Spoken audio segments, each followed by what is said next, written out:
make sure they can become sailors, that it's the right fit for them, they're the right fit for us, then we'll work on that advanced technical knowledge and the advanced security clearances. This is the model that we're working towards. And so I talked about that individual learning profile. At the heart of this is really our qualification engine, is I think the way we're looking at it. It's the idea of being able to figure out what competencies does an individual have. Competencies that we've given them through training, that we've identified through the assessment of their learning as they've gone, that they've acquired in other places. What we want to do is we've applied artificial intelligence to our entire training program and to all of the programs that we've sent others to try and find out where the alignment is. And we are setting the threshold for alignment as low as possible, because we recognize that if we strive for perfection, we're never going to get there. But 75, even 50% commonality is probably enough. The model we're looking to use is that when we train someone, we want to train them in an area of knowledge, but not on the specific equipment in the schoolhouse. So we want to train them on a diesel, as a diesel maintainer. They will learn the specific diesel that they'll be working with when they get to their ship. And we'll have a package supported by basically virtual reality and artificial reality, augmented reality, sorry, to assist them with that. It's recognizing that my daughters, when they have to do a task, go to YouTube and watch a video to tell them how to do it. And so if we give them the basics of radars, basics of sonar equipment, and then the specifics are left to videos that they can watch at the time, to manuals that they can download and access on devices, and coaching where appropriate through augmented reality, we're pretty confident we can actually shift a lot of the burden of the specifics of training into the training system.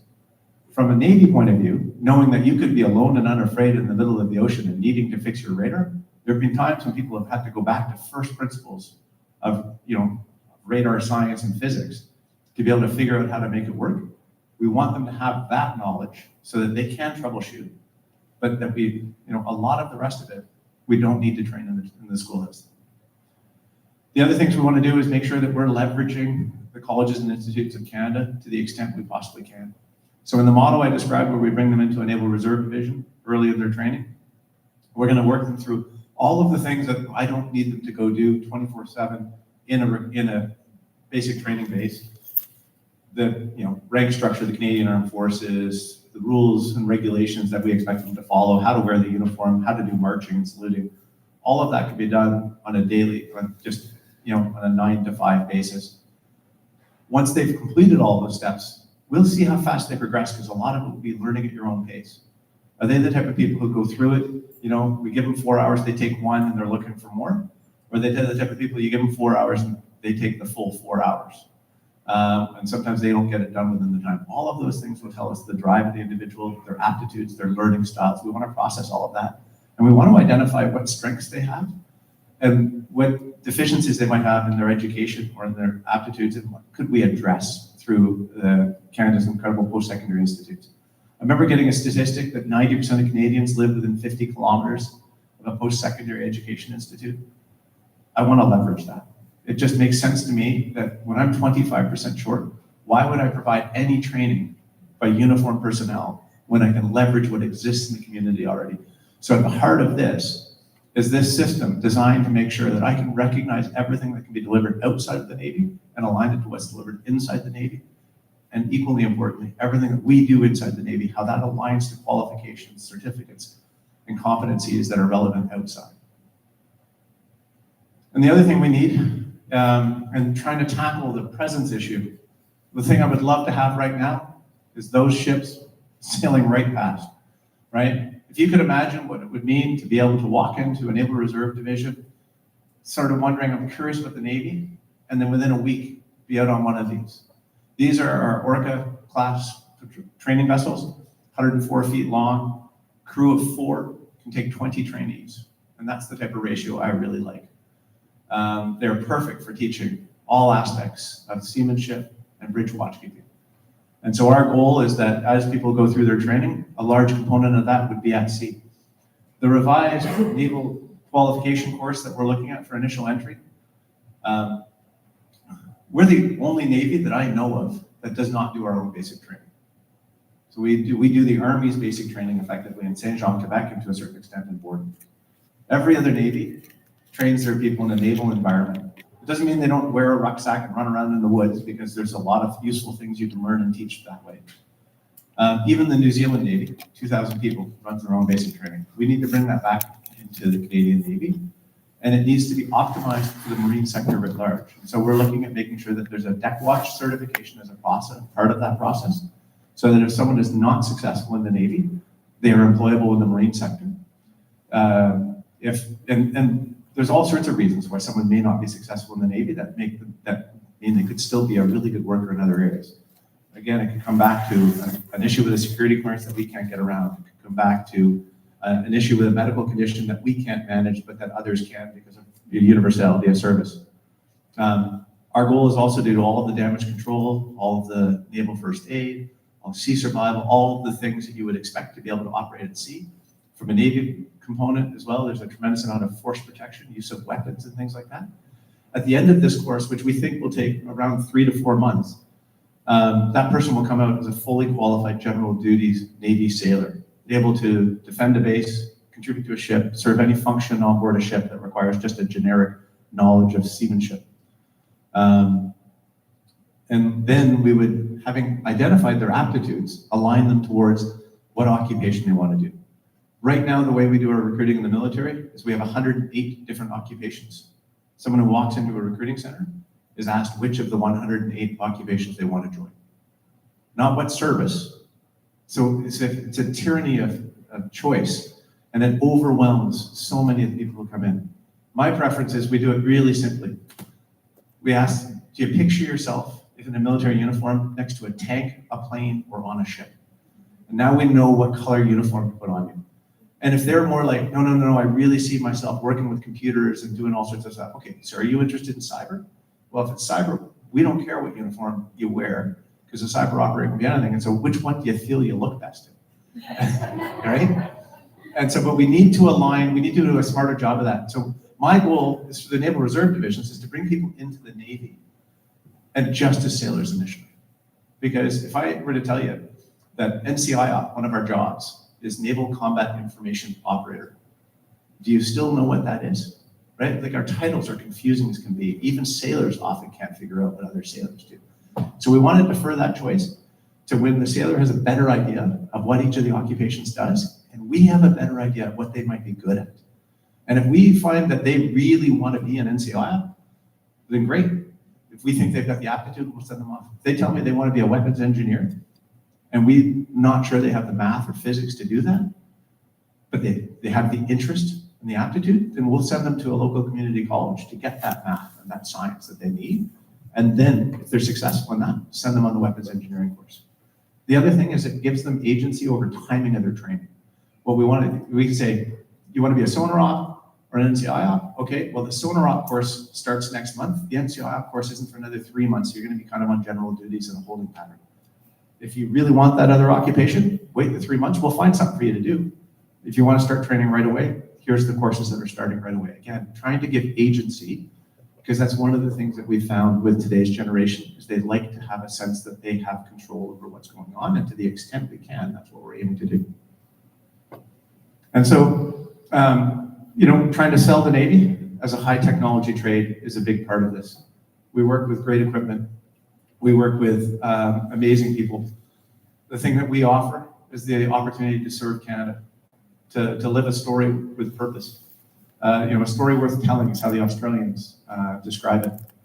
That ship, the ship that's coming to harbor here has in the last year deployed all the way up to the Arctic. It's crossed the Arctic Circle. It's crossed the equator. It's crossed the Antarctic Circle. Interesting piece of trivia about Navy. So when you cross the Arctic Circle, you paint the bull ring blue. When you cross the equator, you paint the bull ring red. If you do both in 12 months, you painted blue and red. We had to figure out what you did for Antarctica when you cross the third thing within a calendar year. And the initial idea was white, and then we decided red, white, and blue wasn't really the right colors for right now. So if you're headed to the reception this evening, you can ask to see what they finally landed on in terms of that. But I think they're over a year since they did the blue. blue, so that might be gone now. But Max Bernet is the ship I showed you at first, to give you an idea of what the Navy is up to right now. It sailed a couple months ago to go up into the Beaufort Sea and the Barents Sea to monitor Chinese and Russian activity. There were 5 Chinese icebreakers up near our Arctic through the summer, and so we kept an eye on them. Once we were satisfied with that and we handed off to the Chinese went away, it went down to Japan, Korea. It did some work, sanctions enforcement against the Democratic People's Republic of Korea, so North Korea. And right now it's exercising in the South China Sea with the Philippines. So that group has gone all the way up into the Arctic Sea, set a new record going for a Canadian Navy ship of 81 degrees north, and is now about to cross the equator in one deployment. And so what I can't help but feel that a lot of Canadians would be attracted by the opportunity to work in a high technology environment, serving their country with purpose and having adventures like that. But what I can't figure out is how to tell enough of them about that, how to get them in the door, and how to get them the skills they need to succeed in that environment. And I know we all share that problem. And so I'm excited for today, pour entendre les idées, les options, tout ce qui est possible peut-être pour résoudre notre crise de ressources humaines. So thank you very much for coming today. And like I said, I'm looking forward to the discussions.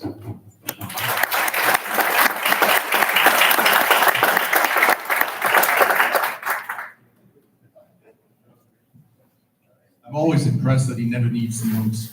It's all cohesive, right? Good choice.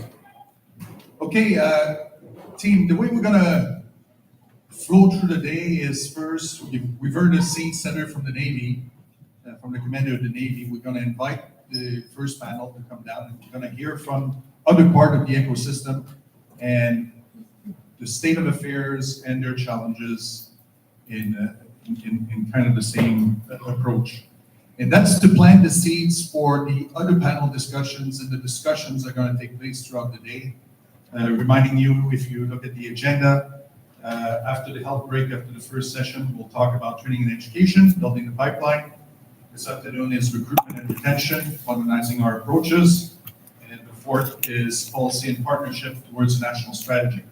So it's going to flow, it's actually logic to it, we figured, to get us to a stage where we can actually have some takeaway, put it together, and try to get to something cohesive. So I would invite the first panelists to come down and join us. We have Chris Given from he was president of Seafarers International Union. Chris has been an advocate for seafaring communities for a long time. He comes from a family of seafarers, and we're very happy to have him here today to give us that merchant marine kind of perspective that we often don't consider so well ourselves. We have David Rousseau, who is here from the Coast Guard, and he's in charge of operational personnel. His career brought him from fleet operation management to insurance transformation, payment transformation, and things of that nature, which was really interesting, both with the Coast Guard and Service Canada, and now really involved in the challenge of operation. And then we have Ashley Lawrence from the Ministry of Transport of Ontario.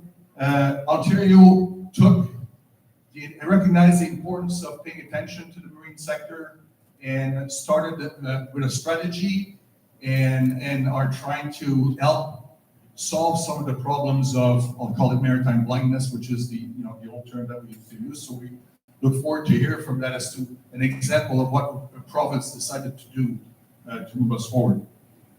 So we'll get to that. Hopefully we still have time for questions after, for those who have them, and we'll go over. But we'll start with Chris and have that perspective from those who make the economy work on water. So if you press to the left, if it's orange, it's on standby. Left side of orange.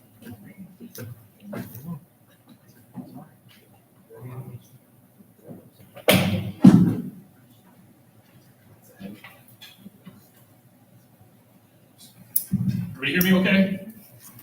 Good morning, everybody. I had a slideshow. If we could maybe put that up. Thank you.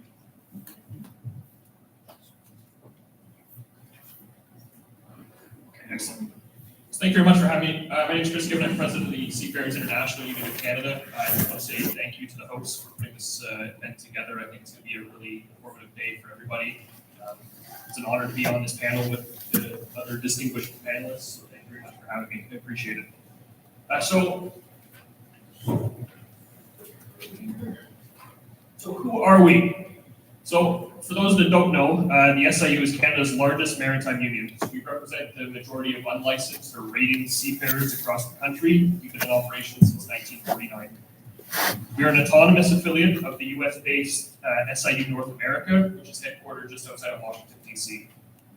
We represent seafarers in over 75 shipping companies across the country.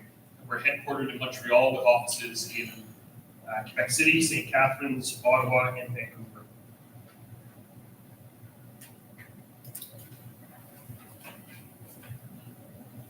Just making sure my slides line up. I don't have this slide, so if I mess up any of these statistics, you can. So who do we represent? So I think it's important that I tell you who we represent because that's sort of the points that we're speaking from today. So we represent people that work on board all manner of ships. So we have self-unloaders, bulkers, tankers, LNG tankers, passenger ferries, commercial ferries, tugs, barges. Basically, top to bottom, we represent everybody. We also represent seafarers in all regions. So we are operating in the Great Lakes and the St. Lawrence Seaway. We are operating on the east and west coasts, in the Arctic. We also do a little bit of deep sea work as well. And we represent all seafarers. So I've included some statistics here just to show you sort of where we're at as far as our membership goes. Our average age right now for our seafarers is 46 years old. And if any of you were in Montreal a couple of weeks ago, I misspoke because somebody asked me this question and I said 52. 5 years ago, our average age was 52. Our average age now is 46. So we're trending downwards, which is a positive.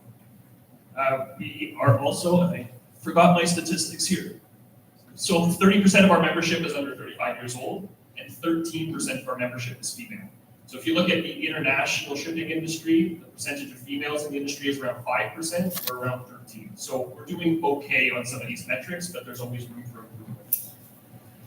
We also have approximately 65% of our members who are Canadian citizens, 35% of our membership are Canadian residents.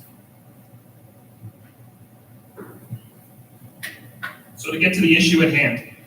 So we all know why we're here. We're here to talk about the workforce. So ships can't sail without skilled mariners. So across every sector of our industry, whether you're wearing a hard hat or a Navy uniform, workforce shortage is a major issue.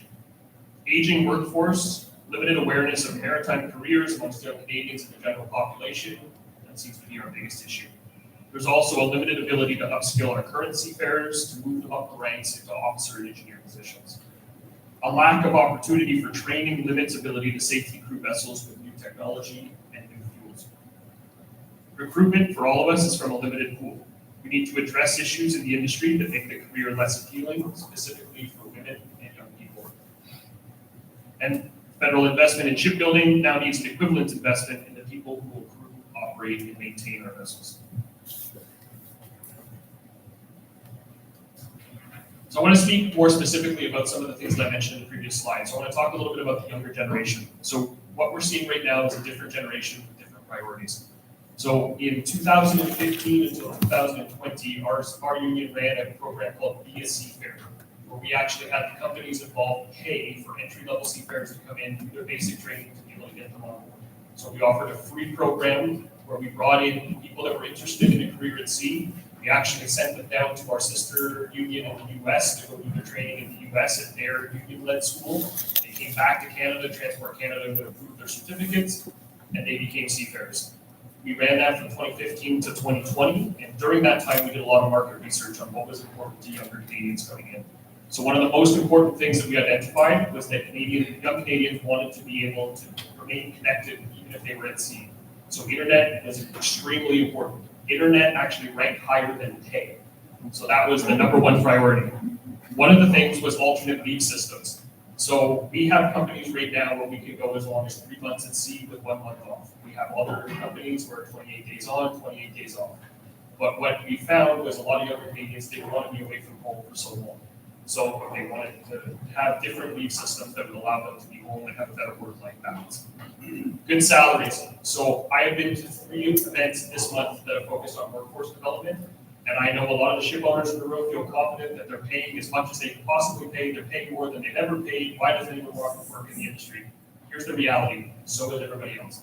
I work for a union. I work alongside unions in all other sectors. Everyone's doing fairly well right now, but the demands are high. Pay is good shoreside. So we need to look at that as well. Young seafarers also want to have more e-learning opportunities, and I think there's probably expertise in this room that will speak to that as well. That they want to be able to do more courses online. They don't want to have to go to an education facility to do those courses. Two things that have come up more recently that I think they're worth discussing is mentorship limitations.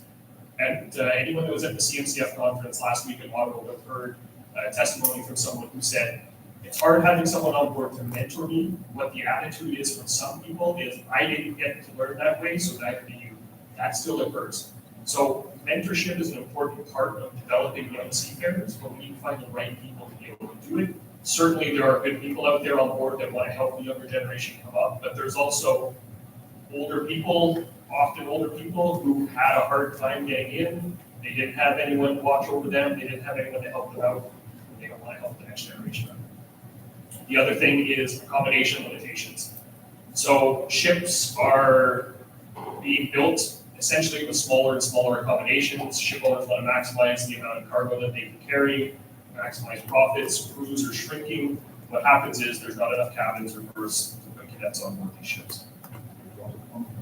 In 2022, we did a survey to our membership to look at the future of work. So we wanted to talk about automation, digitalization, more digital tools, more computer science focus on board ships that are coming in the future. We wanted to gauge the attitude of our membership towards sort of the new technology and new tools that are coming. And some of the findings are actually interesting. And I'm going to say there's an impression that current seafarers don't want to learn. And we've actually found that that's false.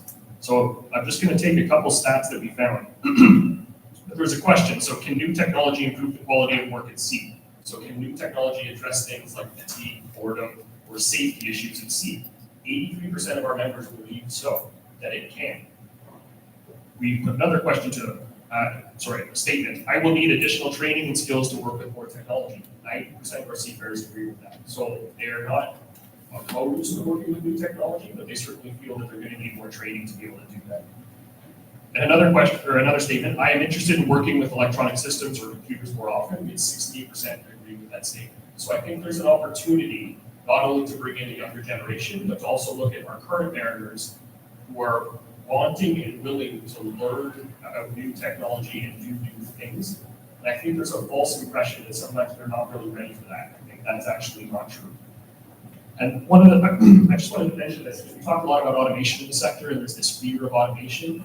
For those of you that have been to the IMO before, the International Maritime Organization in the UK, the first paper that went in on automation at the Maritime Safety Committee of the IMO was in 1961. So automation is not a new thing. Seafarers have been around this for a long time.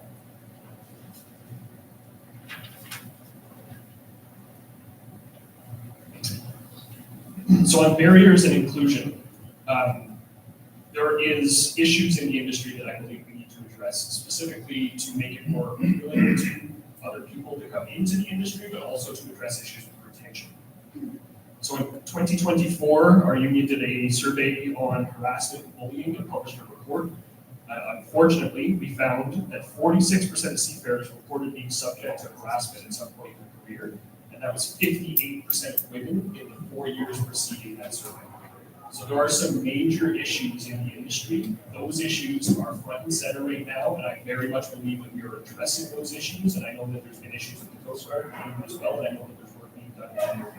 But if we can make it a safer, more inclusive workplace for all, then we're going to tap into a much larger workforce. Along that, the WMU, the World Maritime University, did a mental health survey in 2019 and found that seafarers disproportionate from the general population suffer from more issues with mental health, issues such as depression, suicidal thoughts, anxiety. So there is some work that needs to be done in those spaces to create a safer workplace. And everyone is facing a challenging work-life balance. So we talked about the leave systems before, but one of the issues that comes up more and more is specifically around pregnancy leave. So we want to attract more women to the industry, but one of the things that has come up time and time again is that it's very difficult for women to take leave when they're pregnant. One of the barriers that they face is that, like a lot of people in a lot of other industries, the only available supplement to their income is through EI benefits. So I would argue that if you want to retain qualified women in the industry, then the companies are going to have to look at topping up those people on and off. If they have the qualifications to stay in the industry, then having a child shouldn't be the issue that causes them not to come back, because it too often is.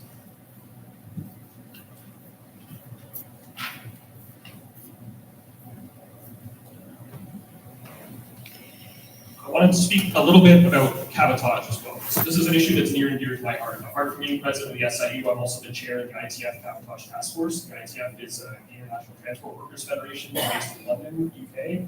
The ITF represents 1.4 million seafarers globally. And we have a specific cabotage task force that focuses on the importance of national flag shipping. So I think this has been something that's sort of been talked around, but maybe not talked directly at. And I think this is an important aspect of developing a workforce. If we're going to develop the maritime workforce in Canada, we need to ensure that there's a secure maritime industry nationally flagged for them to work in. If we want to plan 10, 20, 30 years down the road, there needs to be confidence that we're still going to have Canadian flagged ships at that point. So what is cabotage? So it's a national fleet of vessels and a national workforce of seafarers. It is the foundation for building maritime skills and competencies. So a national workforce only exists if we have Canadian flagged ships. It's critical to ensure sovereignty over supply chains, domestic capacity to move cargo, fuels, and medicines. And one of the things that came out of the pandemic is, for an example, Seafarers' Rights International is a UK-based organization. They did a study on cabotage laws around the world. The first study was released in 2018. There were 91 countries around the world that had cabotage laws. Coming out of the pandemic, there was a realization that everyone needed to have their own ships and their own maritime workforce to be able to carry goods. The pandemic made that extremely difficult. And in 2025, actually just last week, SRI issued an updated report. There's now 105 countries around the world that have national flag shipping or cabotage, covering 85% of the world's coastlines. So this is an incredibly important policy that helps to protect a national maritime industry, and it creates thousands and thousands of jobs for national citizens and permanent residents. So what we want is a dedicated Canadian crewed fleet, which strengthens our economy in peacetime and strengthens our preparedness in times of crisis to ensure that our supply chains can function. And I will say it is possible to supplement sea lift capacity with merchant mariners. I'm going to give you an example of that. Our sister union in the US, the SIU North America, crews some civilian positions on board military sea lift command and MARAD vessels. So I reached out to them to get some statistics, and they've come back to me. So in 2025, they've deployed 874 seafarers on board 104 ships. This has been augmented recently during conflict to meet the need. They've trained 600 new seafarers for MSC ships. They have trained 360 brand new seafarers and upskilled 3,600 seafarers this year alone. Just as an example of where this cooperation can occur. Another issue I want to address is around NATO. So for those of you who aren't aware, there's been an awareness campaign that's been undertaken by some of the maritime unions, specifically unions from the US and the UK, who are campaigning for governments to take a greater interest in the maritime sector and their maritime capabilities. So the focus is on the ability to address tonnage and workforce issues in a time of conflict. And I heard this term before, but they're addressing what they're called sea blindness.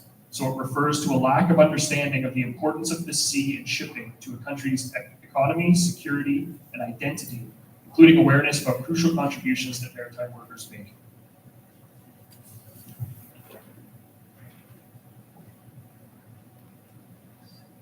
So I'll start to wrap up. I just want to say I think this is an excellent opportunity for us to discuss workforce across the sectors. There is already collaboration happening. Transport Canada, for those that I'm sure all of you are aware at this point, but there's a ship safety bulletin that recently came out a couple of years ago where they are recognizing qualifications issued by the Department of National Defense to transfer certificates for qualification under the Marine Personnel Regulations. There has been discussions around reservists. I know our office staff has had discussions with the Navy around reservists who are seeking sea time and work opportunities when they're not deployed. We have plenty of jobs available to be able to give those people opportunities to get out and see and keep them in the industry. So we have jobs that go from as little as 15 days up to, like I said, 90 days at a time. And we're always looking for people as well. But I think this is a great opportunity to continue to build bridges between the Royal Canadian Navy, the Canadian Coast Guard, labor, industry, and government. We all have a common goal, which is ensuring that Canada remains a maritime nation with a skilled, resilient workforce. It is time for us to have a coordinated national approach. I really believe that aligning training, recruitment, and national shipping policy for both commercial and security and defense sectors is vital. Thank you very much. Thank you, Chris, for a great overview of the challenges that we face, and we're going to see some light at the end of the tunnel. David. You as well. Okay. Good morning, everyone. Thank you for the invitation to be here. Happy to represent Coast Guard. I was thinking this morning when I came in that misery loves company. So it's great to actually be with people who share the same challenges as us and realize that it will really take a national effort to address the labor shortage ahead of us. So if you would permit me, I'll talk a little bit about Coast Guard at a glance for those of you who might not really know much about us. So we're 6,000 personnel across the country. We have 4 regions and basically about 120 vessels. So 3,000 of our personnel are seagoing. Our gender, we're somewhere around a 30% female, 70% male split. So I think we're doing something I mentioned a moment ago. We have about 280 cadets enrolled in our officer training program at our academy in Sydney, Nova Scotia. In terms of average age, I think we're a little younger, 41 years average age, and about 20% of our workforce is eligible to retire. So what that looks like for us in terms of numbers that we need to hire in the next 5 years, we're looking at 1,068. So my team told me to be specific, not just to say 1,000. 1,068 because that would stick. And that includes the arrival of our first polar icebreaker, which is anticipated for 2030. So when you look at how Coast Guard is doing, we're very happy to be part of the defense family, learning so much about what opportunities there will be for us to work together and encouraged about the opportunities ahead. I would think that we are maintaining readiness. We haven't really tied up vessels to any significant extent, but we do have significant engineer shortages on the West Coast, primarily because of the cost of living. And I think that was mentioned by Admiral Hopsey earlier in terms of the cost of living down east and out west. For us, we do have a challenge having our cadets wanting to move out west. There's a desire to go there, but again, the cost of living is too high. We understand from the military agents, housing agency, there might be opportunities for Coast Guard to identify requirements that might alleviate some of them in the future, but again, these are early days. One of the other things I think we've realized now is that there is truly no silver bullet, and we're having those discussions at the Marine Institute in St. John's, Newfoundland as an example, and it's encouraging to hear that as well. So I think it's going to be the sum of all of the things we're doing together that we push forward on a true national solution. So really our biggest risk right now is a larger fleet coming in, needing more personnel, and then really higher certifications that are associated with that. So some of the differences, I guess, for Coast Guard, we have a lay-day system, 28 days on, 28 days off, as Chris mentioned. So I think that makes us attractive. People can come work for us and still be home with families, work approximately 5 months a year. We are federal public employees, so we're subject to the Public Service Employment Act. So in some ways that's good. So females can take maternity leave and get help. So please come work for us and take maternity leave and get topped up. But it also represents a lot of challenges. So we can't have signing bonus, or we can't offer signing bonuses, retention bonuses. So we can't compete, I think, with others in the marine industry. So it's really trying to hone in on the uniqueness of Coast Guard, but also recognizing that some folks do want to take a position that offers more financial benefit and we're doing okay with that as well. In terms of some of the things I think that Coast Guard does well, we're able to take our employees and train them from the academy, we can hire them, train them from cadet academy. So we find that that actually works very well in terms of retention. Most of our employees that are trained at the academy stay with Coast Guard for their entire career. I mean, there's exceptions, but generally they stay with us for the entire career. We have generally about 350 applicants or so that apply annually for the officer training program. So we only take about 80. So I think there's an opportunity for us to start looking at building formal off-ramps and bridges. So how do we take those folks that are just left there and maybe going elsewhere outside of the marine industry and letting them know there's a career in the Navy that can support them. We've done a lot of work with CNCF, so I see Julia here. I think we've really pushed the needle over the last couple of years, and we continue look forward to continuing to work with you through this session and many more that come.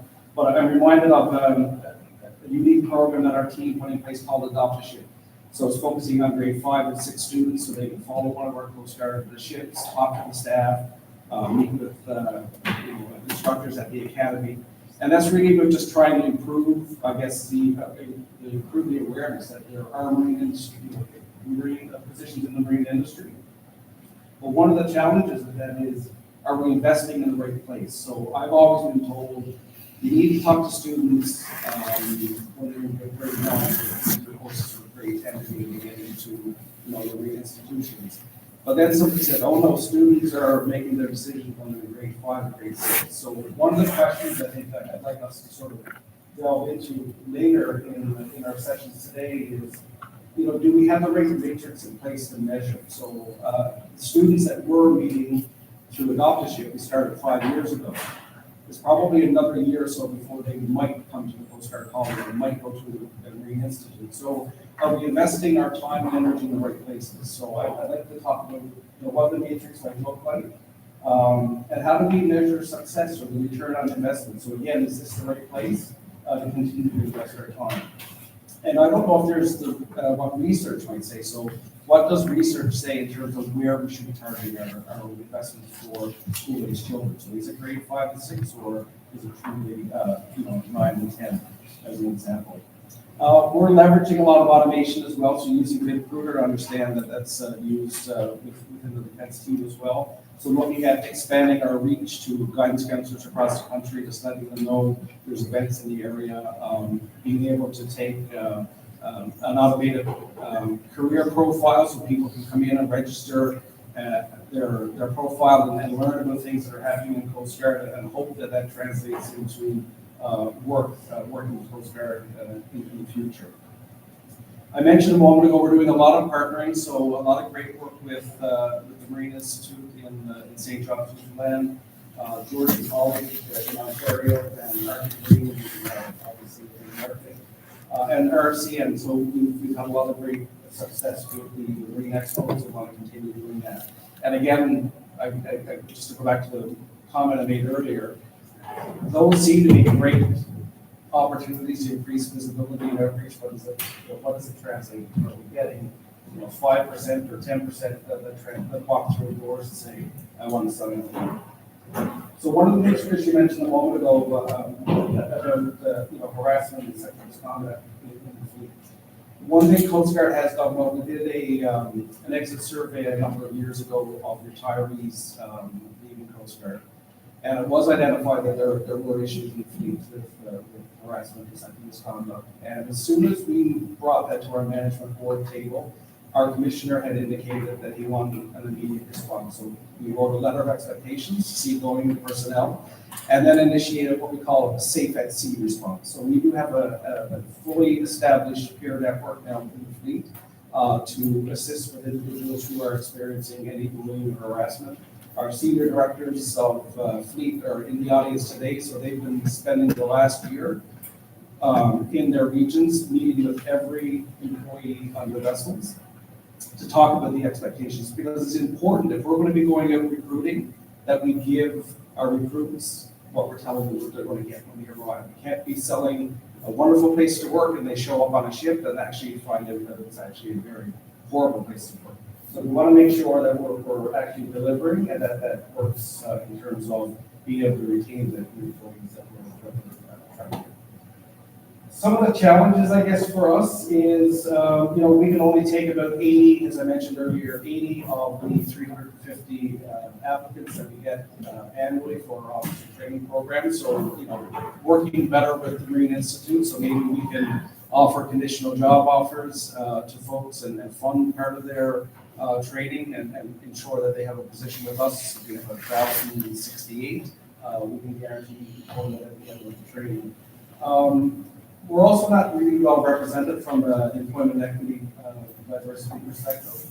The academy is doing very well. I think the numbers this year of the 78 to 80 that were hired, 22 of those were women, 3 were indigenous, 8 were visible minorities, and 6 were individuals with a disability. So we're really paying a lot of attention and trying to ensure that our workforce represents Canadians concerned. Birth space is another issue that was mentioned earlier.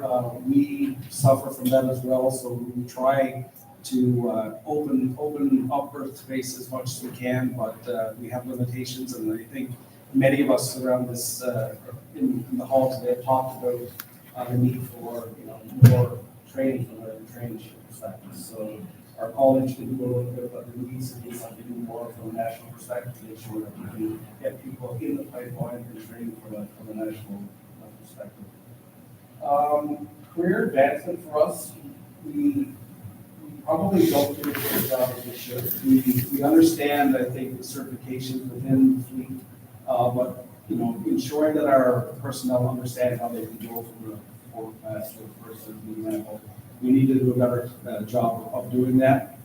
We traditionally haven't had, enough flexibility within the system to allow people to take training on their off cycles. So that's where during their on cycle. So that's where we want to get to.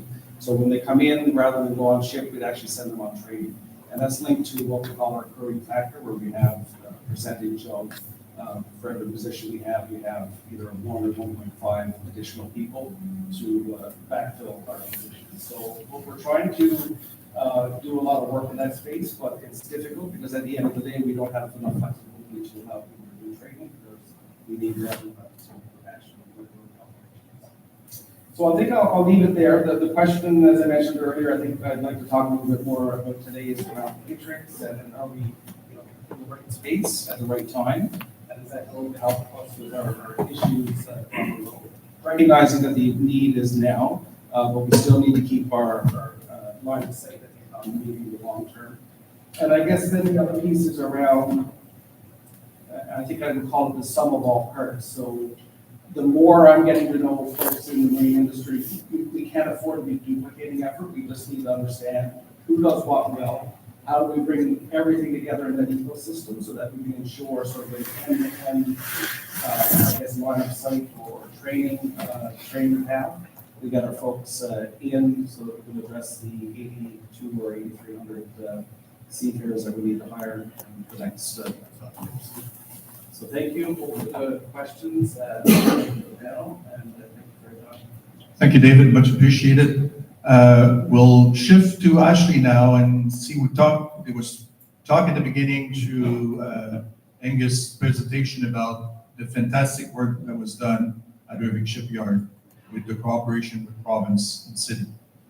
Here's another example of a province taking leadership in the part that they play, the role of promoting the vital industry. And so Ashley, I would welcome your observations and comments based on what you've heard today and what you're doing, and then we'll circle around to questions.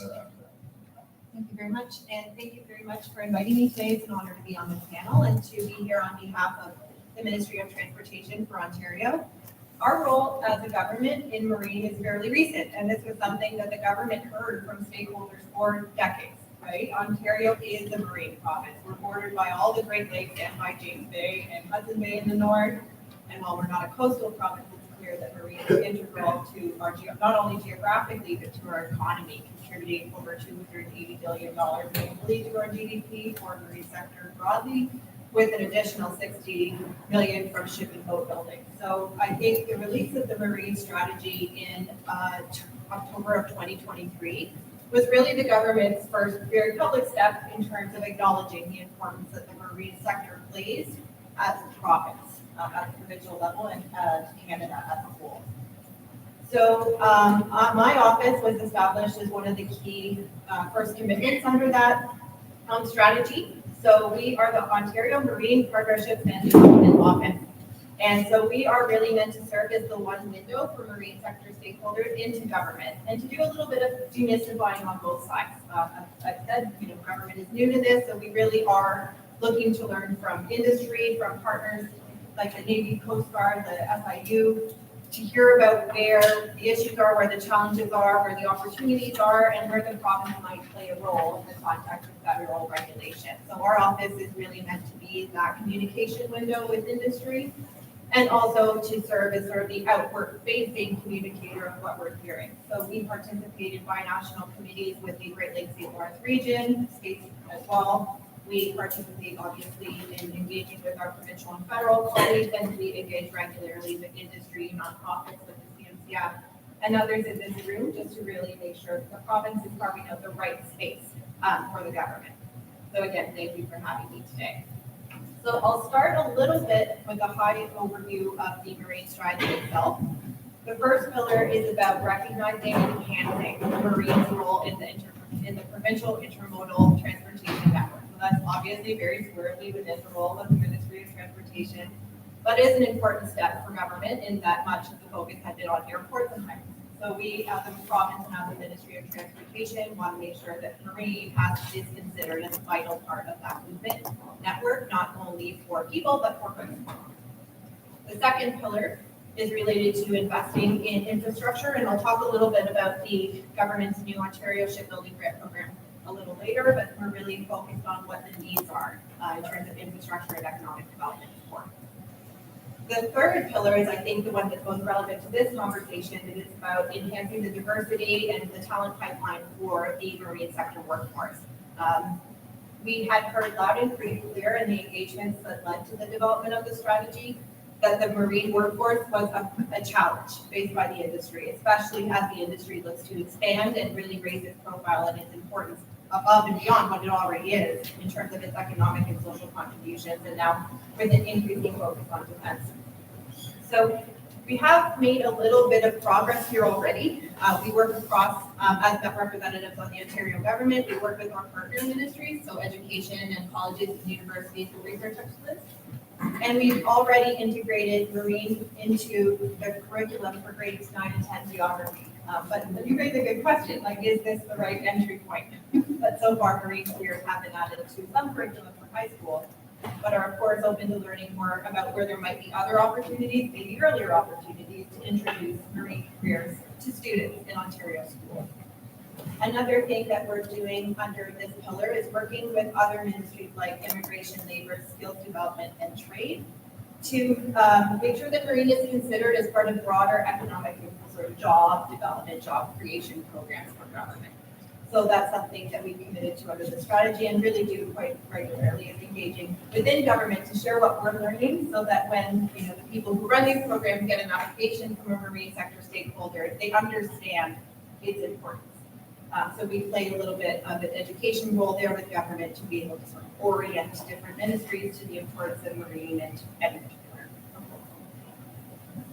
And we're also, as a province, looking for opportunities to support training more broadly through micro-credential, upskilling, like where might there be opportunities, and especially the conversation Adam mentioned marine last week and today, recognizing that everyone is doing a little bit. I've heard it described as a competition in the sector before, where the sector is quite collaborative by nature, but at the same time competing for top talent. So where are there opportunities for the province to support innovative opportunities to upskill, recognizing that it needs really a whole of sector, whole of government approach to make progress in this area. So the last pillar is greening. Multimodal greening the marine sector, and that really recognizes that by including marine more in the multimodal transportation network, by nature that makes it greener, because relative to other forms of transportation like trucking or air, marine does have a much lower carbon footprint. So it's really how are we thinking about greening marine as we think about its expansion overall. So, of course, open to questions during the thing or later on, but wanted to provide a little bit of overview of the strategy itself, and happy to connect with anyone who's really provided a briefing after the fact. So one of the most exciting things that's happened over the last year is that the government announced $215 million to support the shipbuilding and broader marine sector. So this is a significant investment under Pillar 2 of the Marine Strategy, and we're very thrilled that the first round of the Ontario Shipbuilding Grant Program closed. The application period closed September 30th. So we are in the evaluation phase, which is really exciting for us. And that program is really meant to enhance the capacity, competitiveness, and long-term sustainability of the shipbuilding industry in Ontario, to really also support Canada's defense needs. And so we're really, recognizing the investments that Irving and other shipyards at the provincial level, we really wanted to make sure that Ontario shipyards also had an opportunity to support the defense expansions and the training and learning needs of the, Navy and the Coast Guard and others across the sector. So that program is the 15 million is this first intake with an additional 200 million details to be announced on that in the coming months. So overall, the province is making steps, but we really are still very much in a learning engagement mode. So I have lots of cards if you're interested in connecting on that. But again, thank you very much for having me today, and happy to chat further and looking forward to it. Ashley, thank you very much. It was great to hear of what's happening and where things can be developed. I guess I would give you an opportunity because you had your speech, but you heard a whole bunch of stuff. Do you have something to add in the context of the panel? Yeah, so Yeah, the biggest thing I would say is, since we've talked numbers, to help you understand the scale of the problem, we're looking to recruit 1,500 people into the regular force, 500 people into the reserve every year, and probably about another net growth of about 75 civilians, maybe even more, because we are growing the workforce at our fleet maintenance facilities by about 300 apiece, so to a total strength of 1,300 on each coast. So pretty significant. From a demographics point of view, one of my frustrations, I was just with my counterparts from Australia and New Zealand. New Zealand is at 30% women in their Navy. Australia is at 25%, and I'm stubbornly stuck on 16%. In traditionally female occupations, the numbers are a lot higher, but across the Navy, it's 16%.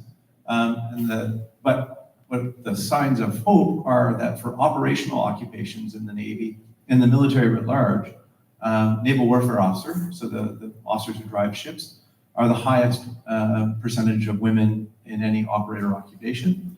And like I said, they're 16% overall in the occupation. They represent nearly 33% of my commanding officers. So women are outperforming men in command of ships. And so we're not able to communicate the opportunity that is there. And like the Coast Guard, full maternity benefits. We've even worked through how we make sure that women can remain at sea for as long as possible, should they choose to, while they're pregnant, and how we also return them back to work. There's a whole program actually to make sure that it's not just a matter of when your maternity leave expires, you're back at work and fully fit. We've got now a program to bring people back to full health and wellness into that, and incorporating childcare to enable families across the board. So trying to make ourselves as inclusive and open as possible. But the scale of the problem, like I said, 2,000 people per year, regular and reserve. Of that, to get more granular, 400 marine technicians and 200 weapons engineering technicians. So highly skilled technical trades every year. So it's a big lift.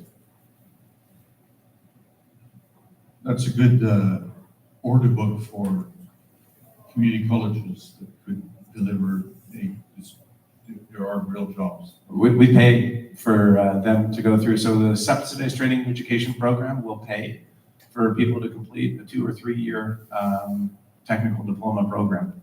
And we used to actually have one at the Marine Institute in St. John's. We used to have 25 marine technician and 25 weapons engineering starts every year. And we shut it down for budget cut reasons 10 years ago. But it goes to your initial point.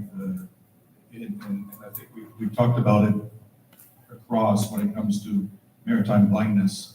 The success of when young students or even college students see a ship's company, a team working together in the environment with the technology is whichever trade that they're inspired to has such an impact. I remember when we did Great Lakes Food Building Connect and we focus on attraction recruiting and bringing community colleges on board and going through all the challenges we have, we really focus on it. We had a resounding success that year because the focus was let's get these folks interested in the Navy. So there is a way to get through this problem. We're going to open the question for those, you should have received an email but with a Slido code for those who like using Slido. I'm monitoring here. If you don't have, I can put it on the board or say it's 9961483, titled the National Maritime Workforce Development Conference. So that should come true. Otherwise, we're a small enough group. If you raise your hand, we'll get a microphone to you. And happy to marshal questions. Yes.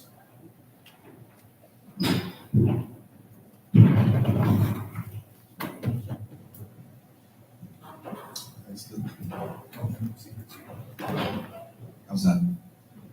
Good morning. Thanks for coming. I'm interested. My name is Mark McQueen. I'm Venture Capital Space. There seems to be a disconnect in our province between what community colleges are doing at the ground level and what the private sector needs in terms of the output. And if you take out visas and all that, you just get into the matching, matching of the output and the need. If you listen to the some very interesting roles, whether it's onshore or at sea, you've got colleges teaching artisanal Italian cooking in the province that's maybe the Italian chefs and sous chefs, and you don't seem to be generating courses and graduates that fill highly paid, skilled, interesting careers. And is there a way, as part of your strategy, you think at Queen's Park, to better match these, in essence, what's going on at colleges in communities, Durham, Kitchener area, and elsewhere, with what the private sector and the Navy and the Coast Guard need?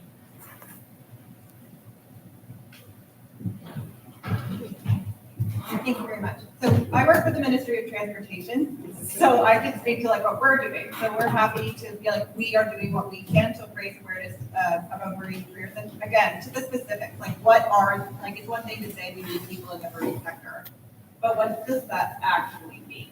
What skills are they? It's the marine engineers, it's the navigators, it's the steel welders, it's the people who actually know how to do engineering in a vessel, like a ship, as opposed to on a vehicle or a car. So, our mandate can be to raise awareness from that sort of narrow view, but I don't have an answer about what the government is doing more broadly in that space. But if you'd like, we can connect separately, and I can find a contact for you that can take that back and give you a more specific answer for the broader question. I think this is a brilliant question, and probably an onion that needs to be peeled into what's the relationship between the demand of non-traditional, I'll say non-traditional because if you're a big company, publicly or privately owned, and you're gonna expand, you're gonna go and fish and get that workforce, and you're gonna investigate it. You're gonna develop those relationships. Are we doing enough? Are we as a community doing enough with provinces, education department to actually, and then that broader organization outside of our own indigenous kind of training and education facilities, to send that signal out and say, listen, there's particularly in an era where we see more and more youth unemployment, young adult unemployment, and that are, kids that are young adults that are going between service job to service jobs to be able to pay their rent in downtown Toronto, for example. There's some great opportunities there, and there seems to be a disconnect. So something is. I'm from Georgia College. We don't have any other colleges Is that okay if I speak? I'm Dr. Rebecca Sabrin. I was in the Canadian Forces for 27 years, and I always wanted to be in training. So I'm at Georgian College, and I look after open sounds, so marine engineering, marine navigation programs. And we are under significant financial pressure because for every domestic student we take, we lose money right now. It's just the way it is. So, and our domestic enrollment is decreasing. So we do an incredible amount of outreach. We go to every outreach opportunity we can to get young women, people that might not know that there's amazing opportunities in the skilled trades, including the Navy and the marine sector. And we're just out there all the time beating the pavement. So we do that all the way from like kindergarten up to grade 12. And we do podcasting, we do social media, we do everything we possibly can to talk about the skilled trades, to talk about marine. I mean, I'm an Air Force officer. I'm always talking about how much I love my life in the military. So be assured that we are doing everything we possibly can. And the way it works in the college sector is there's MTCU codes. So it's a standard, a program standard that we have to teach to.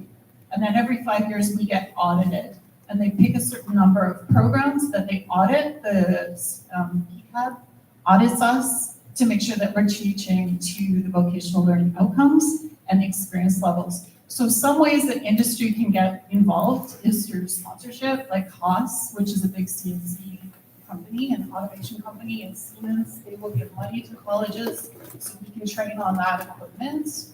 So I know our navigation systems in Owen Sound, am I taking too much time? In Owen Sound are out of date, but we cannot afford to replace them. And the software, I think, is incredibly expensive for navigation. And we have no options but to buy that software. So ways that industry can get involved is through sponsorship. We do that really effectively. Program advisory committees, we're always looking for members of industry to come in and sit on our program advisory committees. Guest lecturers will actually go out, like I think there was a ship recently in Owen Sound, or it's next week. I will be taking our students out to that, so rest assured, like I'm a huge advocate for the skilled trades, careers in the military, fascinated by the Coast Guard. So I'm not sure what your question specifically is, just to clarify. Like students get to choose what they want to study, and then when we're there, we're always talking about pathways, and a lot of them will actually switch once they talk to their peers and find out that maybe there's a better opportunity. But we can't make them not going to Italian pastry making. But we can certainly promote when they're young, the skilled trades, technology, marine, Air Force, and other ways is just having recruiters come to our networking fairs. And we do a lot of networking fairs where we can get industry to come in. So thank you. Sorry for jumping. I hope I represented well. Yeah, if I could, so there are some real opportunities, and one of the strengths that Ontario offers, because keeping in mind that Canada is comprised of 13 independent republics loosely affiliated in something we call Canada, the Ontario education system allows for cooperative programs. We have leveraged that quite heavily to recruit a whole lot of people into the Naval Reserve, doing co-ops in grade 11 and grade 12.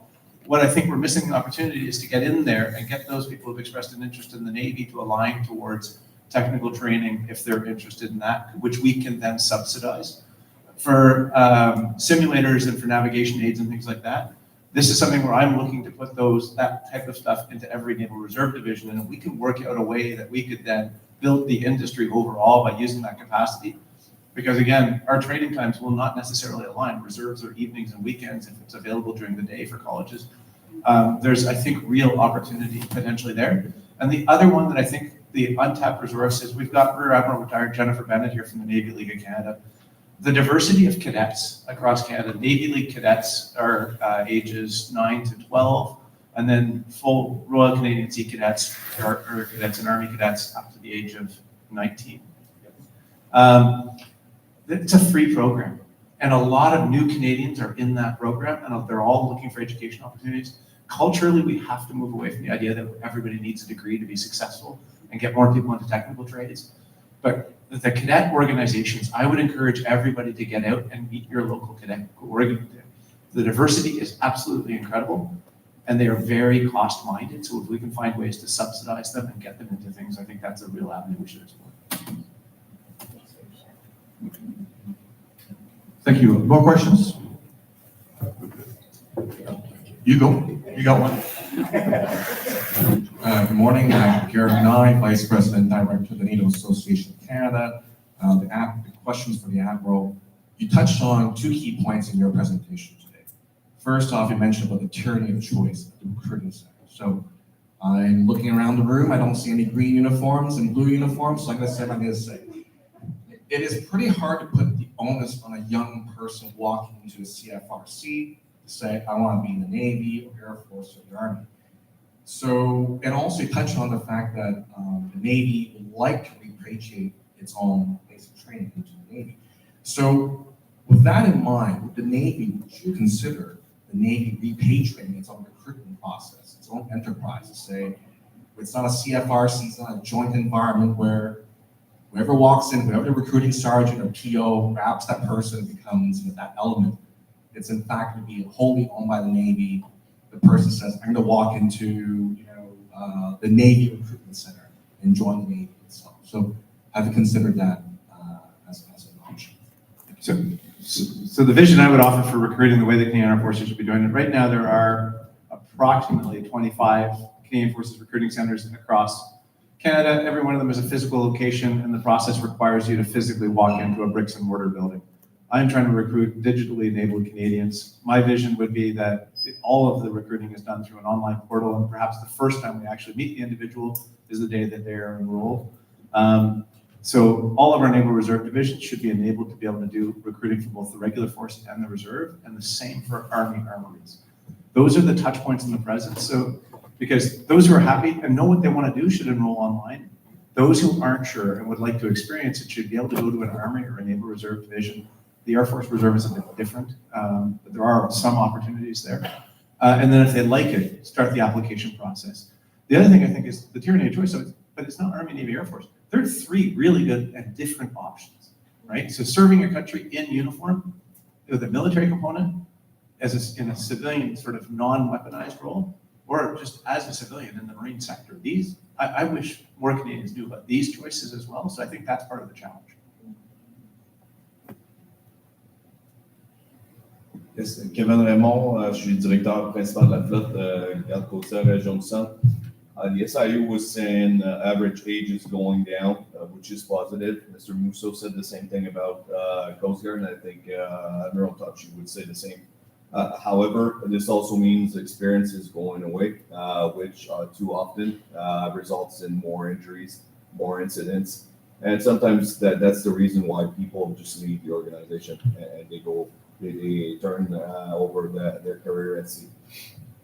So that brings to my point where I think sometimes maybe we need to start thinking outside the box in terms of training properly our young people that join the organization.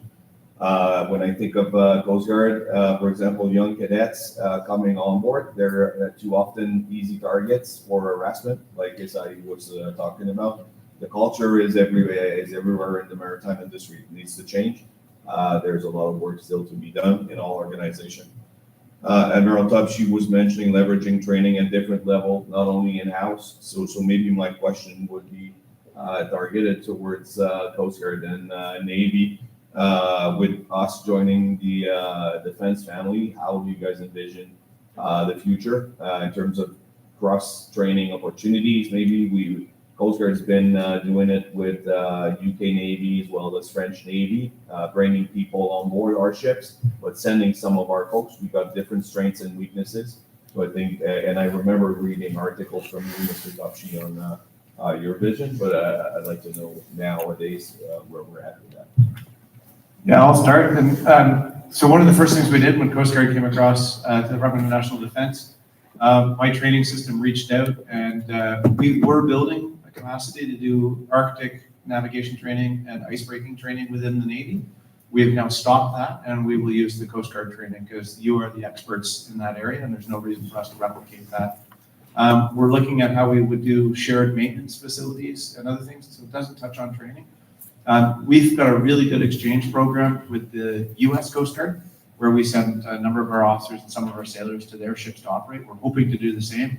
In the past, we've operated reserves on fast boats. And I think the greatest potential is actually, because our bigger vessels are quite distinct and different, but small boat training could probably really be aligned and could be something that we could deliver to each other and to, it's also an area where currency is really important, that we could probably do that. Thank you. I really don't have much to add. I mean, it's still early days, I think, for us, but we do recognize that there are a lot of efficiencies to be gained.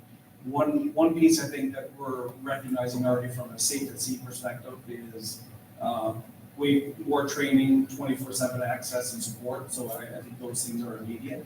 And again, we're just several months in, but as we mature a little bit more, I'm certain that there's going to be many training opportunities. And I think the off-ramps or pathways, so I'll go back to the number of cadets that are applying to our academy that are being potentially left. We need to make sure that they know that there's an intake within the Navy and that they should consider that if they're not accepted in our program.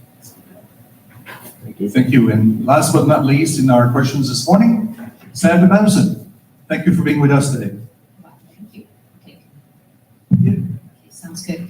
So I've got a comment and a question, and the first one goes looking at having women as members of crews and the fact that we have really struggled with on the defense side is that there is an occupational health and safety element to it, and especially on civilian crews, it's going to be very important whether you're looking at this recruiting and retention side and recruiting more diversity, that you have occupational health and safety looking at exposure to women who are pregnant and men at times. The research is poor in this country and we need to do better, but on the military side, that is going forward. So that would be my first marker down. We'll need to know how to deal with that when it comes to workman's compensation, etc.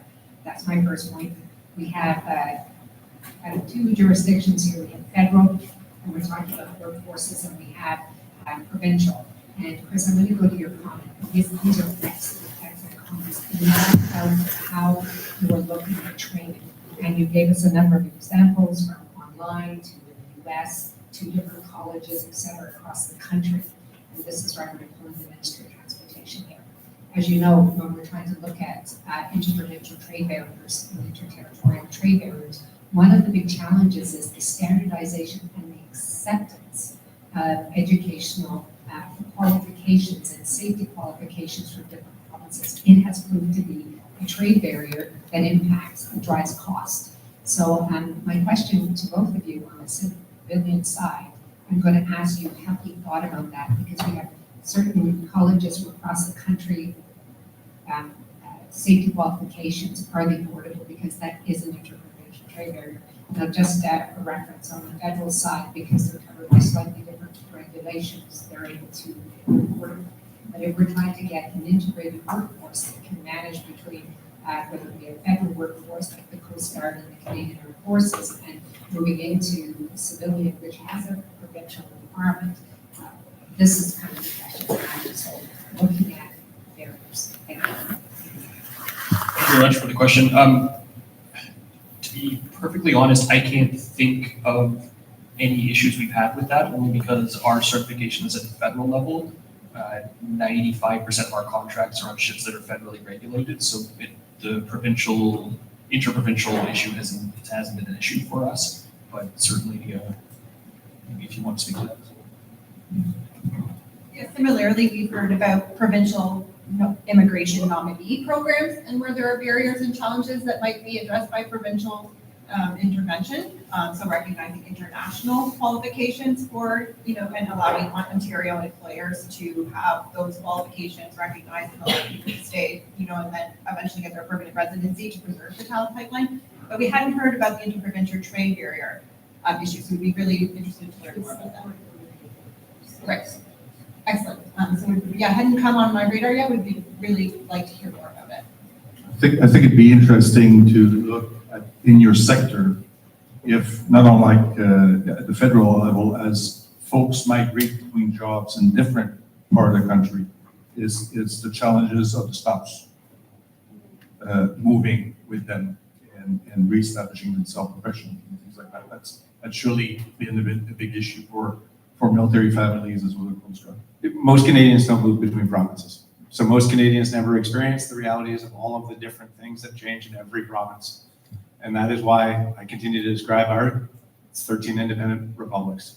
It is a nightmare. Everything changes, healthcare, driver's licenses. There is nothing that is common between all of the provinces, and spousal employment is a huge barrier for us. Social security number.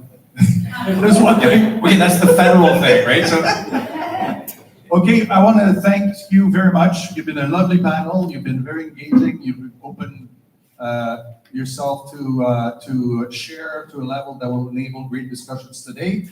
Thank you for a wonderful audience. Engage. Good, very good questions. We will take a health break. We'll be back in 15. In 15. I won't be with you for the rest of the day. I have to go and exercise my role in the lowest form of government in this province, called the board president, AGM. This afternoon I need to chair it, so I'll be in the office. I want to do that. But I hope you continue on this space and help us get all that we need to have a worthwhile product at the end. Thank you.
I will ask you all to come back to the room, take your seat for the second panel of the day.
Thank you so much for taking your seat.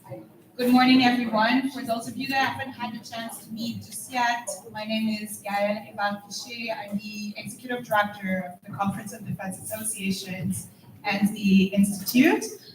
It's my team who's been working tirelessly with both the Royal Canadian Navy and the Coast Guard to put together the event. So it's my pleasure to introduce the second panel today on training and education, building the pipeline, which will be moderated by Dr. Catherine Chandler-Critchlow, the Dean of Continued Studies at the University of Toronto. Thank you.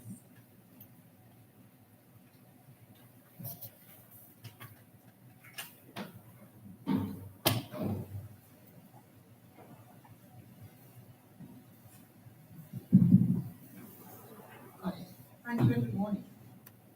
Okay, I say that again. Good morning. I know that happens.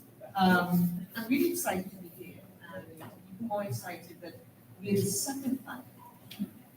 Because there were issues raised in the first that I think could really be leveraged in what we need to address in this. But before I begin, let me just give you a sense of how we proceed. I'm going to be asking the candidates some specific questions based on conversations we've had before this event. And we hope that you will be engaging with us in an interactive manner. We hope that this is a discussion rather than a presentation. So you will see that that's sort of the approach that we use. Before I begin, I just want to give a few comments about why this for me is particularly exciting. A number of years ago, it seems a very long time, I had the opportunity to sit had dinner with the admiral. It was one in which the University of Toronto was a sponsor. If you have not determined it from my accent, I'm originally from Trinidad. You've not heard of Trinidad, it's a land of wonderful rum, great beaches, and so on. And I came here as an immigrant, and having completed undergraduate studies in the Caribbean, postgrad studies at Harvard, and having completed my PhD at MIT, wanted to know how could I make a difference in Canada? How can I help individuals here who are wanting to look at different areas of careers and career building and career development and career transitions, and helping youth, women, and other demographic groups understand the roles they can play in business, industry, not-for-profit, and other sectors. So Admiral, I was shocked when I sat next to you and heard about the plethora of careers available in America. And I asked the question, why is this a secret? Why is it that ordinary people have no idea about what those career options are? And I asked this of the Admiral and others in the community. Why is it also that we continue to use, and I'm going to challenge some of our thinking here. Why is it that we continue to think of the development of a sector in a very linear and, should I say, planar manner? Based on the conversations I've heard earlier, the marine industry has a distinct advantage right now to be ready. In large part, not as much known about all the jobs. This is an opportunity. I will suggest, and I think we hear these comments coming from the panel, that what the industry can think of is stepping away from the notion of building a talent pipeline for the industry. What is needed here is a talent ecosystem. There are interconnections between your different areas of specialization. I heard this morning there are opportunities to think of things like retention and recruitment differently. There is a course that you can learn from how other industries, and I've done capacity building in different sectors, whether it's telecommunications, banking, and others. And they've all used this linear approach to developing people. This is an area I think that you need to think about, because based on the conversations we've had earlier, there's a real opportunity to introduce new models, more current thinking on how we look at development. AI, if I could use that as an example, is changing at a rapid speed. We need to bring people into your industry who are au courant with technology. You need developers and thinkers and creators who can be agile and nimble and produce training applications and development opportunities that are not just responsive. I kind of cringe when I hear that we are responding to the need of industry. We need to push the need of industry.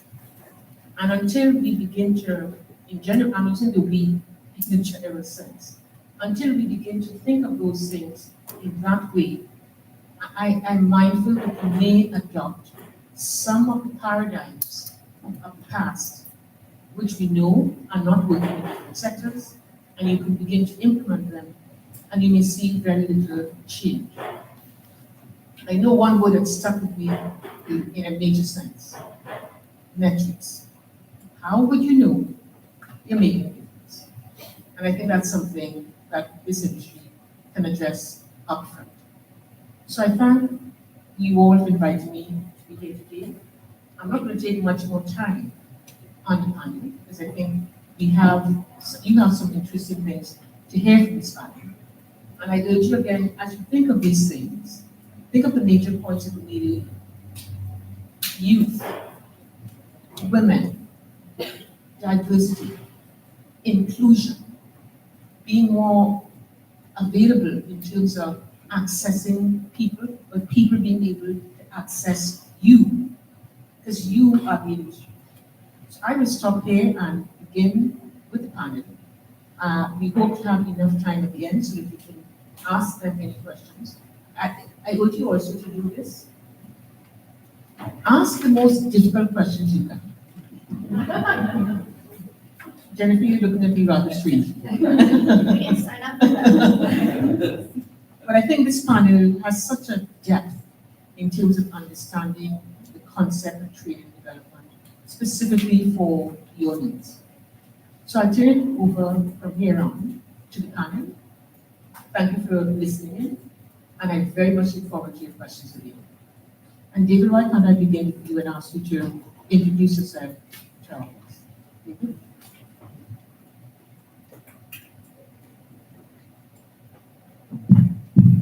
There we go.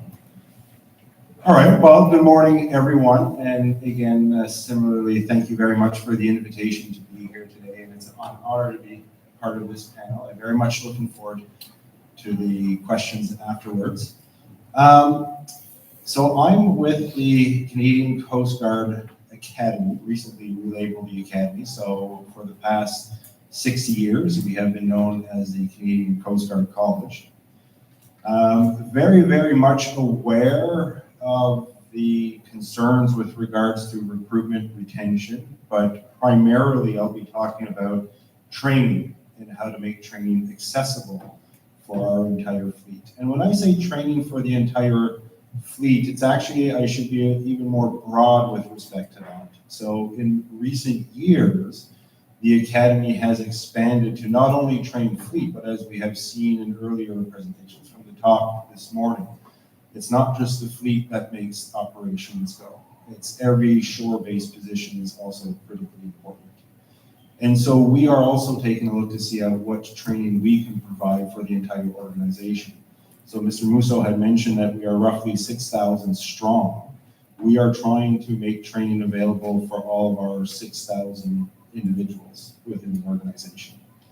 With regards to recruitment specifically, we at the Academy only focus on the officer training program, and we focus on MCTS, Marine Communication and Traffic Services. Those are the only ones that we directly recruit into the public, and the rest of the operational personnel looks after other recruitment initiatives. It's not to say that we're not going to look further into the future as to what we can do, and we've been talking about not looking at the past, but what can we do differently in the future, and that's something that we're looking at as well. So what kind of training, what else can we offer so that people walking down the street, and if they have a certain amount of experience, well, what can we do?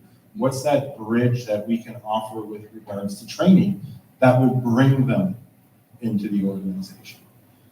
When the college first, the Academy, I'll probably be going back and forth between college and Academy for some time. I've been at the college Academy for 20 years now. I'm having a hard time getting rid of the college mentality. When it started off 60 years ago, it was solely meant for the officer training program. That was its sole purpose. And the issues I believe that we're facing today were some of the issues that were common even 60 years ago. I recently met a recent grad due to our 60th anniversary, and the superintendent of engineering disappeared in the first year for 4 months. Why? Because there was a shortage of chiefs in the fleet. And so he got called away. So what we're facing today is nothing new. What we're trying to do, and what I'm hoping with some of the discussions that we're going to be hearing today, is what can we do differently? How can we improve? I'm also very happy to know that there's also some other maritime institutions here, because I'm going to be talking about some of the initiatives that we've undertaken. What have we tried to do differently in order to make training available? And I'd be I do actually very welcome the difficult, critical questions, because I'd like to know if there's something that we can do better. Some of the difficulties, obviously, I have in no specific order, is geography. For those of you who aren't aware, the Canadian Coast Guard Academy is located in beautiful Cape Breton. Absolutely beautiful this time of year. However, it is one of the most eastern points of Canada, and Canada, as we know, is extremely vast. And we have coast guards from coast to coast to coast. And so we need to be able to provide that training to all of our personnel, regardless of geography, which is no small task. Subject matter expert availability. As mentioned, we want to be able to provide a wide range of courses, subject matter instructors. We're very limited with what we have in the academy. We have to try to make advantage of the expertise in the regions. And through that, we've also developed pedagogical training, instructor skills training, basic training for new instructors. Again, we'll delve a little bit more into that a little later on. The new developments, the new digital skills, we've heard that very much this morning and some of the morning talks.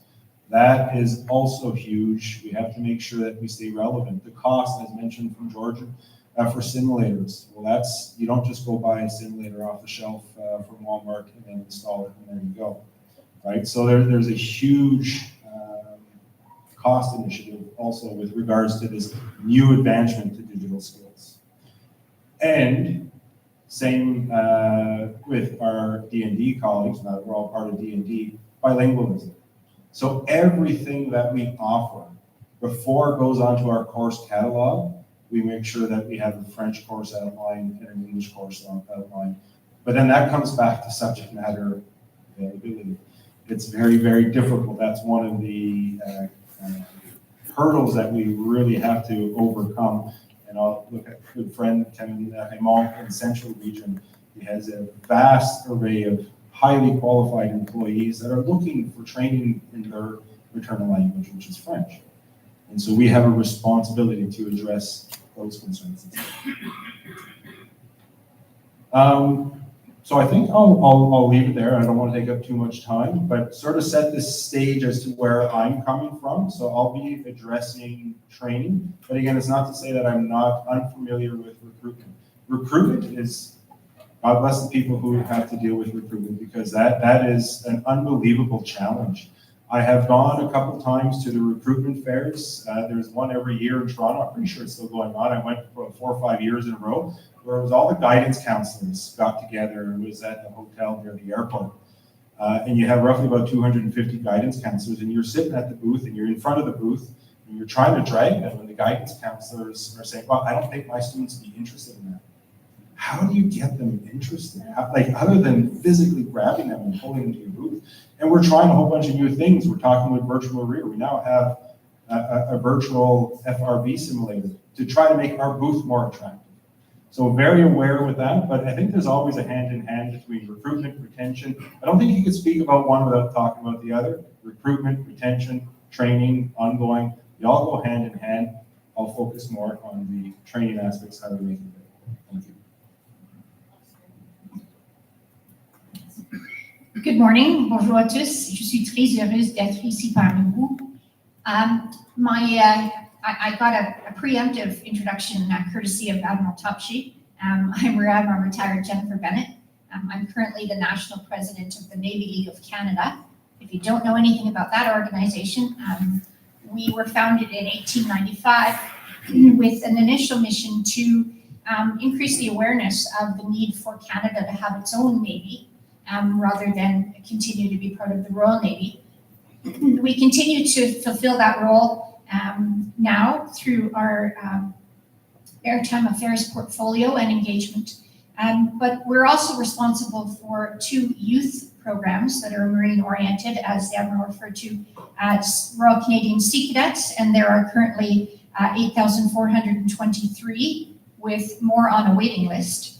Sea Cadets, ages 12 to 19, and there are 2,800 Navy League cadets, 9 to 12 years old. So I'll be able to answer some of those questions about at what age you should start attracting people.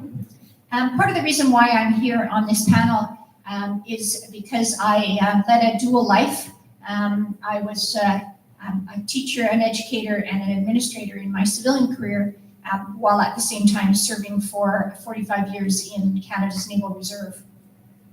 I am a product of one of the programs that I'm going to advocate for, I was a grade 11 student 50 years ago, and in the summer of 1975, I joined the Naval Reserve Summer Student Training Program. I had no intention of joining the Navy. My dad was in the Navy. Sounded okay, but it wasn't really what women were doing. I didn't think it sounded that interesting. I was going to be a lifeguard and make $1 an hour and get a tan. And an old chief who was a friend of my father called me and told me to try it out. It was an 8-week program for students. And in that 8 weeks, it was conducted at each Naval Reserve Division across Canada, sort of an 8 to 4 program. And during that summer, something stuck. It lit a spark, and I spent 44 more summers in a career I had no intention of joining. But during that time, much like the programs the Admiral spoke about, I learned more about the opportunities. I was doing things that were very different than my friends. And especially for women in 1975, work was very different. And while we were limited, we couldn't serve on operations or go to sea overnight. It was different, and it was interesting, and it was exciting. And best of all, they paid me. And then I learned, oh, they'll pay for university. And it worked really well with my civilian career as an educator. I had the summers off so I could do training. But those two careers meshed.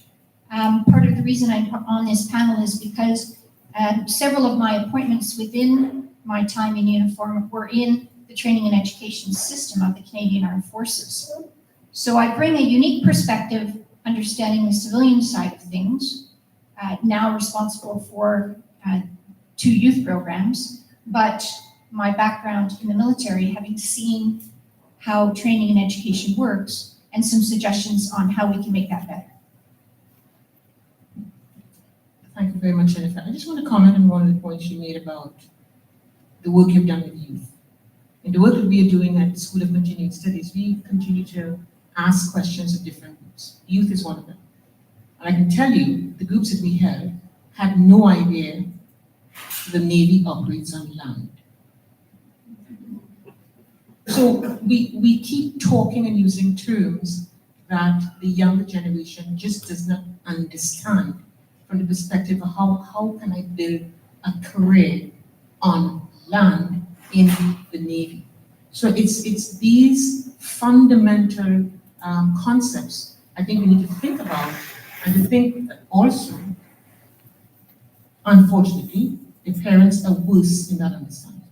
So if mom and dad think it's a bad idea, guess what's going to happen? If you can send it to any school you wish, mom and dad would say, go do a finance course. So I think there's a lot that we need to address when you think about fundamental skills, fundamental understanding, and who is leading the charge on that communication. So I think that is an important point that you just raised. So I'll pass it over to you to do your introduction, Lawrence. Thank you, Kathleen. Bonjour tout le monde. Good morning. It's such a pleasure to be with all of you this morning. It's such a rich conversation so far, and looking forward to all of the continuing exchanges that we can have and really form that coalition of the willing to address some of the challenges that have been presented so far. So I am Florence Touré. I am the Vice President of Programs and Partnerships at Colleges and Institutes Canada. We call it CICAN. For those who are not familiar, we are the largest post-secondary education network in the country. We have over 125 members across the country, coast to coast to coast. That and Topsy shared this stats earlier this morning. That 95% of all the Canadian population live within 50 kilometers of one of our member college or institutes. And 86% of all Indigenous peoples also live within 50 kilometers of a college. So just to speak about the footprint of that network. And we at CICAN, so we represent that network. We are here to champion the college sector through advocacy and through positioning them as key partners to address Canada's biggest challenges. We are here to mobilize and to convene them into working together through solutions. Our members are the training, the builders, the innovators, the health workers, the chefs, the entrepreneurs, the problem solvers that drives Canada's economy and strengthen our communities. They are anchors of opportunity, shaping local futures. We're contributing to national and global challenges. So we work with government, with industry partners, with large organizations, with our member institutions to design and co-create solutions to address those challenges. And that's my role at CICAN in the Programs and Partnership Division. And we've done so across sectors, across industry, and that's what we are very looking forward to this conversation. You're not without knowing that the college sector is facing a lot of disruptions and a financial crisis at the moment. And at the same time, there are industries like the marine sector that are looking for partnering with our member institutions to fill the gaps. And the capacity is there, the infrastructure is there, the expertise is there. So it's just a matter of connecting the dots. And that's one of the role that we play as that national voice. We no longer have the luxury of working in silence and competing with one another. So it's a matter of understanding the needs. So recently we launched a network to support efforts to build capacity in the defense sector. And our members have showed up at large in numbers. Over 60 members have already joined that network, the Canadian Defense Training and Innovation Network. And we are very pleased to be collaborating with the Royal Canadian Navy to identify the needs and provide the solutions and share best practices, looking at solutions that have worked in some regions that can be scaled at the national level. And I'll talk more about what that network is, but that's what kind of brings me here. Good morning, everyone. Michael Sangster, I'm the CEO of the National Association of Career Colleges. We've about 550 institutions across Canada with about 200,000 learners a year in our institutions. I'll just give you a little bit of quick background about who we are because, and I like your comment about collaboration, it's not about competition between different educational institutions. We all have a role to play. So to give you an idea of who our institutions are and who we're not, because we're often accused of being full of international students. And we've got caught in that issue, which has been a difficult issue for all educational institutions in Canada. We were about 4% of the international students when all hell broke loose a couple of years ago. That's not who we are. We are focused on learners who are taking a first opportunity or a second opportunity. Our average student is about 37 years old. 60 to 65% of our students are female. Large newcomer, or landed immigrant, or new Canadians come to our institutions to take a shot at training, movement from a job to a career. So we believe we're incredibly well suited to work with the Canadian Armed Forces, and we've been doing some work over the last couple of years, and I have to highlight Chris Elliott, who's been so good from the Navy side of working with our organization. We're doing some very tangible things around family unit and training to get people right into roles. So we're in the process of starting a mapping program within our colleges of mapping programs to roles within the Navy. Our average program is 6 to 9 months. Shorter program, focused learning. Our courses often are 9 to 4 or 1 to 5 or evenings and weekends so that students can learn because most of them have children, have jobs, and have bills. They're living the life we are, but trying to reset their life. So there's a really good opportunity there that we've been working on around these groups that, as we talk to them more with Chris's support, they connect into these jobs and they connect into serving the nation. especially the newcomer group that attend our colleges. They feel so lucky to be here. And we were talking about that last week in some meetings in Ottawa. They're so lucky to be here. They feel so proud to be either now Canadian or on the way to being Canadian. They want to get back. So when we alert them to those roles, we alert them to those kind of opportunities, it's amazing how the lightning bolt starts to go off. We just did a series that a podcast series we're going to launch next week. I want to talk about it because we interviewed, I think it was 32 sailors on board the HMCS St. John's as they went from Halifax over to the Mediterranean.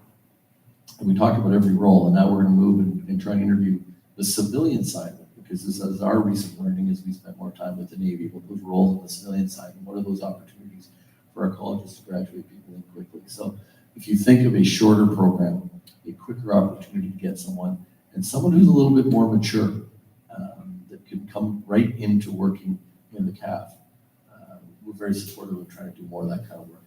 The other piece that we're doing is around the family unit, and we're trying to work on a couple of things with the Government Canada around scholarships, and we've been doing a lot of lobbying work, which would assist all levels of post-secondary education around the veteran training benefit. And I believe we should cut it in half and allow the family members to use it immediately as soon as they're eligible. We've got to take care of the family unit. So why are we not all on that cause of, once you're eligible, take 50% of that benefit and give it to a spouse or a child and start training and make them be more likely to feel retention is a good thing for the family unit. And then also transfer some of that over towards training while still serving.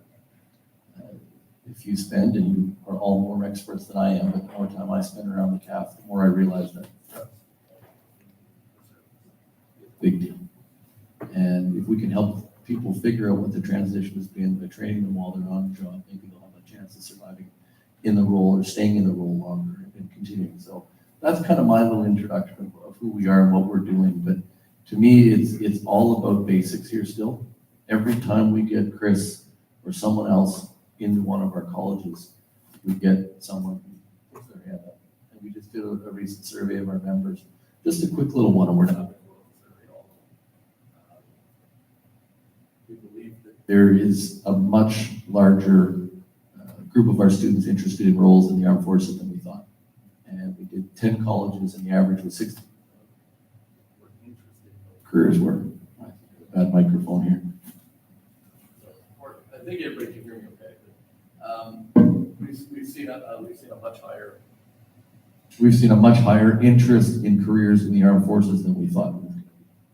So if anybody wants to put their hand up and say, I'll come to a college, we'll get you in front of a graduation ceremony where you can speak. We'll put you in front of a classroom of people. And the last thing I'll leave you with about our sector, we like to say back to school day is Tuesday. It's also Thursday. It's also a Saturday afternoon. It's not Tuesday after Labor Day. We're constantly starting programs. So it's a chance to move really quickly and get people in that can get out into the armed forces. I look forward to the discussion.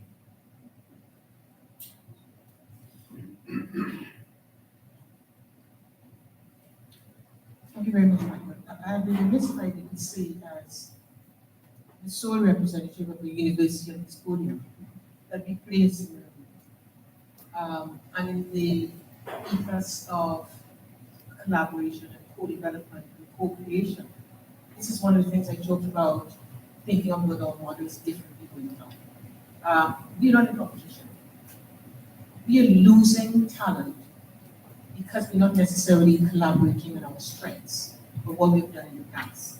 And I think this is a real opportunity, again, in these types of forum or conversations, to think about how we build an ecosystem based on the strengths of our respective agencies, build on the strengths of our respective contacts and initiatives, build on strengths in being able to take content, irrespective of sector, and create high-quality micro-credentials or newer forms of learning that can get to market quicker, be more relevant in terms of addressing current issues, and really looking at how we engage stakeholders differently. You referenced Chris. Admiral, you need a fleet of Chris's. This guy is just able to connect. And I think we are all here thinking about how we work together. And it's an example of someone like Chris, who came to the University of Toronto, where everybody thinks people who graduate from that university, which is a top-notch university, will end up in some major job in financial services sector. Chris unleashed a team at GMT and got massive interest in our students, undergrads. Additionally, we have an interest in our postgrads. So again, we need to create these paradigms and these models that we've assumed in the past and say, how do we get all talent, not some talent, and collaborate as we do so, because there's no longer the opportunity to lose talent to other industries. We're using typical models and still not being able to address the building pathways and pipelines in their industry. So I'll pause there on that to say, I think the ethos of collaboration is really what we need to do. Michael, you just ended on some topics there. I wonder if I can go back to you on a number of these areas you raised. You talk about the issue of collaboration and how what we do differently in this environment. You also have a distinct passion for looking at areas of digital literacy and the importance of things like AI and others. And I wonder if you can speak to how do we align these more current trends to be able to bring learning to people on time, on specification, and irrespective of geographic location. Because that's the essence of what this industry is about. They're everywhere, and they need to get training to anyone on board a ship or anywhere in the industry. Can you talk about the research?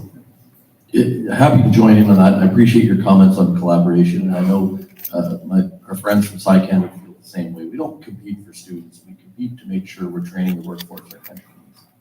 Others will put those motives on our sector on occasion, but it's not really the sector that does that. So I appreciate your comments from the university side.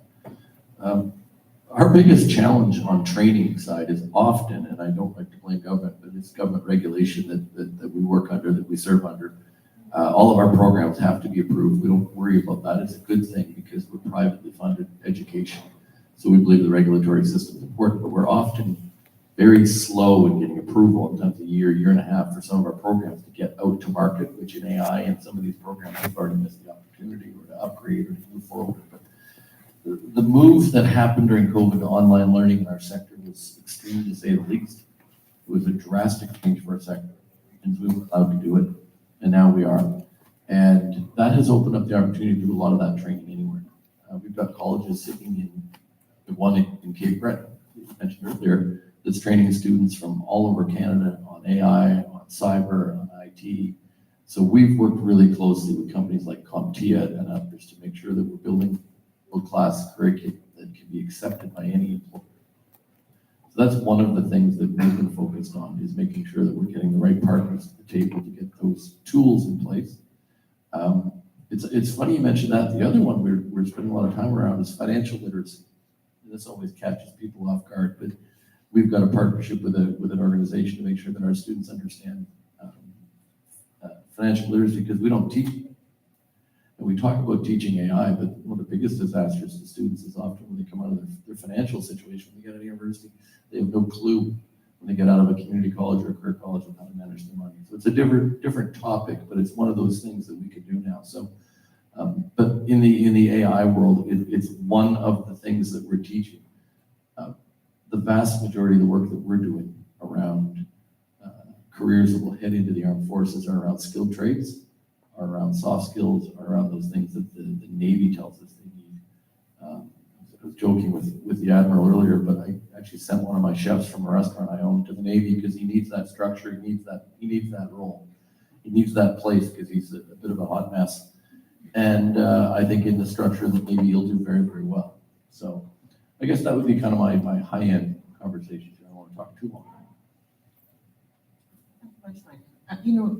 Knowing what you've also done, Jennifer, and some of the alignments to what Michael has said, one of the areas that you're very much interested in is in ensuring that irrespective of the skills and competencies and social development, it's about taking the time to understand the different roles and functions across the sector, and to ensure that whatever is provided in terms of training and development allows people to be able to transfer effectively onto the job and to transfer those skills and capabilities that they've developed through training and actual on-the-job requirements in the workforce.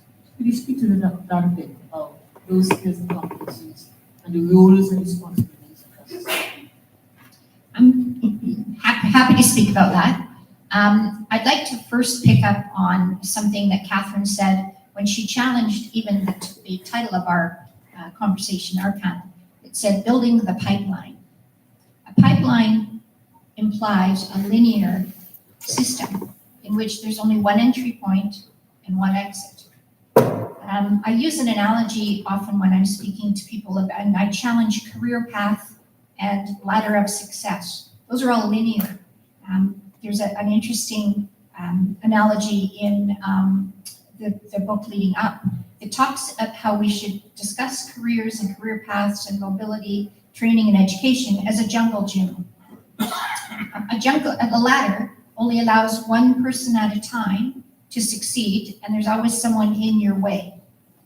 And you have to wait for them to get out of the way. Same with a career path that implies you're going to be hiking along this path, you've got to follow the route. Because if you go outside the lines or off, you'll be lost. Where a jungle gym allows everyone to be successful, to find their place. If you need a rest, you move out of the way to one of the levels. Someone can pass you. People are encouraging you because there are more people on a jungle gym than on a ladder. So I think we need to look at challenging the way in which we think about attraction, training and recruiting, getting someone into the career fields, and also where they go while they're in that system. And it is an ecosystem across not just our silos. So we tend to think in linear terms as well about, well, I trained in the Navy, I can only work in the Navy, or I trained in the Coast Guard, or I trained in a civilian occupation. We also need to think beyond the roles and responsibilities of that technical aspect, about critical thinking skills, leadership, those soft, what are considered soft skills, but are very marketable and keep people interested and engaged. There's even a difference between the terms training and education. And sometimes people think training is all of the hands-on or college type technical skills, whereas education is more the thinking and academic. But in fact, there needs to be a blend of each of those, and people are attracted to different aspects of that. In terms of roles and responsibilities, I think we could also be looking across other sectors, not just marine trades. The building trades and the aeronautical industry have been innovative in their attraction campaigns and starting early. You asked when should you be attracting people? I would argue that before they even start the training and education, there's a period of getting people interested in knowing what the options are. And that conversation can start in elementary school when you have people come and speak, or you talk about the way people work, even with little people who are interested.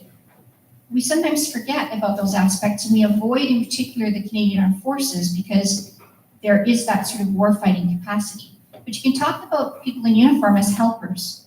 We talk about police and firefighters, and there are other people in our communities who are helpers. And you can start engaging Canadians, and in particular new Canadians, we spoke about that, who are very interested in understanding how they can be integrated and commit to our country.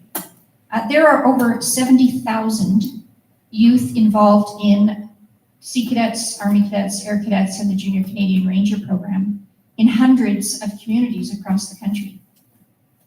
They start in the Navy League Cadet program at age 9, or they start in the other cadet programs at 12. They've already expressed an interest, and they're being exposed to navigation, engineering, environmental science, all kinds of interesting things in a fun environment. We've also got scouts and guides and programs like that that are starting to give people the ideas about options. We need to also think more, and I was happy to hear this morning about prior learning assessments and equivalencies. we tend to shoot ourselves in the foot because although you are the cook at the Chateau Laurier, you've never fried an egg on board a ship.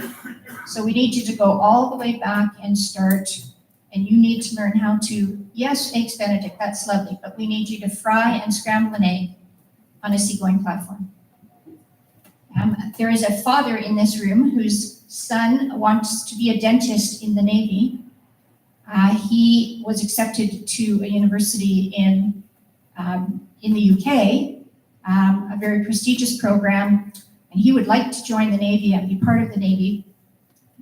No. We couldn't possibly accept you because you don't fit into the mold, and you're now out of the country.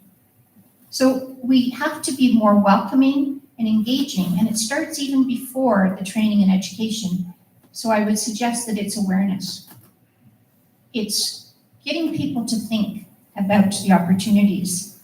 As I said, the model in the building trades, they partnered with Skills Canada and they have competitions. And you have a lot of competitions now with robotics and AI.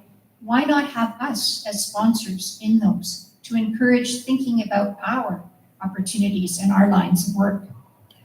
Transferability, you need a decoder ring to translate most of the language within the Canadian Armed Forces, the Royal Canadian Navy in particular, 200-year-old terms. So telling people what you can become while you're with us, but what that may lead to, and thinking of a continuum of service where it isn't our loss, but it is the marine sector's gain.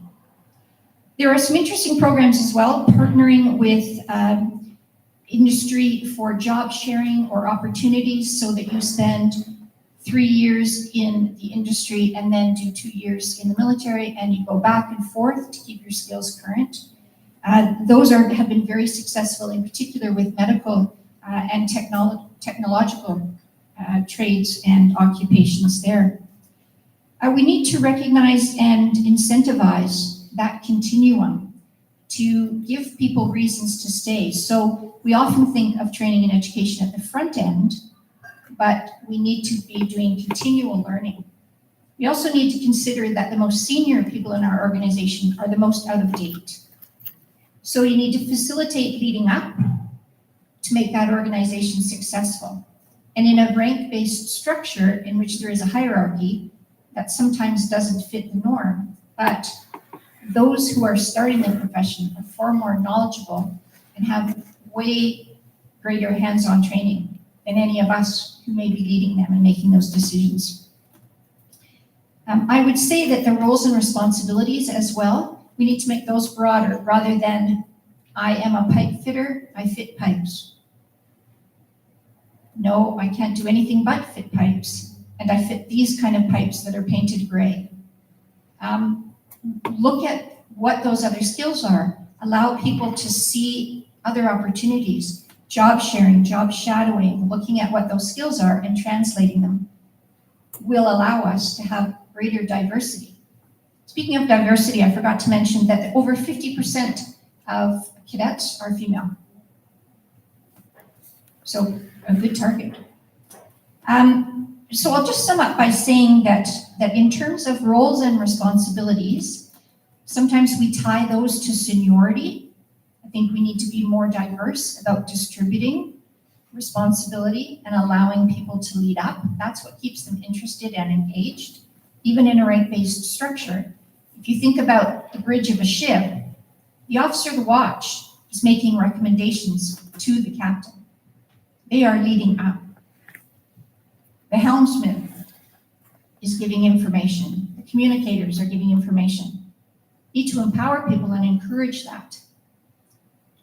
And again, think about the difference between training and education and when we deliver that, as well as how we deliver it.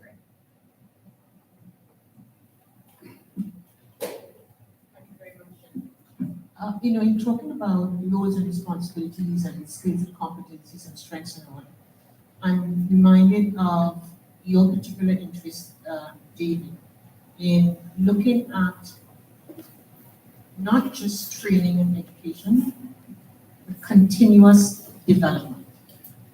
Some people are calling it lifelong learning. But you believe that this continuous development is absolutely critical, ensuring that current training or current development gets to your group, irrespective of what ship they're on, where they are, that it should be situated, technology-driven, and accessible. Could you share a bit about your thinking around continuous learning and situating leading-edge development, irrespective of where your people are? Absolutely. Thank you very much. I will preface first by saying I think one of the greatest joys of being at the Academy for the past 20 years is seeing past students that are now in senior roles within the organization. And that's all thanks to continuous learning, continuous education, and working up through the organization. So I view it as a huge responsibility on the academy to make sure that that training is accessible. Now, there once was a time, and if I speak just from my own experience, I mean, going through, it's like, if you want to train, you get yourself to that institution. You're going to sit in a classroom, very much similar to this. It wouldn't be whiteboards, it'd be chalkboards, and they fly up, and you bring them down, and then you teach, and you're done. That's not the way things are obviously done anymore. We have to bring the education to them. And it's very difficult because, again, it's a very, very broad expanse. It was mentioned, you had mentioned COVID, and I think I've said this at least a dozen times. If there's a silver lining to COVID, it's the fact that the Academy had to accelerate its program to put courses online. And we call that, our learning management system is called OnCourse. It's a movement. And that has made things much, much more accessible. But at the same time, we have to be a little careful. As you mentioned, we have our regulator, which is Transport Canada, who makes sure if you want a certificate of competency, there's certain limitations as what you can do. But at the same time, we have the flexibility that if we know we have some individuals that are looking for that higher ticket, looking for something extra that we can provide. We can put all of our courses on our learning management system. And what that guarantees is that national standard. So regardless of where you are, you can provide that national standard throughout the entire organization. And I believe you mentioned it this morning, Admiral, that you have that national standard, but it doesn't prevent the regions from adding their own flair to it. And so we have that as well. I'd probably say that's probably one of our biggest advantages. In order to deliver that training, we're also taking a look at regional learning centers. So as mentioned, the Academy is on the East Coast. We have bases throughout Canada. And so what we want to do is have regional learning centers that are conducive to the learning environment so that individuals in each region can access training in their regions. They don't necessarily have to fly to Sydney, which is very difficult. And then at the same time, too, also hinted at the train-the-trainer. The more trainers, the more subject matter experts that we have within our own organization. As mentioned, yes, there is a wealth of knowledge within each organization, within CAF, within Coast Guard. So if we can provide that pedagogical training to individuals so that it's difficult, as Mr. Musso had mentioned, we're on the lay day system. We want to try to provide that training when they're on board ship, not when they're off, or when can they take it. Well, if there's somebody on board the ship that may be able to aid in that training, then we want to be able to do that. And as mentioned, I'm focusing a lot on the fleet, but as mentioned, it's just as important to focus on the shore-based training. And it's the same thing for the shore-based training. There's regions all over. So if we could provide regional expertise to deliver courses on behalf of the Academy, take advantage of our learning management system, it'll become much, much more accessible. And they can deliver it when it is convenient for them. As you mentioned, when does school start? Well, it's not on the Tuesday after Labor Day. School starts whenever it's convenient for that region. So we're looking at that. One of the greatest ones also is definitely partnerships. I can't speak enough about partnerships. You don't want to reinvent the wheel if you don't have to. If you can leverage other schools, other organizations, to help provide or to take some of the curriculum and to share curriculum, share best practices, Absolutely. Currently, it's very difficult to deliver training in the Arctic. So partnership with the Western Arctic Maritime Training Center. Why not? It makes sense. With the Marine Institute, which is, I'll say, in our backyard. I mean, it's still difficult to fly from Sydney to St. John's. But it's right there. Why not? Why not take advantage of that? NSCC, there's CAMTI. We're all members of CAMTI. We sit down and we have a face-to-face coming up in November. Talk about common goals and difficulties that we're sharing. Same thing with the, even have talking about digital skills, working with the Royal Maritime University right now, participating in a survey on how important digital skills are going to be for seafarers. And how do we address that gap to get those that are current, that have been in the organization for several years, to get them up to speed with regards to digital skills.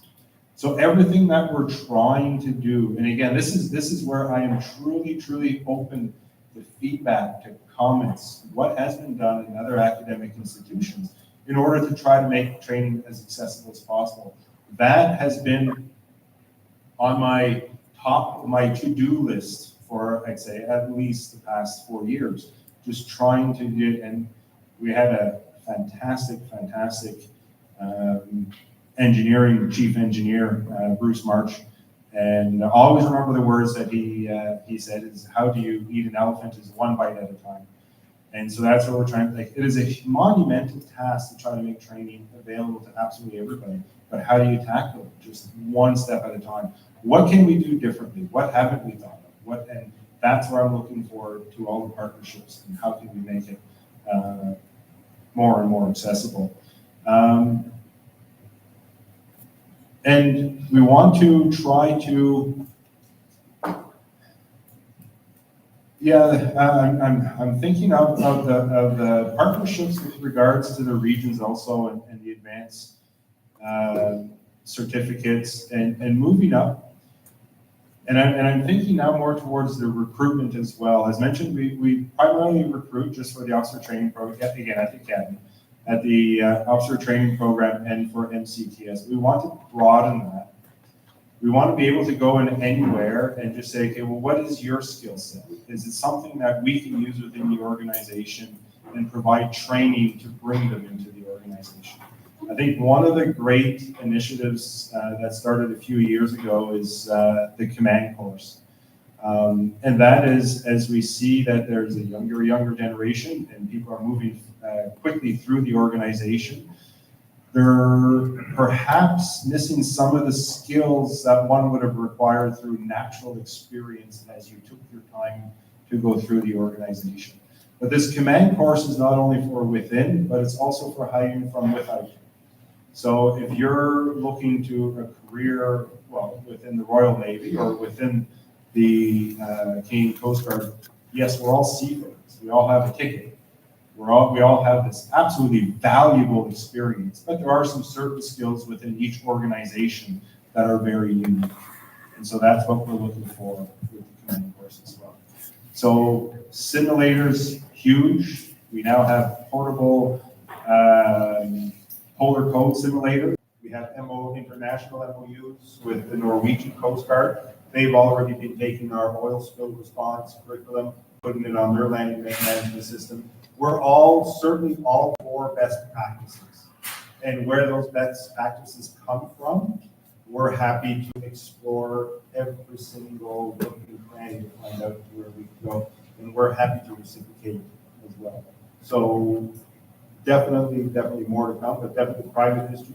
NSCC, Port Hawkesbury Marine Institute, they stepped up to the plate when we went through our HVAC renovations. Our simulators were shut down. We sent our cadets over to NSCC. We have a great working relationship with them as well. So we're open to any new partnerships. I truly believe forming partnerships is the way to move forward. I really agree with that statement. And I just had one other question. One of the biggest training issues we have is capacity to train for mariners on board vessels. So when they come out of cadet programs, and so we do have projects that have been put together by industry partners, by marine training institutions, etc., So I would really like us to talk about this in our national maritime strategy, where we do joint pilot projects and fund them, because everything you're talking about is amazing, but if you have no funding, nothing happens. And these funding has to be private industry, marine training institutions, government, and labor organizations working together so that it's properly done and meets industry needs, but has a collaborative approach. So I'd like to see that incorporated in a national maritime strategy. No, absolutely. No, agree. It's very easy, and we've encountered that in recent years. It's very easy to say this is what we're going to do, and then after that we walk away from the table, and then we talk again next year. So no, completely. Thank you. Thank you very much. This question over here.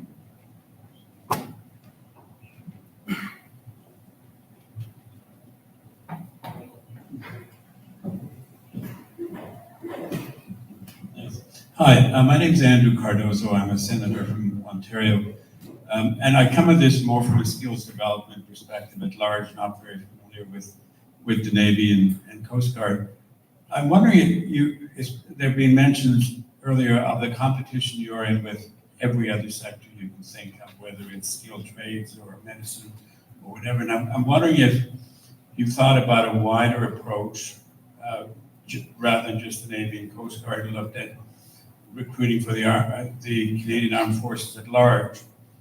Because the larger the net that you can cast, I think the larger number of people will come your way, and then they will naturally prefer one force over the other.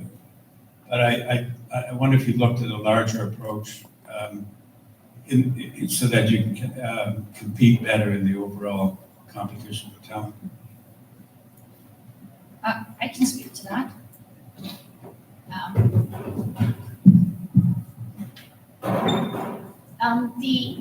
The challenge that the Admiral spoke to is exactly the solution to your problem, that the recruiting is done Canadian Armed Forces wide. And so people are, what we need to fine tune is when they self-select, and if they can self-select. Right now it is kind of systemic with the aptitude testing that is done, where you are a round peg who must fit into only these round holes. And sometimes you get a square peg who's not sure and is going to be great at something. That's where the Naval Experience Program has given people a taste of this, because I think we have to consider, if I started in the Air Force and I'm colorblind and I can't continue in the Air Force, where else can I go?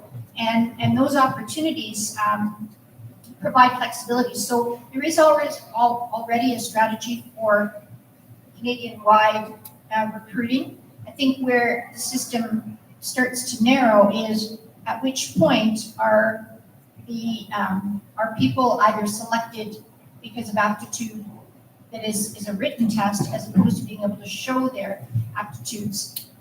We've also got people who are very keen to join the Navy until they discover they're chronically seasick. But they could stay within the Navy because there are other jobs. So I think that the simple answer is it exists, but I think we have limitations once we've done that attraction part about where they fit. Could I just add a quick response to that? That suggestion has in fact been used in financial services sector. And in fact, there was a move to recruit what they call non-traditional talent.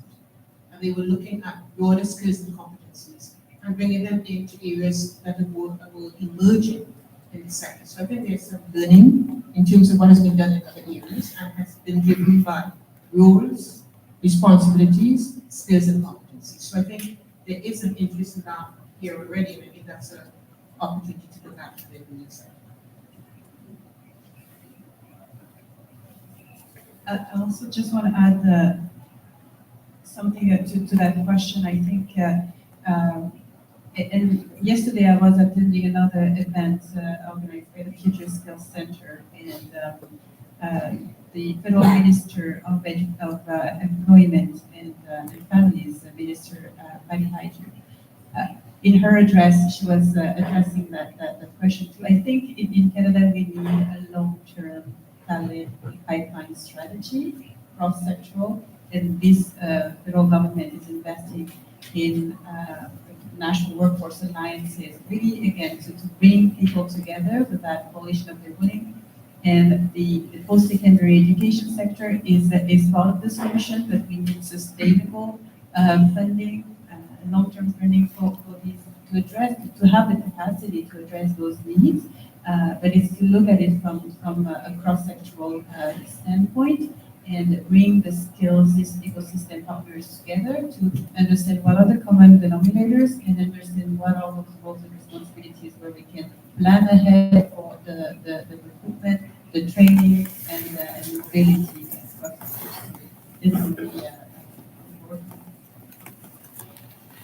Hi, my name is Sharif Safarawi, and I'm the MPP for Mississauga and Mills. I'm the PA for the Minister of Labour, Immigration, Training and Skills Development, and I'm here representing Minister Bacini.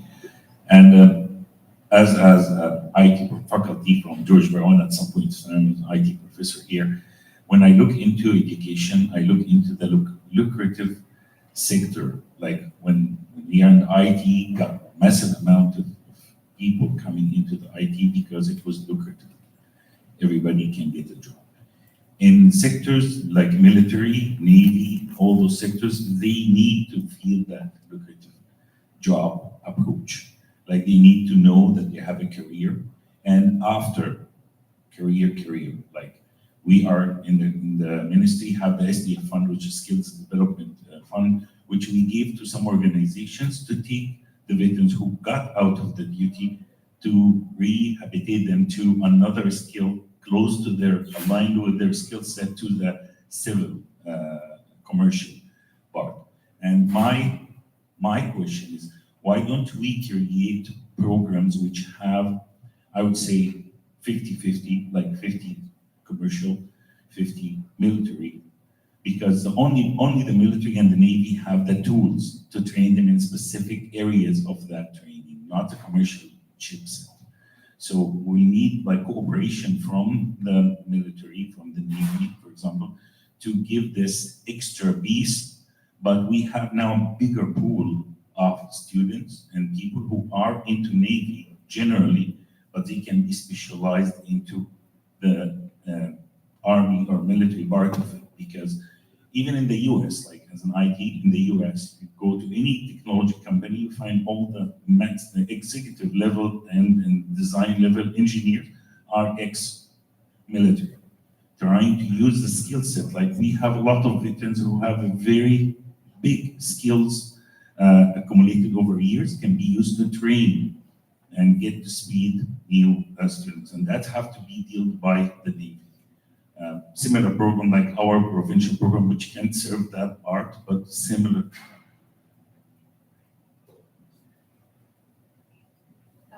It's a great question, and I think that speaks to the conversation we've been having with the Royal Canadian Navy. There are many programs already now being taught by colleges that meet the requirements of the military occupations to a certain degree, and of course I think there's an increased interest in leveraging that system in order to train people with those alignments and then fill the gaps within the military once they join. So of course these are the type of things that we need to increase the awareness of the different pathways career pathways that students have in front of them when they take these programs. They can have maybe a civilian career or enter the military with at least 70% of the training requirements already covered by the program.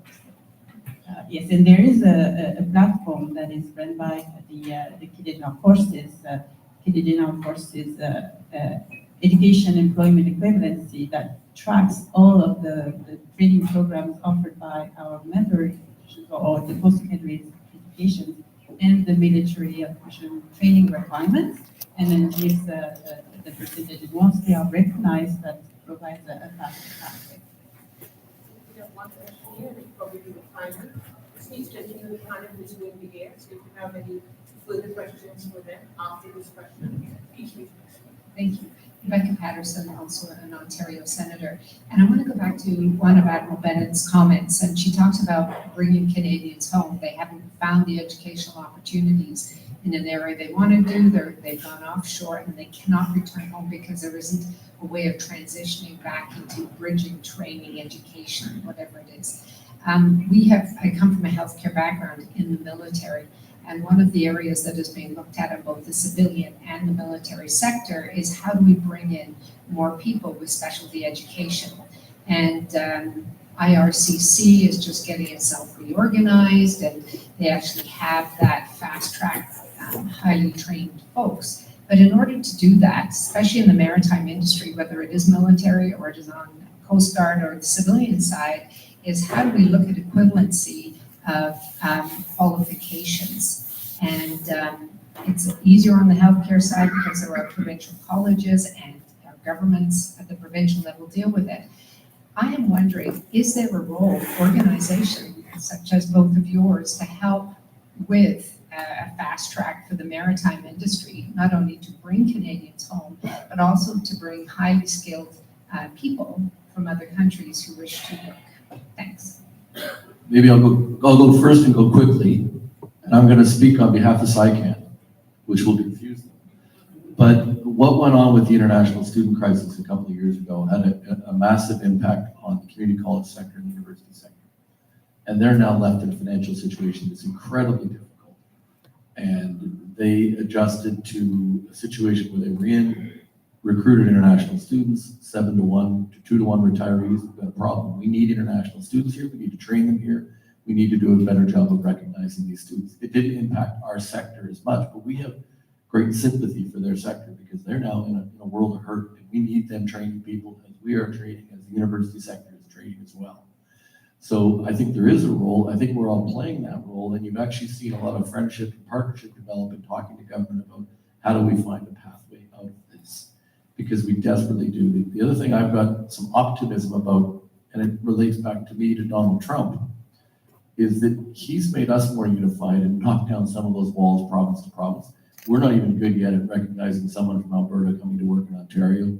We train a remarkable amount of personal support workers. We trained 18,000 of them in 2 years here during COVID in Ontario. And they can't work in British Columbia to go work in a long-term care home. There's craziness that we also have to deal with within Canada. But just my comment, because we have great sympathy for the other levels of post-secondary education, that we've got to fix this. All of us need to.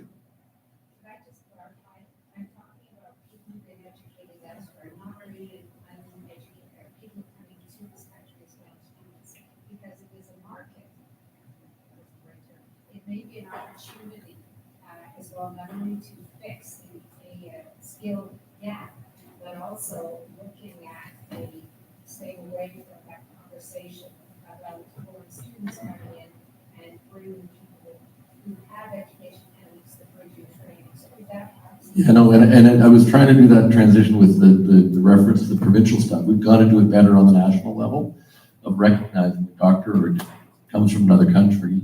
And SICAN does more work on that than our association does. I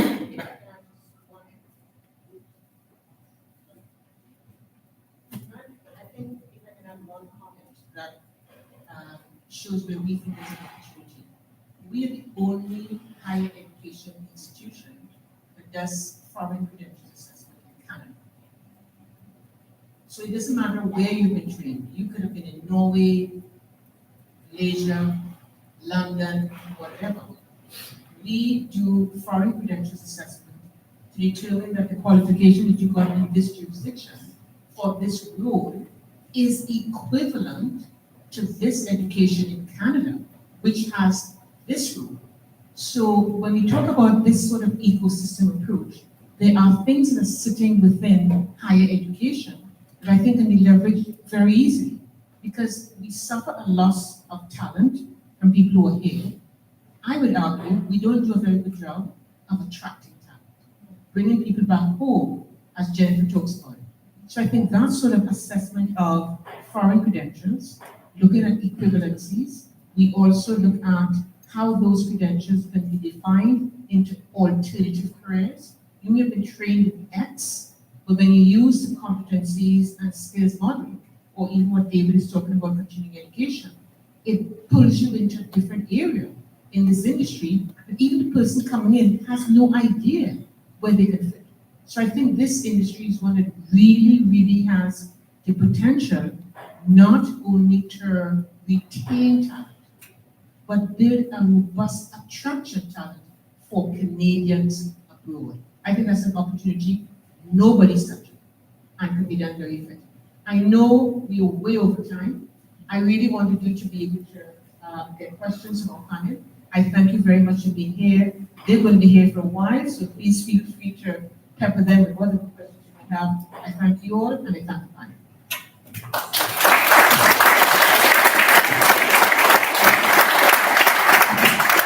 Thank you. Lunch has been served outside, and we will reconvene at 1 p.m.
which is on recruitment and retention, modernizing approaches. The panel is going to be moderated by Julia Fields, the Executive Director of the Canadian Marine Career Foundation. So please join me in welcoming them.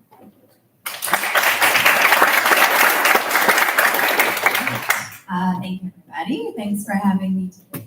And we have a really great panel to talk about this topic, and we've already touched on this topic several times today, so I think it's a hot topic. I just want to give you just a little bit of perspective before we get started. So the Canadian Marine Careers Foundation, we're a nonprofit, and we work with all the different stakeholders in the marine industry, including the Navy and the Coast Guard, as well as the private sector and retraining institutions and other stakeholders to address labor and skill shortages. So we've done a lot of work in this space, and we had a Canadian Seafarers Pathway Study, which we launched in earlier this year. And that showed that we needed 8,300 people in the next 5 years, and that includes the Coast Guard as well as workers for the domestic commercial fleets in Canada.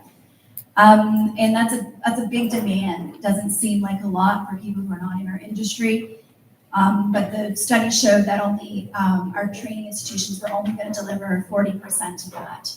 So we have a huge gap to address. There was also a really good study that the Navy did, which was called Clearing the Fog and Addressing Maritime Blindness and Strengthening Recruitment into the Navy. And some of their conclusions were very similar to our study, which was the need for maritime studies to be incorporated into educational curriculum, the idea of developing mobile exhibits, experiential experiences, recognizing the challenges of recruiting people from inland regions, underrepresented groups such as women. And so we share very similar challenges across the public sector and the private sector. So moving forward, I'm just going to introduce our panelists. We have Garrett Knight, who is Vice President and Director of the NATO Association of Canada. We have Chief Petty Officer First Class Bob Campbell, Naval Reserve Formation, Chief Petty Officer Royal Canadian Navy. We have Paul Hilder, the President of the Council of Marine Carriers. And we have Bob Bedell, who is the President and Principal Consultant of Invicta Marine Limited. So just to get us started, just give us in a few minutes what perspective you guys are coming from on the issue of attraction and retention, and name what you think is one of the most important challenges when it comes to attraction from your experience. So I'm going to start with you. Thank you, Julia, and good afternoon all.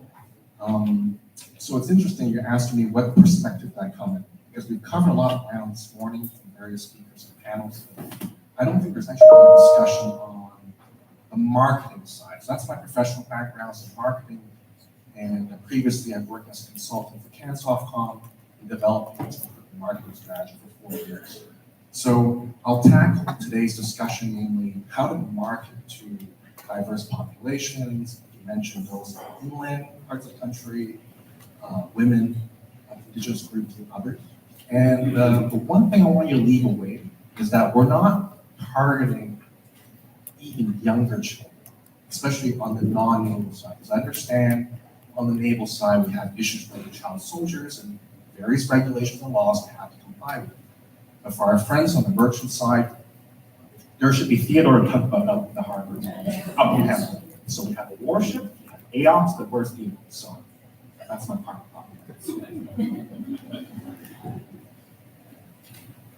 Thank you.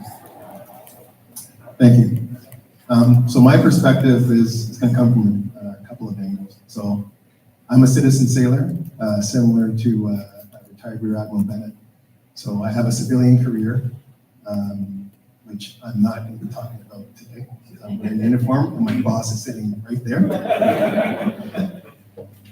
And so I have this interesting intersection of the two careers kind of working side by side. In many cases, I'm fortunate that it's been complementary. But I didn't go to a recruiting center when I was 17 years old to join the Navy. I actually joined the Navy because a friend of mine who had graduated high school about a year earlier than me said, Bob, you should come and join the band at the Naval Reserve in Hamilton. So I was a band geek back in the day. I'm an alumni of the Burlington Teen Tour Band, for those that are from Burlington. So I had no interest in the Navy. I had no interest really in the Canadian Armed Forces, but I saw it as a vehicle to continue to play music. And ironically, after I stepped on the ship for the first time in my career, I've never played an instrument since. I changed jobs, occupations in the Navy, and I never looked back. The other perspective I would say is that, and someone mentioned it earlier this morning, was that the Canadian Armed Forces continue to use aptitude tests as a mechanism to determine, which square peg or round hole you're going to enter. And my personal feeling is that that's an archaic way of doing business. No different than when I was in high school and I went and saw a guidance counselor, and the guidance counselor said, well, what career do you want to do? And I said, I have no idea. Well, why don't you write a test? And that test came back with the results of accountant, pharmacologist, or engineer. I graduated from Weston with a biology degree. I do nothing with biology. My civilian career, I worked in an engineering firm as a program manager. So my point is that we could do a better job trying to marry someone's interests and their talents with the opportunity they have in that organization. And I'm hoping that this group will help us enable. Thank you. Thank you. The Council of Marine Carriers is really an industry association that represents marine operators involved in the domestic transportation industry on the West Coast. Our members move about 80% of the domestic cargoes around the coast.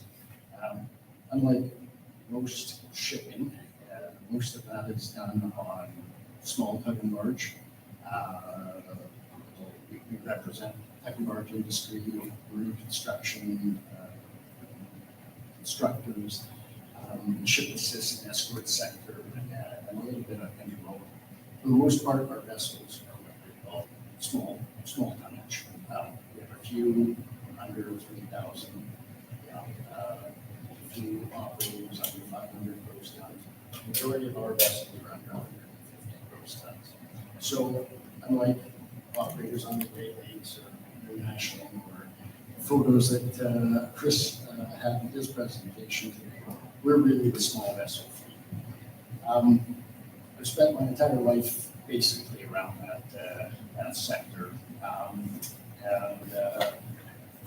always in operations and logistics. The first 30 years of my career, the first 10 years, I'd say, the next 20, I spent it in shoreside operations and logistics. When I was working in Canada,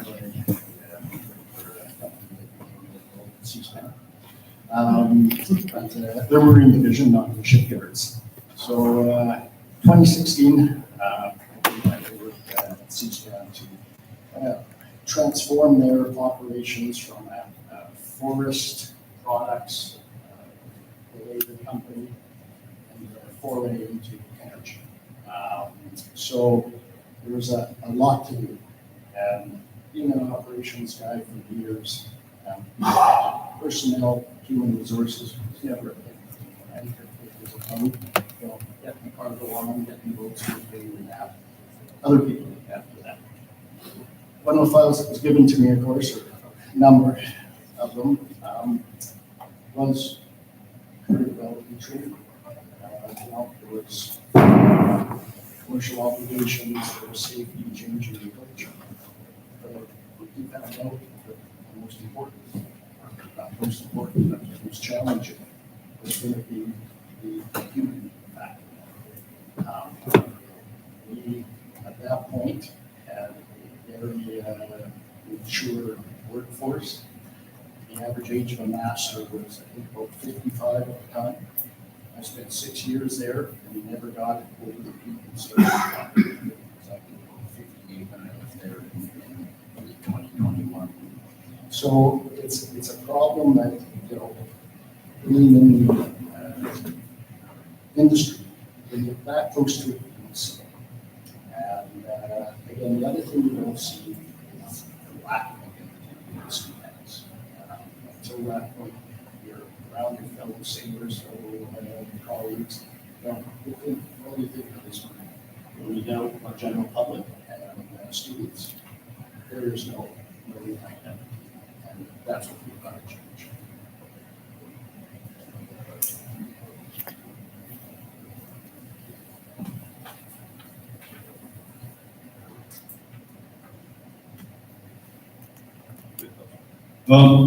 Yeah, I had an early introduction to the Royal Navy. In 1970, I joined the Royal Navy at the age of 15 because you could join at 15 in those days. And there was never a problem about motivation because I grew up in a generation that just followed the Second World War. There was an idea of duty, an idea of responsibility. We had enough people that were interested in joining the Navy. Unfortunately, my naval career was pretty short-lived because I had some eyesight problems which they didn't want to take a gamble. So I left, and I was fortunate enough to get a cadetship with a commercial operator, and I did a 4-year cadetship in Plymouth. Ended up sailing as a chief engineer. In 2020, when the COVID came along, I figured I should be doing something to continue my education because if you don't stay relevant in this industry, you don't get employed for long, particularly as a consultant. So I went to MLA College, which was actually in partnership with Plymouth University, which is where I started my marine career, and did a master's in sustainable maritime operations. And as part of that, I did a study on the attitudes and experiences of Canadian seafarers in the domestic industry, trying to ascertain what motivates people to go to sea in the first place, what motivates them to progress, if they have an opportunity to progress, and what are the motivations for them staying in the industry. So that's the perspective I come from. I'm not an employer, I'm a one-man consulting company. But as part of that, I have engaged with seafarers over the last 50 years, particularly in my consulting role when I've been doing audits on board ships from all over the world, talking to seafarers from all over the world. So I have a perspective of the international scene, and I have a perspective of the domestic scene. A lot of my clients are part of Paul's organization, Council Marine Carriers, and very, very small vessels, and I've worked with clients on very large vessels too. The Asterix is one of my clients. I'm happy to say that from my perspective, that's been a success. I hope the Navy appreciate it too. Yeah. Okay, thanks for that, guys. So let's get into some actual solutions, because we talk a lot about challenges, but this strategy is supposed to outline how do we have solutions moving forward. So Garrett, I think you made a good point about we are targeting people way too late in their age progression, and that we should be starting even younger. So, you know, I'd like to see, you know, Coast Guard and RCN and Canadian Recruiters Foundation, we collaborate on a lot of projects. We do Marine Careers Expos, we do a month in Canada, which is aimed at grades 5 to 12. But I think it would be great to hear what strategies you have in mind to reach those younger children. Thank you for that. So on that note, I mentioned about Theodore and tugboat. And we have a panelist here working in the small boat industry, so we should somehow bring Theodore because it leads to my point. We're not targeting young kids. We spoke about maritime blindness this morning, and if you ask about children, like a child, how they formulate their careers, through self-discovery, through some parental influence, what have you, but they start really young. Kids want to be astronauts or lawyers or firefighters and police officers, and yet typically, and I'll ask maybe even a straw vote here in the room, who would have children say, you know what, I grew up to be a merchant marine or a sailor marine, right? Like, we're not there. So there's this blindness of young children. We're talking about maybe grades 2 or 3. So as we mentioned before lunch, oh, look, I got the grade 5. You missed a vote. And when I say grade 3, that's about, say, 8 years old. So we got a 10-year pipeline, especially with, you know, new capabilities coming in from RCN, for example, sir, I hope we'll have some new submarines coming in about 10 years time, right? So sooner than that, but I'm gonna expect IOC in say 10 years, okay? So I'll be conservative. So I'll build you a plan. So here we are, we're gonna target even younger, because it's 8-year-old, taking 10 years, go through school, go through high school, go through marine colleges, and what have you, to become American with RCN. So we have to start young, and it starts with basics. Let's say, for example, engagement in local schools. So as part of my work at the NATO Association, I meet regularly. I just came back from a NATO Foresight conference in Rome last week, so we met with our NATO partners in our discussions about mobilization and service and various aspects of force generation. We're talking about how do we engage young people. Now, for their purposes, for the military, but undercover and civilian side. We need to start very young. We're not doing so. We're not sustaining efforts in schools. People are not going to schools, for example, in uniform, or let's say from a shipyard, or somebody working in naval design. Because it was mentioned earlier this morning, shipbuilding is very tech-driven now, right? It's not, boilers and getting greasy and what have you.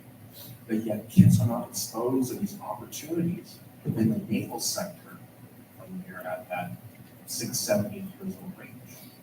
So this is where I really hope to partner with you all that programs can be set up. The British Army I've studied quite a bit in terms of their recruitment strategies. They have a program that's called the British Army Supports Education Program. And we're going to have, and we're allowed to pay members in uniform of the British Army will go to local high schools or local middle schools. And that's to engage with STEM curriculum. So they'll come in, they'll lead discussions, activities, navigation, doing math. And for certain things that young children will be exposed to, say, not necessarily for recruitment. The same, you know what? People from the Army in this instance are nice people. I can relate. I can see that my scientific skills, while learning at school, will be applicable in the future, in the Army otherwise. So I just feel that in our sector, the Navy side and on the civilian side, we engage early, create programs, educational packages, appear at schools, and Theodore help out. And the person who owns that tug. so Richard was involved. Right? So, and this is where, especially when it speaks to maritime blindness, we talk about landlocked communities and areas. There is no exposure. You really have to understand and expose young children to careers on the seas. And I'm sorry, the Army has it easy. The Air Force or aviation as a whole, kids can see planes fly, but yet if you're in cavalry or an air tree or something like that, that's kind of solution. Good point. And I think to elaborate on that, we have to work with provincial governments because they are actually in charge of the curriculum for for their elementary and high schools. And it's a good point that was made earlier today about the Ontario government including the maritime industry in their trades and technology courses in grades 9 and 10. But if we are going to have a national maritime strategy, it does have to include the education systems from the provinces so that we can actually start to work in the idea of water and oceans and marine and safety and all that kind of thing right at the very beginning. So it's mining industry, a lot of these industries have done this, and so it's sort of on us to push this and engage with provincial governments. So in the previous panel before lunch, and I want to thank the doctor here, mentioned about the ecosystem, right? Instead of just a pipeline from high school to a ship. And to your point, Julie, things like, again, we'll look at Toronto Harbor, their sailing programs in the summer. Why don't we just swim? Anything or any touch point that a young person has with the water, fresh water, salt water, that adds and that creates this touch point to say there's a viable career or viable something in this industry. And also, if you understand diverse populations and how parents and family members will have a lot of influence in their careers, if they're seeing that the child will thrive in a maritime environment, they've got their sailing levels, they can say, you know what? It's not a career. It's viable. So don't forget these other elements.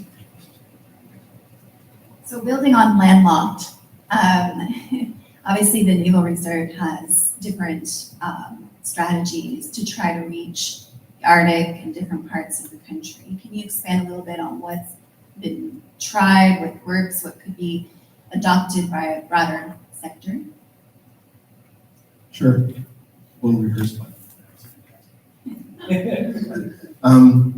So I guess some of the successes from the Naval Reserve context, and I alluded to earlier this morning. So in the province of Ontario, we have a partnership with the Ontario government where we have co-op programs. It started with our reserve unit in Thunder Bay, Ontario, and it's now been scaled to Hamilton, Kitchener, Waterloo, Windsor, and we're looking at other centers where we have the reserve division. We have 7 in Ontario to replicate that model. Satellite unit east of here, we're looking to do the same thing there. Unfortunately, we've been unable so far to replicate that model in other provinces. And some of that just has to do with, as you earlier connection with military and youth and that sort of thing. So we're going to continue to do that in Ontario because it's working for us. And, you know, we don't seem to have a problem with recruiting into the Naval Reserve. And because we've had such a terrible job doing that, now the Admiral has asked us to do so for all Navy jobs, occupations, in regular Navy, which was a mandate that we took on just earlier this year. And our Naval Reserve divisions are moving on. I'm going to date myself here, but you know, going back to the 80s, London, Ontario, we had a satellite unit there that was attached to our Naval Division in Hamilton. And that unit at the time was focused on training engineers or technicians. And the reason why they were focused on technicians was because they had a relationship with then General Motors diesel division. So the engines, the motors that were being built by GM were the same motors and engines that were installed in gate vessels in Halifax and in Squamish on the West Coast. So those sailors had the opportunity to get their hands on the equipment, learn how to effect repairs, and deliver value, quite frankly, that they could then translate to the coast whenever they had the availability from civilian careers to go out and augment the fleet. We've kind of moved away from that, and maybe that's something we need to investigate, because we have colleges that are adjacent to Naval Reserve divisions where they have sort of centers of excellence. I think of Camosun College and the electrician program that they have there, as an example. Sarah, you talked about Marine Institute in St. John's, Newfoundland as another example. But I think more broadly, and you've mentioned it, you mentioned it as well, we need to advertise, market the marine sector as a opportunity or a career of choice. We just got to get them in. Once we get the citizens in, you know, they can figure out where they're going to land, whether that's in a uniformed organization like Coast Guard or the Navy, or maybe it's another element of the marine sector.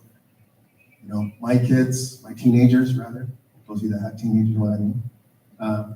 You know, they see me in uniform almost every day, even though I'm part-time, just because of the different things that they do. But I have no illusions that probably the Navy may not be a career for them.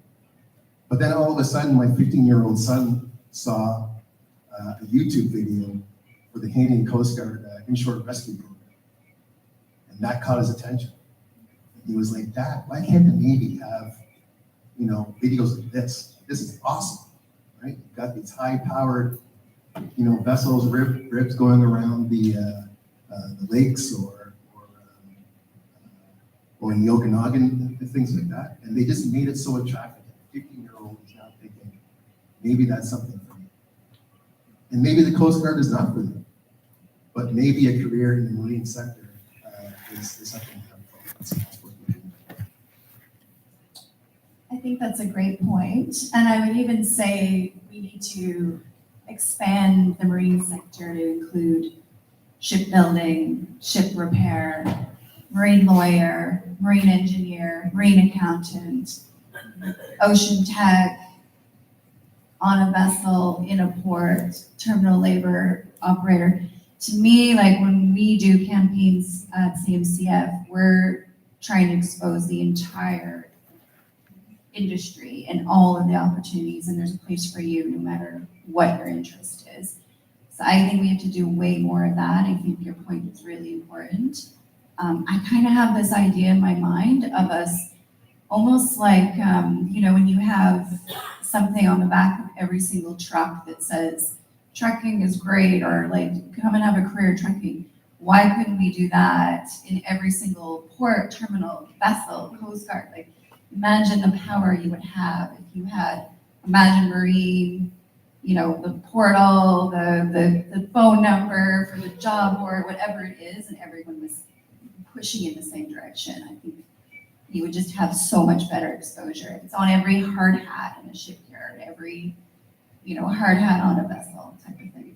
So it's worth giving credit to some provincial provinces that have got on board with that, right? So the National Shipbuilding Strategy is announced. British Columbia, Nova Scotia, those provinces collaborated. I think yourself, sir, you talked about partnerships, right? So they got into a partnership with the shipyards in their provinces, with the higher learning institutions, to start figuring out how are we going to generate the skills that we need for the marine sector to build ships for Canada. Now it sounds like Ontario is getting on board, which is awesome. It's good to see that. But then there's also this other piece with it, which is kind of strange. I can only speak from a BC perspective, that's where I live. New schools that are being built, for example, in Victoria, BC, they're losing space for the trades, right? So a kid in grade 7 or grade 8, that's kind of the sweet spot where you want to introduce them to carpentry and metalwork and things like that. You remove that space from that institution. They no longer have visibility to what other career opportunities have. Whether that's in the marine sector, obviously we're promoting the marine sector. But I think that's a piece where we need the provinces to help out. I agree. Paul, you mentioned being from a smaller business industry, and I think an important point is for a national maritime strategy that we have to recognize that most of the marine industry is actually small and medium-sized enterprises with small teams and not necessarily the same resources that a large department like the Royal Canadian Navy or the Coast Guard might have. Give us a sense of what happens when tug operators have to recruit people off the street and what happens. Sure, thanks, Julia. Well, for 40 plus years, we didn't know what recruiting was, because we were the second step in the maritime career. The first being the commercial fishing industry. So, in the mid 80s, 30 years before that, in the mid 80s, there was in excess of 6,000 commercial fishing vessels, and of course, 6,000 training platforms. That was in commercial fishing. So, people that had a taste of coming from the industry were either coming from the commercial fishing industry, or they were a relative of someone in the industry. When I think back to my shipmates, there wasn't any marine coming into the industry, coming from fish boats. Some of the captains or something, right? That all changed.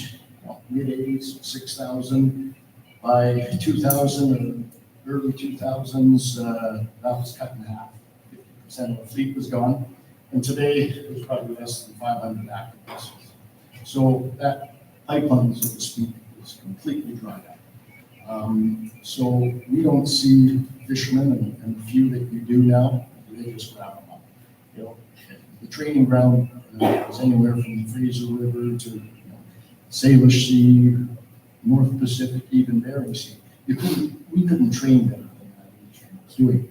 So today that's left to us. We're now the entry level.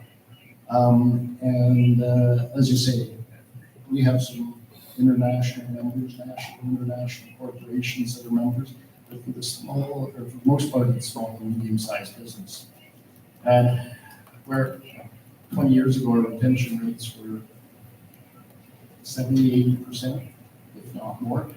Today, it's kind of switched around. I would say they're in the 30 to 40%. And the onus to train falls on small business. It's not cheap.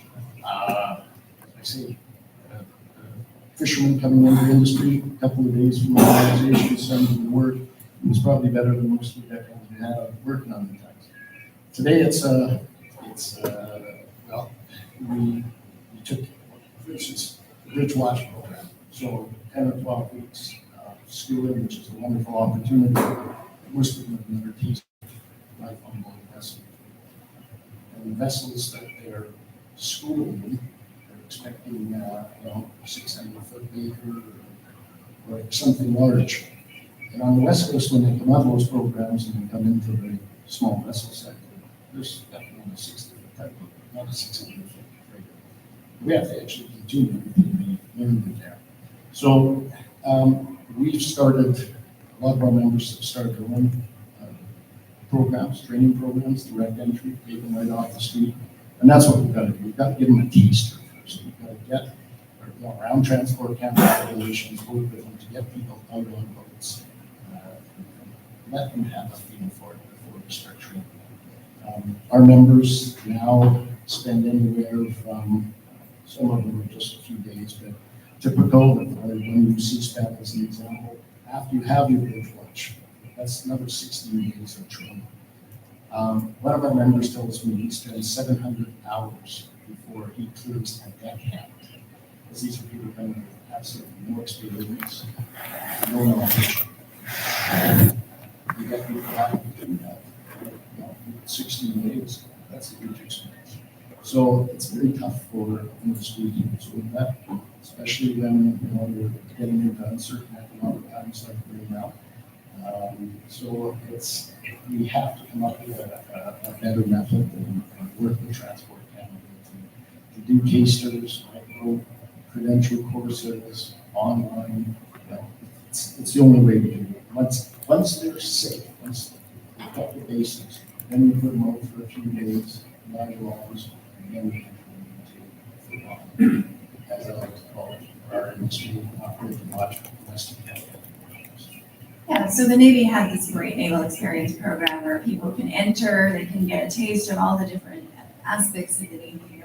No commitment necessary, that's been a very successful program. But when you think about the private sector, there's this huge attrition of people who go through training, never been on a vessel, get on a vessel, like, oh, this is not my life. This is not for me, I'm sick. What a waste of resources, to do all of that and then have them leave after, a few weeks. So I think that's a really good point. And the attrition rate is quite high for people, trying out the industry, realizing it's not for them. And you've already invested all this time, energy, and resources. Yeah, I hear the frustration from both sides, from companies and students. Yeah. We do a lot of workforce recruitment community. I just can't break in. It's frustrating. Let's switch gears. So you did a lot of research on what seafarers in Canada were, their perceptions, their experiences. What were some of the main highlights that you saw in terms of their retention in the industry and some of the things that we could adopt into a national strategy around retention? Probably the biggest and most surprising thing from the respondents to the survey, and you have to recognize that they're responding to a survey, they're motivated. But having said that, It's a relatively simple industry. The sample was pretty robust. So I think we can take what they said as being representative. Most people in the industry saw themselves staying in the industry for quite a long time. What their frustrations were was lack of advancement or lack of advancement opportunities. You get the same arguments about pay. Time off is a really big one. The pay depended on the sector. There were certain respondents who thought the pay was the best thing about the job. There were others that thought it was the worst thing about the job. There were those that thought time off was the best thing about the job. Most thought time off was the worst thing about the job. So you have to discount those. They are more related to the sector they worked in than the industry as a whole.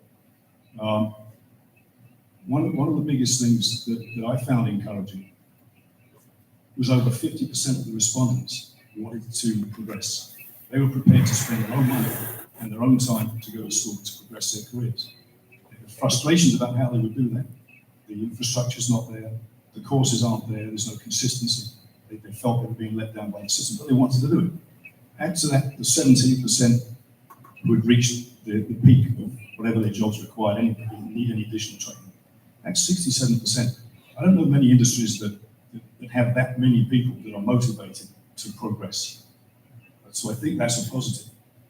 But if you don't satisfy their expectations, and if we talk about recruitment, we can paint all the images we want about what a fantastic job it is. It is. It should sell itself. But if we can't deliver on that at the other end, then we're going to be in a worse problem. So you have to look at the existing seafarers, and this counts for the Navy as well as for the merchant marine. What do they feel about their jobs? What are they saying to their families? What are they saying to their kids? They're saying this is a great career, come into it. Well, they're saying, no, stay away from it. They can be your best advocates. So you've got to take care of them. So we keep talking about two things I want to say. One thing, we talk about human resources. A resource is something you use and you throw it away when it's done. These are human assets. We have to start treating them like assets.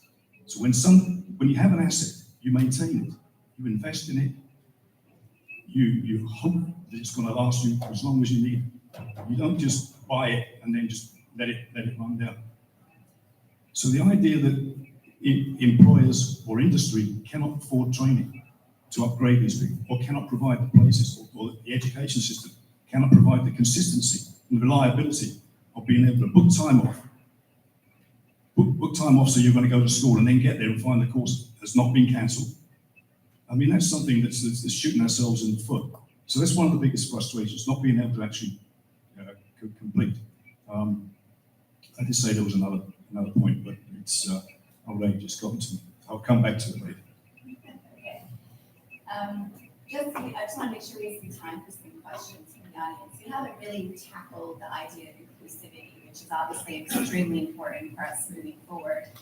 There was a lot of recommendations in our study. There's recommendations in the Navy study as well. I'm wondering if there's anyone in the audience that wants to talk to that point, or they want to ask some questions of the panelists and some of the other things that were mentioned.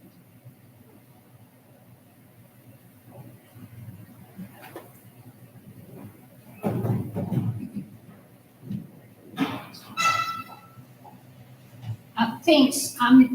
It's interesting, and discarding our neighbors to the south, the rap that equity, inclusion, and diversity have. One of I worked in that field in the Canadian Armed Forces, and there was a great quote that somebody said, and I use it often, that diversity is about counting people, inclusion is about making those numbers count. So I think that's a really good lens to look at it. I think you also have to look at inclusivity can also be exclusive when you have targets and you're looking at particular populations. We also have outdated terminology, even in the Government of Canada. Visible minority. When I go to Vancouver, I am a visible minority. And so I think, again, the labels and how we're doing those approaches, we need to be really careful, but I will go back to that initial quote about diversity is counting numbers, inclusivity is making numbers count. So of course I followed on with everybody's footsteps, and I think the other thing that we're going to need to be ready to do as an industry is to be inclusive. Is not the same cost for doing business. There is a price tag to this, because in order for people, if you're not trying to make everyone fit into a unisex t-shirt, as I think those, this is about trying to create retention through the policies that take into consideration the diversity we brought to the bench. And I think that one thing that goes very, I have to hear, well, we can't have, I'll use the military, equipment that fits women because it costs too much. And it used to be very acceptable, like, yes, of course, it's too much for such a small group. But I think in a modern world with inclusivity, belonging and justice being the primary objectives of what we're trying to achieve, is we also have to be planning and any strategy to understand that this is going to come with an acceptable price tag, because the value of putting upfront investment to the policies, the strategies, the benefits will be exponentially returned by having a much wider access to a fully engaged workforce. So that was more a statement than a question, but I would suggest, are we ready to consider that in any strategy moving forward? I think that's actually an excellent point, and we still have a lot of instances in all types of training institutions and vessels where the equipment isn't size appropriate for women, or even for smaller men. So that is a barrier that's like real right now. It's still happening, and I think if we're going to have people coming into the industry, we can't create barriers for them. I literally met someone just the other day who said, "Oh, like the gloves were really long. I guess I just made it work." So I had a personal experience of that, and so I think if we're going to have a strategy, it really has to incorporate that, but also think about what could we create as resources that's going to be impactful for the entire sector that we could put resources and funding behind to create.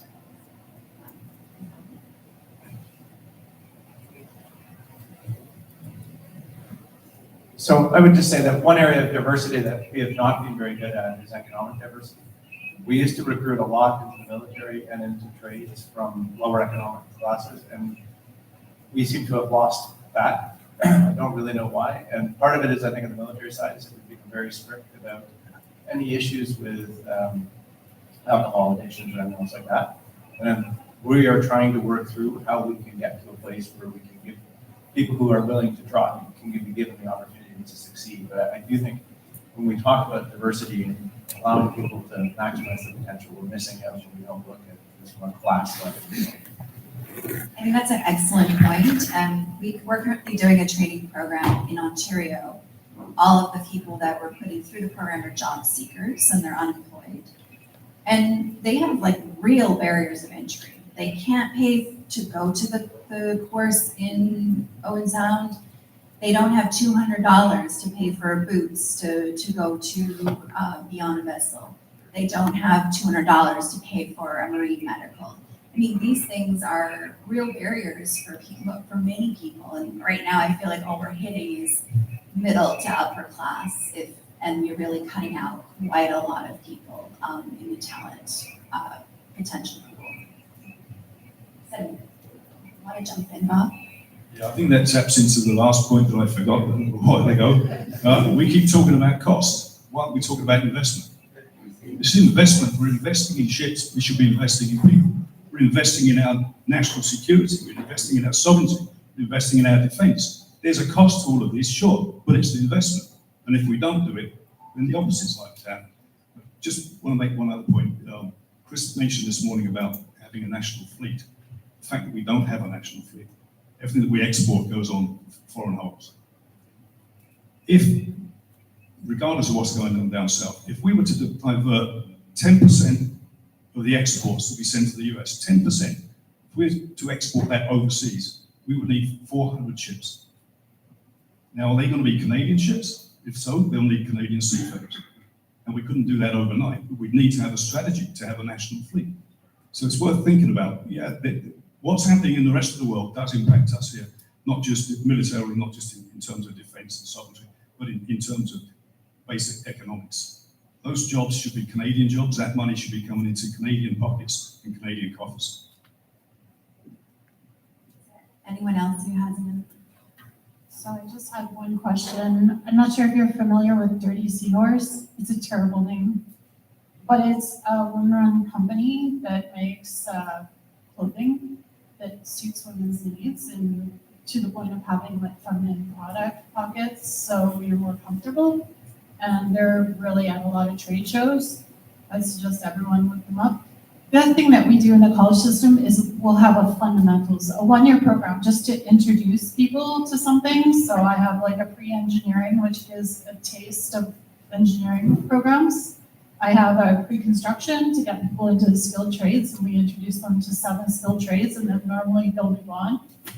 Just wondering if there's anything like that in the marine industry where we could do like a pre-marine and you could do a sampling of different types of jobs, because most young people are coming out of high school, still not sure what they want to do. They want to take a gap year, but in some cases they're happier just coming to college for 1 year, trying it out, and then finding out what they really like. So that might be an opportunity.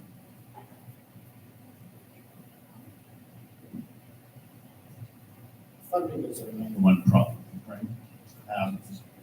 Federally regulated industry, provincially regulated education industry, right? So we've tried with Skilled Trades BC for a long while to try and get funding for domestic and programs, state student programs,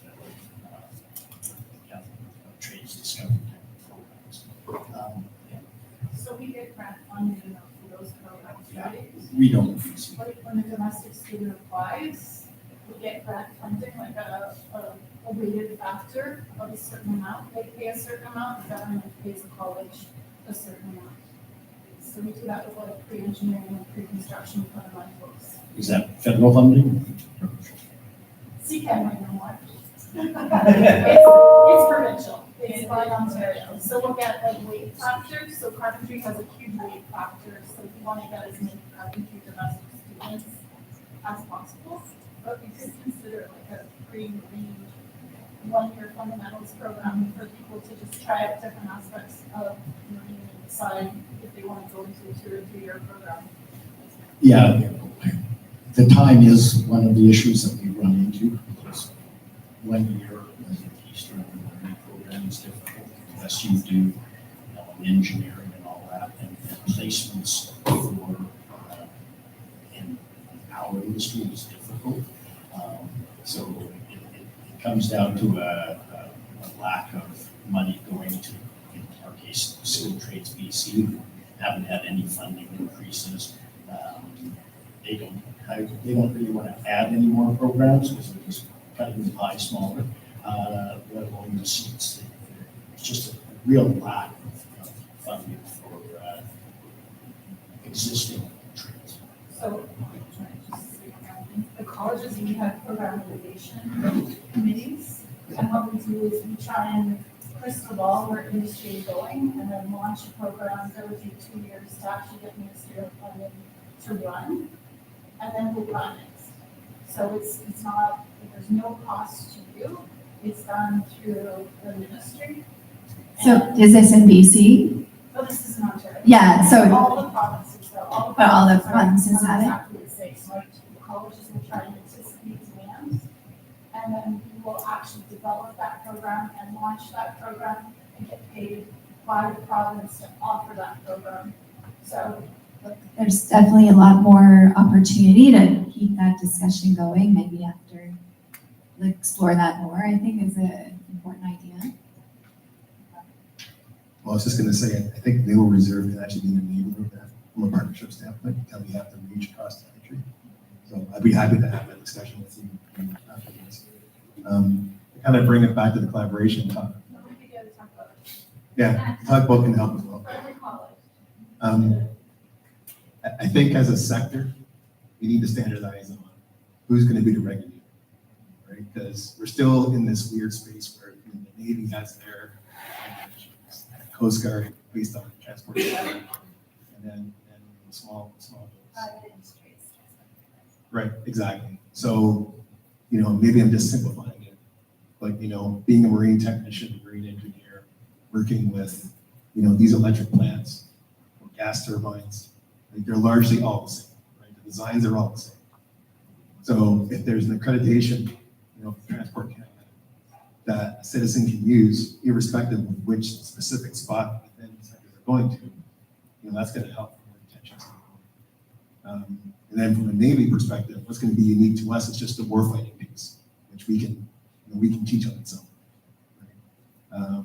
Because until we do that, I don't think we're going to solve the problem as working together, trying to build capacity that we need. And the Admiral talked earlier about we're collaborating with the Coast Guard now, right, on a couple of things. Make no mistake, that was a huge leap to convince a lot of people in the Navy that this was the right thing to do, right? Because they wanted to continue to be insular and be exclusive, almost to their detriment, right? So now that we're almost at the rock bottom on the people side, all options have to be on the table from a collaboration standpoint. I just want to add and circle back to the inclusion piece here. So we talk about new Canadians before lunch and how we can get new Canadians involved in the marine industry, in the Navy side or the merchant side. So we haven't considered, and this is my marketing hat on here, and I see some, colleagues from public affairs here, so they may not like me for what I'm about to say. From my outreach standpoint, awareness, a lot of these new Canadians come from rich maritime culture, from their ancestors. Like, for example, my grandpapa, my late grandpapa, was a merchant sailor from Hong Kong. He would tell me stories of first time landing in New York and seeing skyscrapers, this is back in the 50s and 60s. But we have a lot of new Canadians that have this rich tradition, but they're landlocked. For example, we talk about Greeks, we talk about Filipinos, for instance. I'll take the Filipinos. Here in Toronto, we have the largest population of Filipinos in absolute numbers. That's true. And we have the lake and we have access to water. But the fastest growing population of Filipinos in Canada, of Filipino origin, is in Winnipeg. Winnipeg's pretty far from both oceans. How are we going to reach people with rich maritime traditions in a landlocked location like Winnipeg? So, okay. All right. But this is great. So, for example, opportunities for, let's say, inland search and rescue or something along those lines, that's great. But for my friends, thank you. But for our friends in the tugboat industry and for ocean ferrying, how do we access them, right? So we've been talking a lot today about, okay, we'll build a better system and they'll come to us, right? But let's flip that around and say, we will outreach to these communities and say, there is this tradition and you're welcome to join this rich tradition here in Canada. Come join us, here's all the benefits, yada, yada, yada, right? Flip it around. So I think that's a very good point. For us to make sure that happens, we need to have more hybrid, remote, in-community delivery of training. That is a very big barrier at the moment in terms of we don't have that a lot in the commercial sector. We need more approvals for that and more partnerships and collaborations to make sure that those things happen. They're approved by Transport Canada in a quick way, and that they start to be unrolled. And I think that's a very, very key thing, and that we need to collaborate with the Navy and the Coast Guard where they might have resources inland that we can all benefit from and really maximize for the whole sector. And there's a lot of barriers for new Canadians to get into our industry. There's high security clearances that are needed. You have to be a Canadian citizen to do a lot of cross-border cargo traffic into the United States, be able to enter the United States easily, or be a permanent resident. There are certain things that we have to work on to help those new Canadians enter and progress in our industry in a much easier way. And they often don't have any idea where to start. They don't understand our system, it's complicated. A lot of work is almost needed to help with each step to get people in. A lot of effort needs to be made. We can't just say to them, oh, hey, come into our industry, and then leave it at that. That's not an effective strategy for recruitment. Any other comment? I've got a question. Chris Elliott here. So building on the idea of investing in our people, so a lot of you would probably be surprised to hear that we sent 50 junior sailors on a Shaw Festival drama course earlier this year for the express purpose of trying to get them to learn how to communicate externally about the work they do in the Royal Canadian Navy. And so, hearing about, and this question is for Paul, but hearing about the industry and some, high turnovers at the lowest levels, and, that initial touch point is so important in the organization. Is there anything on the civilian side that you're doing to resource your lowest or your most junior members with coaching and mentorship type skills to help with that process? Limited risk. Yeah. So recently, the last couple of years, we have a workforce retention committee. Representation from all sectors. Try to get mentoring programs going. A little difficult to do that connection in the school system as well. And of course, there's got to be a walk from the student familiar with which isn't always there. But it is one of the things that is brought up. I won't say every meeting, we have some quarterly, but it's got to be a system there. Chris, just to let you know, like for instance, we had a tugboat company at our conference last week, and they're doing like internships and they're doing mentoring and that sort of thing. But they have the resources to do 3 people or 2 people, and I think that's the reality that we need to understand. And it's a start, and it's great. And they were like, every person we do, we bring a new person in from a different underrepresented group, or we're helping them, we're moving them forward.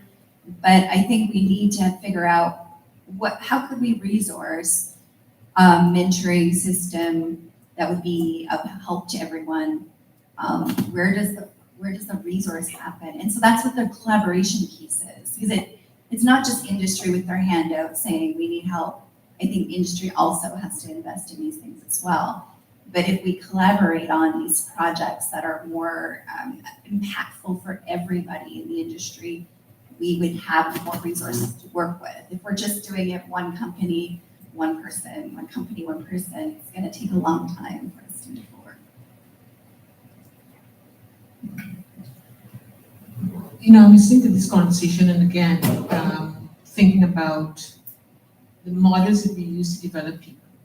I come to this from a human capital development model. So it's looking at roles, very much as Jennifer raised this morning, roles and responsibilities and skills and so on. I think that there's a real opportunity, again, to think about what sort of delivery, design, development approaches could be used to provide solutions that can touch any organization. We're talking about one part of the industry that could be very small, a few number of people. The cost of doing training in a very small organization is phenomenal, simply because of the size of the organization. And then we have large organizations where there's so many people, how do you train all of them? So that's really expensive. I think we need to look at models such as the use of technology-based boot camps that provide very targeted content development, very targeted competency-based learning.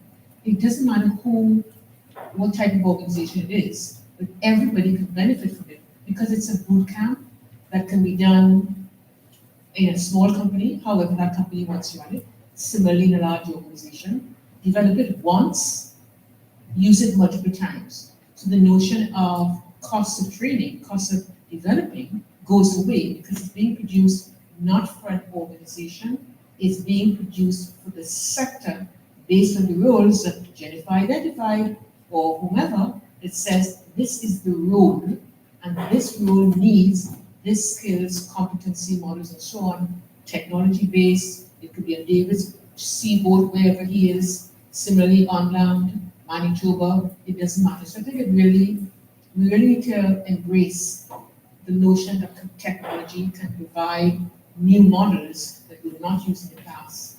We're using boot camps very effectively doesn't matter where people are, but you can complete a boot camp, 10 to 12 weeks, people are ready to move. So just again thinking, let's see how we might adopt those types of models at this point in time in the industry with limited costs, massive usage. It's an excellent point. I totally agree. Hello. Yeah, name's Paul Kenny, Kenny Family Foundation. You could say I'm in resource development too. To the Vancouver problem, getting mentorships, Blade Runners. I don't know if you've heard of them. They have a one-on-one life coach for street kids.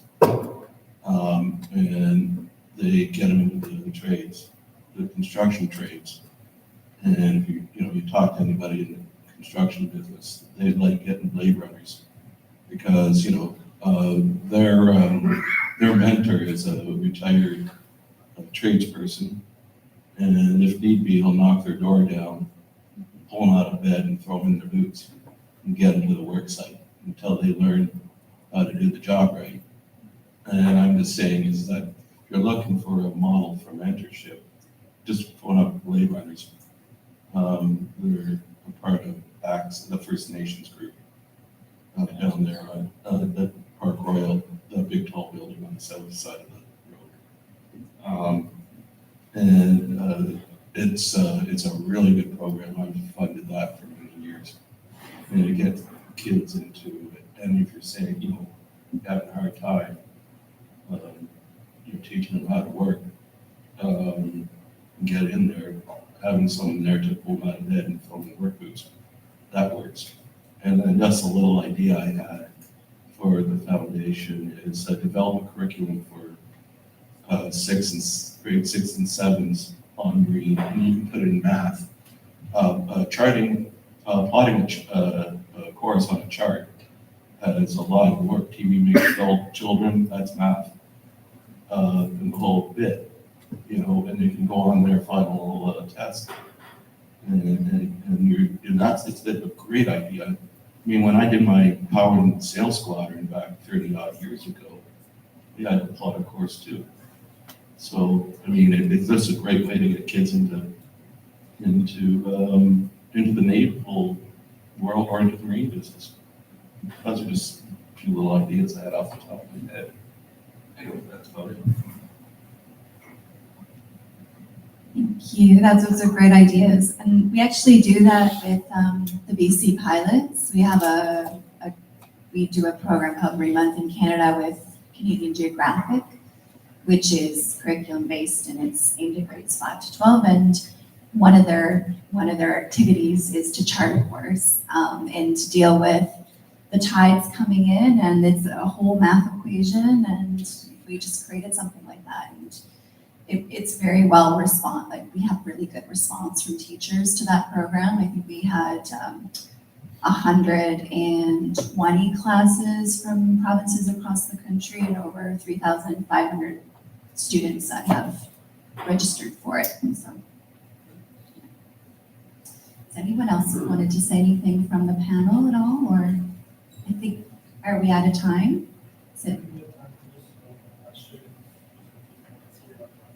Hi, great panel. I just wanted to make a point about youth employment. And when you talk to youth these days, there's a great sense of anxiety and fear about their possibilities, but also fear of the world we live in. And when I hear you talk about the career possibilities, I feel like they really need to hear these stories, because not only they are great prosperous careers, but also it gives them a sense of purpose, and that's very necessary these days. And so I think we need to find ways to better connect those stories to youth and find those mechanisms to amplify these possibilities. Julia, I just want to finish with pushing the idea of the national strategy that we talk so much about. Listening to everybody here today, Ontario, BC, and that, until we have that common one force working for us with the provinces, with the federal government, all the agencies, USDCR, CCTC. Until we get there, we're still going to struggle. And the sooner we get that going, and with your organization leading the way, I'm sure we'll get there, but I just want to get that's what there's quick fixes, and there's long-term fixes, and that's all. Okay, it's a good way to maybe transition to the break. I don't know. Is that where we're going? Okay. Yes, thank you. Please join me in thanking the panel. We'll take a health break of 15 minutes.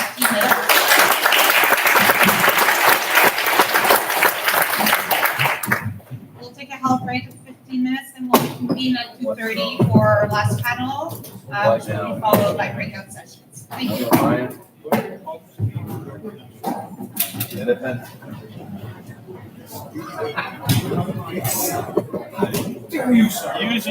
Usually break for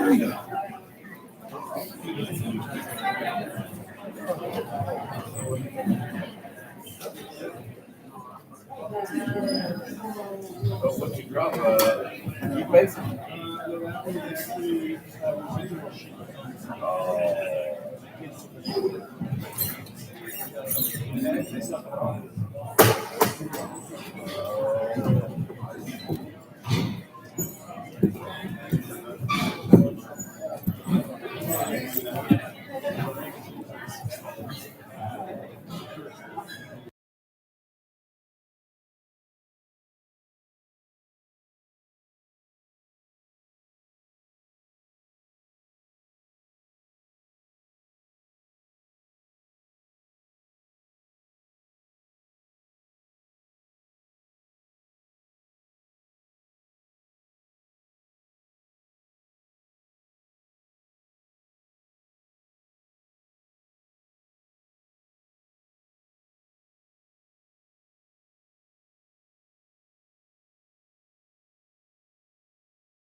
what a great day so far. I was chatting with Mark and he was expressing, interest in the objective of the day, which really is to take all of our thoughts, capture all of those thoughts, frame them into what are the important themes that you would want to have a national strategy on the marine workforce accomplish, look like, what are the objectives for our nation. And so we're capturing so many amazing insights, practical observations, recruiting, training, educational system, regulatory change, the importance of partnerships. I also found important how many solution elements are shared between public and private entities, and that funding and responsibility tension that often exists in that space, which is, I would argue, part of the problem space and why maybe challenges like this are difficult to solve. But it's also part of the solution space and what needs to be different. And so we have to be eyes wide open about how we want to characterize that, which speaks to the importance of this particular panel and the comments that we're looking for from our panelists. Policy and partnerships toward a national strategy. But you're not really here to hear from me. So we're fortunate to have three great panelists today. Hannah Bowlby is the chair of the Ontario Marine Council, and she manages government relations and public affairs at Algoma Central Corporation. Hannah has worked at the Algoma since 2012, and in January 25, she was appointed chair of the Ontario Marine Council. She leads advocacy initiatives to advance strategic goals, influence policy, strengthen partnerships to support a resilient, competitive, and sustainable marine sector. Honorary Captain Mark McQueen has earned stripes with practical experience in PMO in his earlier days, in addition to his financial sector expertise as a leader of Wellington Financial and then with CIBC. In his private corporate experience, he's also held roles of the Toronto Port Authority and as the chair of the Windsor-Detroit Bridge Authority. And Julia Fields, whom we've had the benefit of hearing in the prior panel, thanks for chairing that panel with me. And to recall to this audience that you're here as the Executive Director of the Canadian Marine Careers Foundation. So I wanted to just take a minute and set the stage. What we're going to do is a little bit different than some of the other panels because the complexity of this topic warrants allowing the panelists a few minutes really to advance their ideas in a thoughtful way. So we're going to have each panelist provide remarks, and then at the end of the three sets of remarks, I'll just offer the opportunity for each of you, if there's something in particular you want to comment on another panelist's words or ideas, or you want to challenge or add value to them, we'll take a moment to do that before we take some questions from the floor. And we recognize that from the end of this, we'll work into breakout sessions that will allow us to actually chew on the topics with breakout sessions divided by panel type. So you should think about which panel you were participating in that you would enjoy participating in a breakout session on. With that, perhaps Hannah, turn it to you as first. Hello everyone. Thank you. I'm really pleased to be here. So my name is Hannah Bowlby. I am the chair of the Ontario Marine Council. We are an industry association representing major marine stakeholders in the province. So we have the seaway, shippers, ship owners, ports, terminals, and shipyards. My full-time job is Algoma Central Corporation, and I do GR there. Algoma Central is the largest marine carrier operating on the Great Lakes, and we are about 126 years young. So and I've been there for 13 years now. So I'll start with the big picture. A strong marine workforce means a strong economy and a stronger, more resilient Canada. Our supply chains rely on the men and women who work on and off our waterways. Commercial seafarers, ferry and tug operators, port workers, shoreside support staff, and naval and coast guard personnel. When we invest in those people, we're investing in economic resilience and national capability. If we don't have a steady pipeline of skilled mariners, the impacts ripple across every sector: construction, agriculture, steel, energy, and road safety. Canada's marine workforce is aging, and pathways for young people to enter the industry need to be widened. A strong workforce strategy must focus on both attraction and retention, making marine careers visible and attainable, and ensuring clear training and advancement pathways from entry level through to officer positions. Recognizing these as skilled trades will be key to that effort. I believe there's an opportunity to better connect the civilian and defense side of the marine sector. A lot of the skills and knowledge base are transferable, navigation, galley, maintenance, logistics, and analytical math and science education. These skilled workers should be able to move between our two sectors more fluidly. When the commercial and defense marine workforces support each other, both become stronger. So in practical terms, this could mean recognizing military sea service and training. We already see some progress. TC does recognize certain Royal Canadian Navy and Coast Guard experience towards civilian certification, but the process is still mostly case by case and takes months for even qualified candidates. A formal national framework could make it faster and more consistent, mapping military training directly to Transport Canada certificates where skills align. These would allow veterans and service members to transition into civilian marine roles without unnecessary duplication, helping fill critical shortages while keeping that expertise within Canada's maritime system. It's about recognizing that this is one ecosystem, serving different but complementary national interests. That kind of flow strengthens and grows everyone's talent pool and ensures a highly skilled workforce across the board. Working alongside government is key here. We need coordinated workforce planning that reflects the realities on the ground, regional differences, training capacity, and industry demand. Federal leadership can set national direction, but provinces are where training happens. So this needs to be a true partnership. Industry bringing forward practical solutions and governments helping align policy, funding, and training infrastructure to make those solutions work. OMC supports the idea of a national strategy, but it must be practical, focused, and industry-led. A national framework should also be informed by reliable labor market data, understanding where shortages exist, where training capacity is available, and where partnerships can be strengthened. Rather than starting from scratch, let's build on what's already working. The Canadian Marine Careers Foundation is an excellent example of this. The CMCF is already doing great work connecting employers, educators, and government. It makes sense for industry and associations like the CMCF to play a coordinating role, helping align efforts across the country so we're not duplicating or reinvesting programs, but instead reinforcing the ones that are already delivering results. This means supporting our marine schools and ensuring that underlying funding shortfalls are resolved and adequate funding is provided for things like capital improvements, ensuring we are ready for the future and our workforce has the training that they need.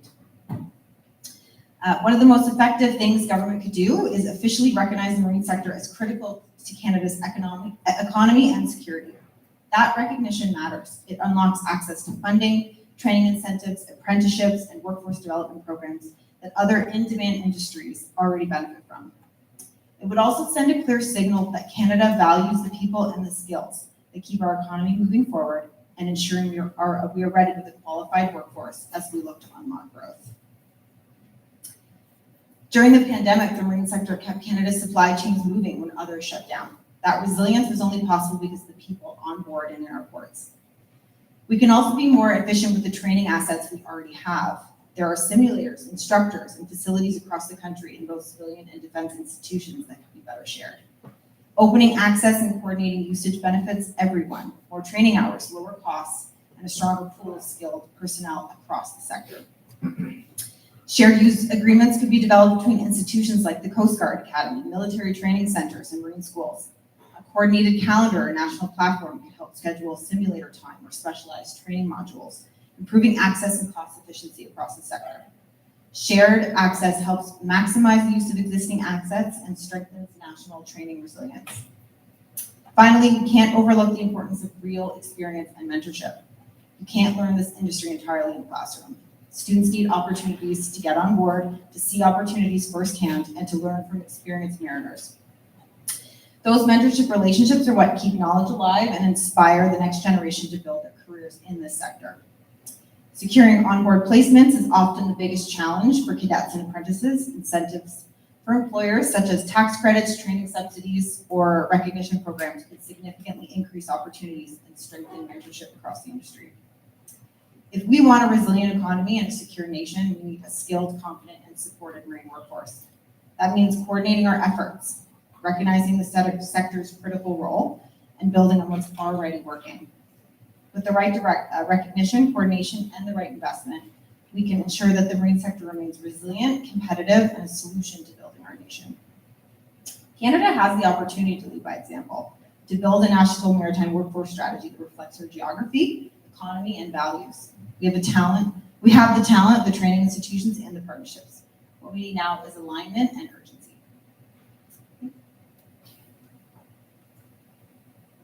Just a quick comment and then to Mark, the idea to capture is from where does the vision need to come from? Recognizing the power and the importance of provinces and the role they play. The open-ended question or statement about funding, I think that needs to be solved for absolutely, because otherwise you run into just any number of execution challenges. I loved the main point about you can't learn this in the classroom, or all of this in the classroom, which ties to comments on apprenticeships and key programs like that. And really just finally, there are things that very much are working. The question is, why do those work and how do we build and improve on that success? So really appreciate your comments, man. Mark?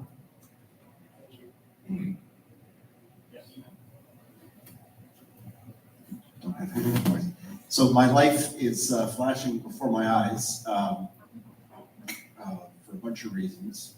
Partly because I have all these great notes, but having listened all day to the topics, I'm not sure what I want to talk about will be as useful to you as thoughts I might have upon reflection. I'm a director of Algoma by coincidence for 10 years, so I have a sense of what the shipping industry in this country, Algoma's got 100 ships now, both Lakers as well as global interests. So I have the sense of the challenges that business faces. 8 years as chairman of the Port Authority, again, to the Admiral's point about tough times here in Toronto and the maritime blindness point. The idiot that allowed somebody to start building fencing off the dock wall, which has been there for 100+ years, that was really not a good idea, because we need that dock for the next 100 years, so I'm going to find out who did that. I know it's not, because it's nothing new.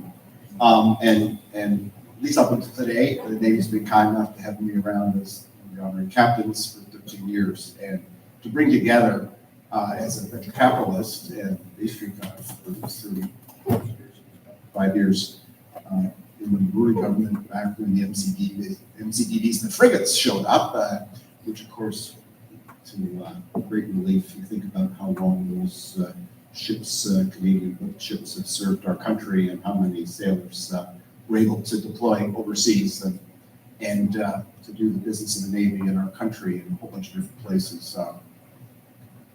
To bring all that together, to think about the crisis that everyone seems to be in today. Two thoughts. A lot of the themes of today, what I've heard, is it's someone else's job and it depends upon someone else's funding.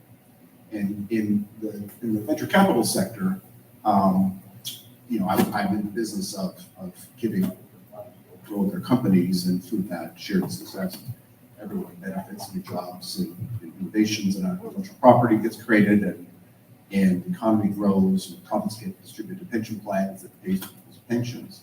But I think the private sector in particular needs to shorten the timelines and its patience for the problems that it's facing. I take the point this morning that the community colleges are under incredible financial strain, not being allowed to increase tuitions for the last 6 years, which of course doesn't meet the reality of inflation, is a bad public policy choice, which either has to get fixed or not, but it is a reality. The fact that Algoma shipping needs students to be graduated, and there's only one program in Ontario, both community colleges, Fanshawe, Conestoga, et cetera. I guess someone should fix that, right? And I do believe that Conestoga recruiting international students to learn Italian and culinary arts and not to become welders and technicians and naval warfare engineers and all that is clearly both bad public policy, but also for the college presidents and the boards of trustees who run them, just not a good match with community needs, with what our economy would benefit from, and frankly, this gap that we have on the employment front, and whether it's employment at 16% or 8 or 10 or whatever. Clearly, there are people out there who are trying to find a place that's a fit for them, and culture and inclusion, a bunch of things obviously are part of that. But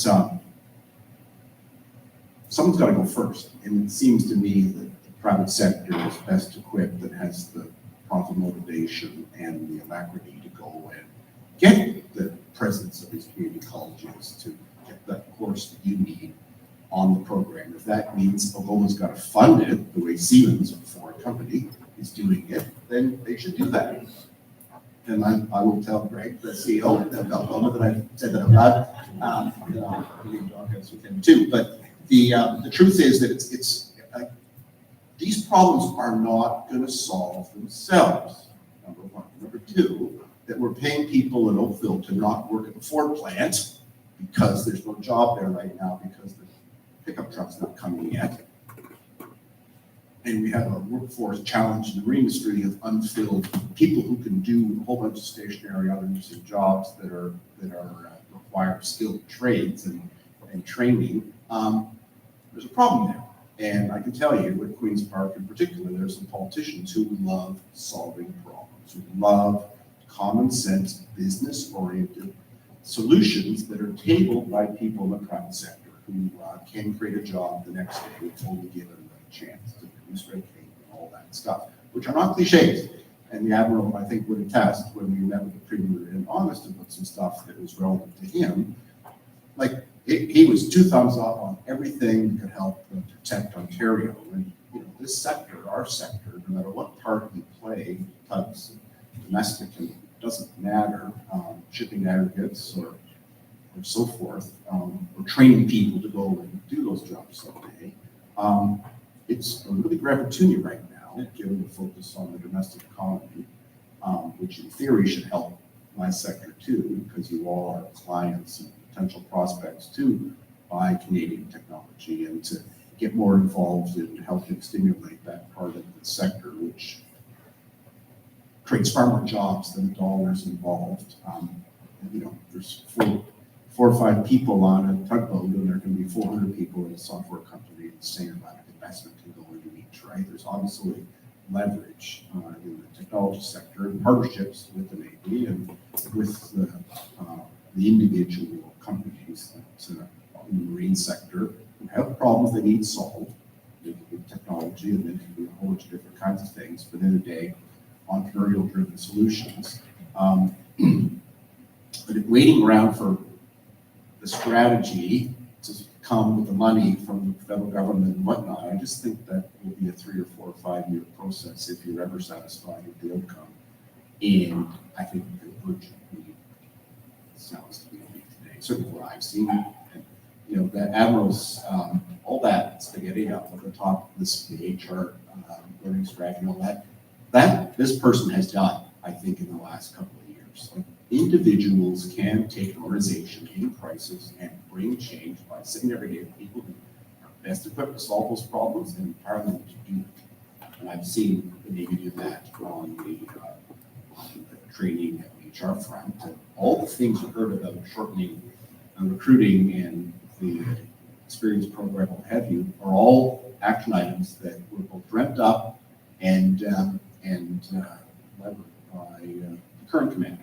And with everybody who has their own particular part of this problem, as a taxpayer and as a person who really cares about the outcome here, no one's going to solve this problem, right? No one in Ottawa, apologies to those who have oversight over people in Ottawa, Senator, but no one in Ottawa is going to wake up tomorrow and say, Jesus, I'm so happy now I can fix this, right? And no offense to the person from NLT, it's probably very, very small.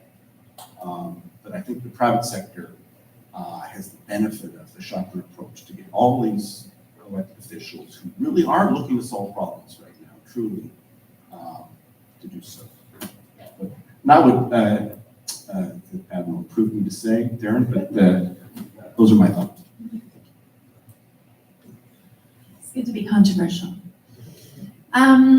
So I guess I'm coming from, I actually agree with some of the things that you said, but when I think of a national maritime skills strategy, I think it really has to have 4 key components. So first of all, it has to have the whole government, the federal government, and provinces who have maritime strategies or marine sectors to recognize that it is an in-demand sector that has skills and labor shortages.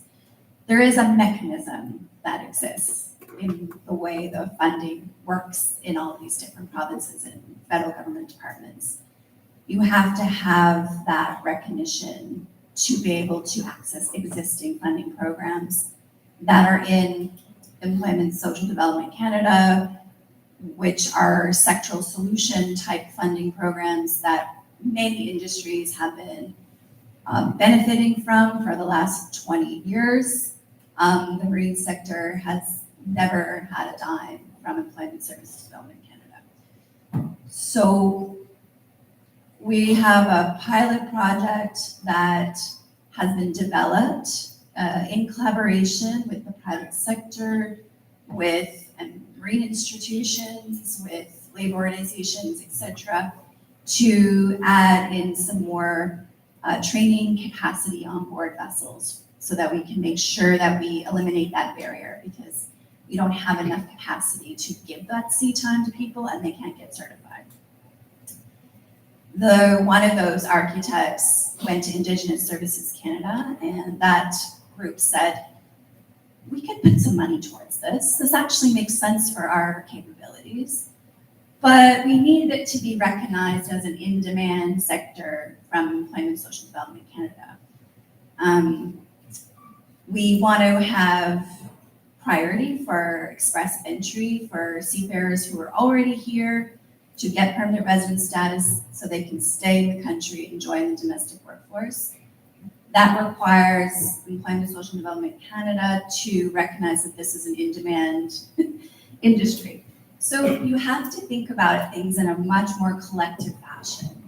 Our industry is federally regulated, but it's touched on by many departments. It's not just the Coast Guard, it's not just the Royal Canadian Navy. Transport Canada plays a pivotal role, immigration plays a pivotal role, ESDC could be playing a pivotal role, etc. So it's a mechanism. And if you include that in national strategy and you have that buy-in, then you are prioritized for new policies and programs that are being developed on a Canada-wide basis for healthcare sector, for education, etc. So I don't think we're looking as an industry for handouts at all. I think the industry actually puts a lot of investment already into training. Algoma paid for the simulation, and Lower Lakes paid for the simulation training center for emergency duties up in Owen Sound. They paid for all the cadet flag placements across the entire industry. That's all paid by industry. So I think what we're looking for is collective thought and collective and strategic, where the industry is in collaboration with government, with labor organizations, with marine training institutions, and doing joint projects and programs that we're all contributing to financially, with our resources and with our intellectual property and our thoughts. So that's, for me, one, that has to be in the National Maritime Skills Strategy, that this is recognized across the board, and as well as at the provincial level, because it unlocks a lot of different resources that already exist that we're just not benefiting from. The second thing that's really important is that we need to have a government table. So this has been done to really good impact in Nova Scotia with the shipbuilding strategy. It's been done by other industries, and it's a table it should, in my opinion, be industry-led so that it continues to have momentum. It includes representation from federal departments that have a touch upon the maritime industry and its policies and procedures. And it has that connection to the provincial government. There currently is very little communication between these departments and also between the federal and provincial levels. So we end up in these situations where we go to the province and we say, well, we're federally regulated, Transport Canada has all these certifications that we need to have in our programs, but your funding model that you have for colleges doesn't meet the threshold for the cost of this program, because you're thinking of these programs in the sense of any college program, and that's just not the case. They don't understand what we're talking about, because there isn't any communication between Transport Canada and the provinces on these issues. So in my opinion, we should have a table that we are able to bring these issues to the table. It's done at the Coast Guard. They have a National Marine Advisory Board. Industry co-chairs it. They bring issues to the agenda. There's action and policy progress, I would say. That's very important, I think, needs to be in this strategy. The third thing is, if we're going to fund programs collectively, we have to have the employers involved and the labor organizations involved, from the architect of the program all the way through. And at the very end, they have to be committed to hiring these people that come out of these programs. Because there's too many instances where money is given to programs and they come out of the program and there's no job placement for them. There's no experience for them, and they leave the industry. It's a complete waste of money. So in my opinion, we should be investing collectively in things that have systematic impact, that are cost conscious, that have strong performance metrics, that are shared, transparency. We have transparency, these reports and whatever has happened with this program should be shared with everyone so that we're learning what went wrong, how can we improve it for the next time. And I think that's really important. And the last point is we created a study, Canadian Seafarers Pathway Study, that has a clear roadmap with recommendations. It's backed by all the data and evidence. It's supported by the entire industry, including the Coast Guard, Dutch government, Transport Canada, marine training institutions, labor organizations. Everyone supports it. We don't need to re-implement them out of here. So I think the recommendations from that study should be included in this strategy. That's it. What I found interesting is, was how between Mark's comments, which were centered in, I'll try to paraphrase, that someone else is not going to necessarily be solving your problem.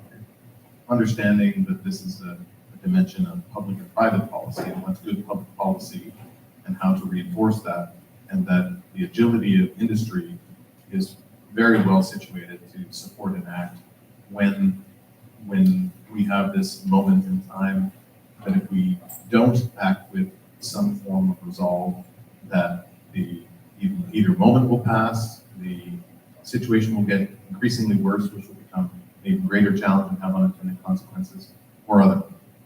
And what I heard, what I took away from your comments, Julia, in particular, was that not in competition to Mark's terms, but what I would characterize how they exist alongside each other, and I'll be interested to hear your own reflections on that, is how the initiative of moving forward and how industry may, for its own purposes and by company, be looking to solve for its own needs.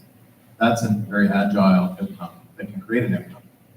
What is enduring and needs policy to systematize is what is an enduring solution and network look like that doesn't require industry to feel it needs to take this action to meet its own needs. Part of that is just a recognition of what course structures for the marine sector need to look like in terms of being able to access funding, what actual outcome placement program expectations are between public sector and private sector, what funding against this sector, which has not yet been afforded, the criticality and centrality from a government point of view, how does that get recognized in policy, which unlocks a bunch of other behaviors. All those things I found, Julia, were very, and there's no but coming, very well-intended and smart.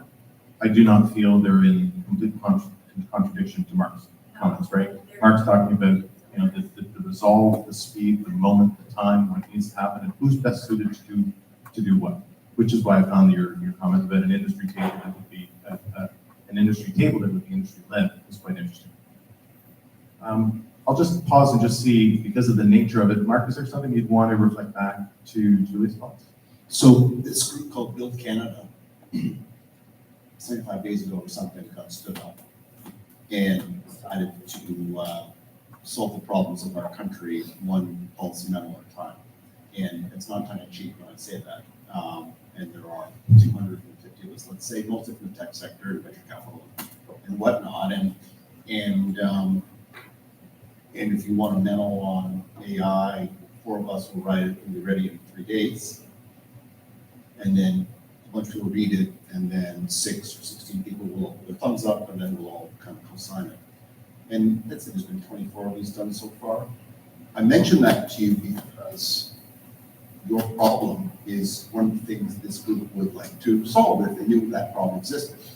Why it's relevant to you is because they've had 4 different meetings with 4 different cabinet ministers in a month on their memos, because people in Ottawa are galvanized by this group of people and the solutions, actionable. Here's a document. Here's a roadmap to solve your problem on whatever the topic is. And I don't know how many of you have had meetings in the last 4 weeks with the cabinet minister. The problem you wrote about in September or August, but that's the kind of thing that actually, good news. These people are interested in the solution to the problem. And if you can connect these dots for them, which is what you're talking about, a natural workforce strategy just sounds Pearsonian in an era of hurry up offense. And I'm not going to tell you none of your business. The fact that hairdressers are skilled trades and a ship engineer is not means you failed the last 20 years on getting that designation. So I think old ways just first one.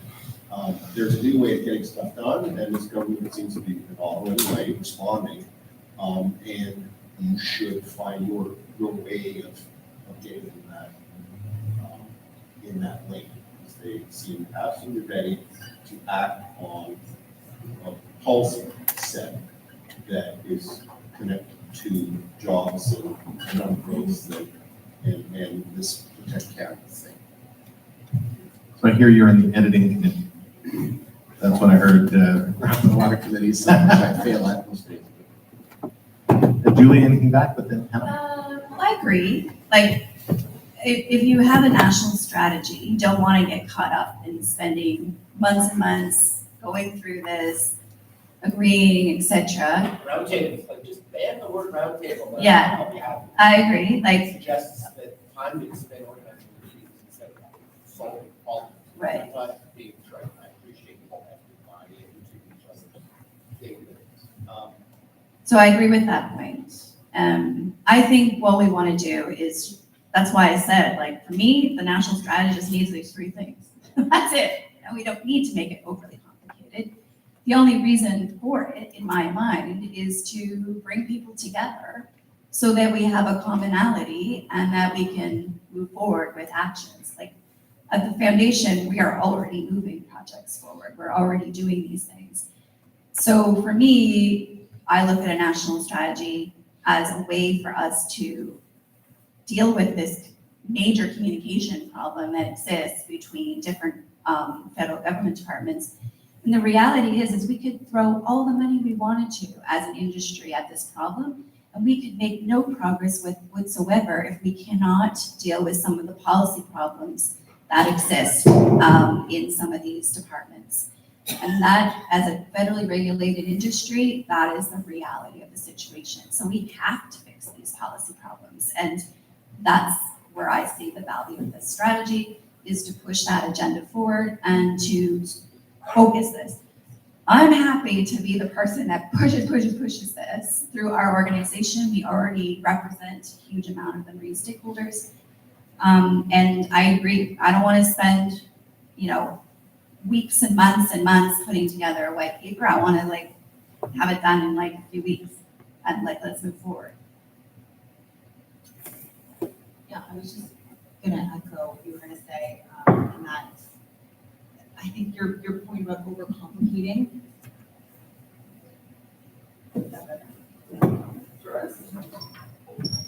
Can you hear me? Yeah. Okay. I think that point about overcomplicating is really an important point to make, and I think when we're looking at a national strategy, it's just that. Don't overcomplicate it. here, I'm handing you the solution. Because is it a solution from industry?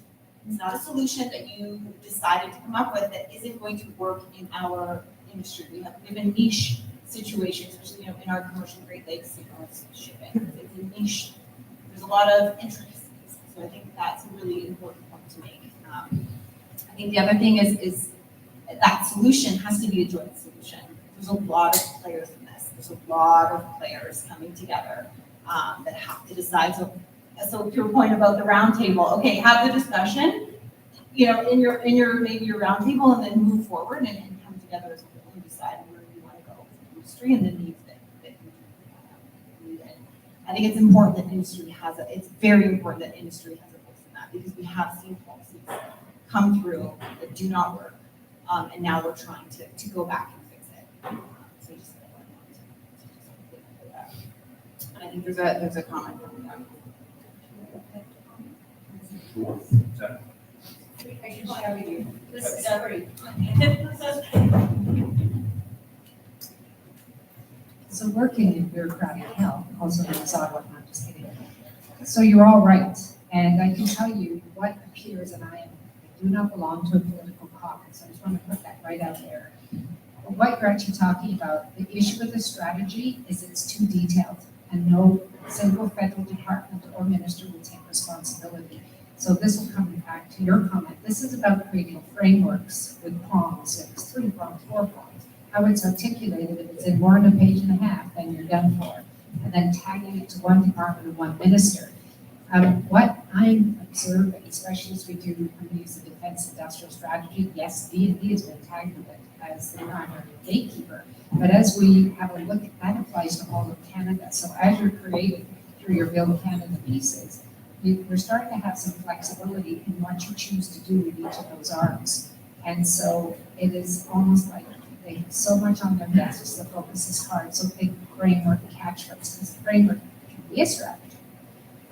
And that would be more directed within yourselves, but finding out what those key strategic pains are, we try to tag it to one lead department, which is why I use defense in terms of defense industrial strategy, and it must be linked to that, because we could say something come out of it, is going to be very important, especially as this government tries to figure out how to transition to being less bureaucratic. I said that in my outside voice. But I think that each and every one of you has key pieces, and your point about getting the recognition as a critical requirement in trade is a federal piece. That would be at the top if you're going to draw a house, if you peek at the house, and groups like yours are going to say X, Y, Z, and this is what piece is like. If they choose to have a round table or others, I would suggest that's probably one of the indicators of not having success. I just wanted to provide that advice, and it probably is the Department of Transport will be tagged first. If they choose to pull other departments in, that's fine. But so I think you're all right, correct. And I think that getting it recognized, which can be done on the Senate side or on the House of Commons side, as a critical industry, and we can talk about it later. Thank you.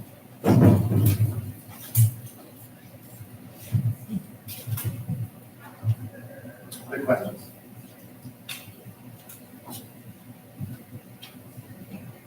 So one of the other items that's come up today is the idea of a Canadian flag fleet.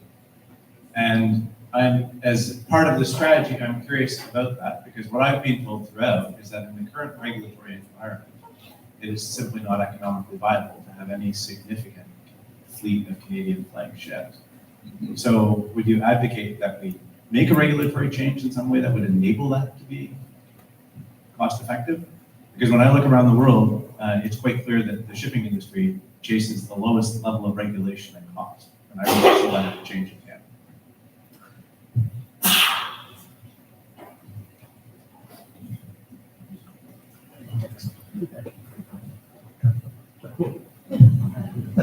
Well, first of all, we do have a Canadian fleet. Yeah, so we have a domestic fleet. So it doesn't travel internationally. And it is really important. Yeah, it's really important. I'm not saying get rid of it. No, I agree. I'm sort of confused by your question. But I think you were talking, yeah.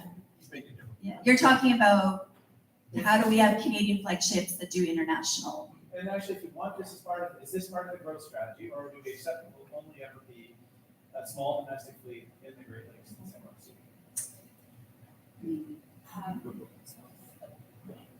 Likely, I mean, if from Algoma, our ships are very bespoke for the lakes. They're built for the lock system. They're not built to travel outside of the Great Lakes St. Lawrence Seaway. So I think it's when I talk about niche markets, it is a niche market. So our ships cannot, unless they're ice class, some of our tankers, they go along the east coast of Canada. Other than that, our ships stay in the lakes. And we spent, from Algoma, we've put in over close to $1 billion upgrading our fleet. And they were built specifically for the Great Lakes St. Lawrence Seaway trade. Our Seaway Max still only fits in the locks of the So I don't know if that helps to answer your question or.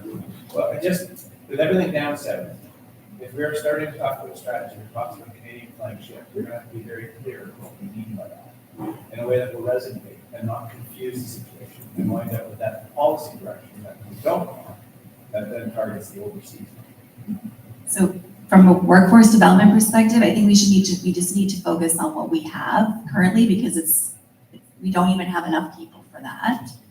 So we want to make sure that we, when I think of Canadian fleet, it's the Canadian domestic fleet. It includes the Coast Guard, it includes the Navy, it includes the commercial domestic, it includes the ferries, the tour boats, everything. But have it broader, we're a broader workforce. We're also the shipyards and the ship repair yards and that whole ecosystem, the ports, the terminals.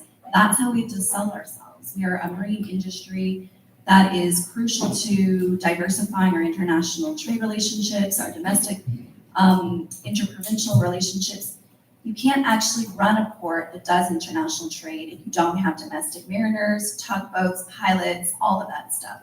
It's all interconnected. And so for me, when I think about government messaging, we have to say we're important because you cannot have a diversified international trade relationship or ships going to Mexico or any of those things without a domestic marine industry that's strong and has the right people. And you can't have Arctic sovereignty and defense of our waterways without a strong Navy and a Coast Guard. So it's all connected, and that's the messaging that I'm putting forward when we're trying to sell this and the importance of the workforce system.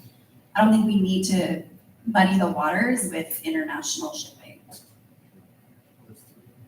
three states, as I see it. There's the one that goes from Thunder Bay to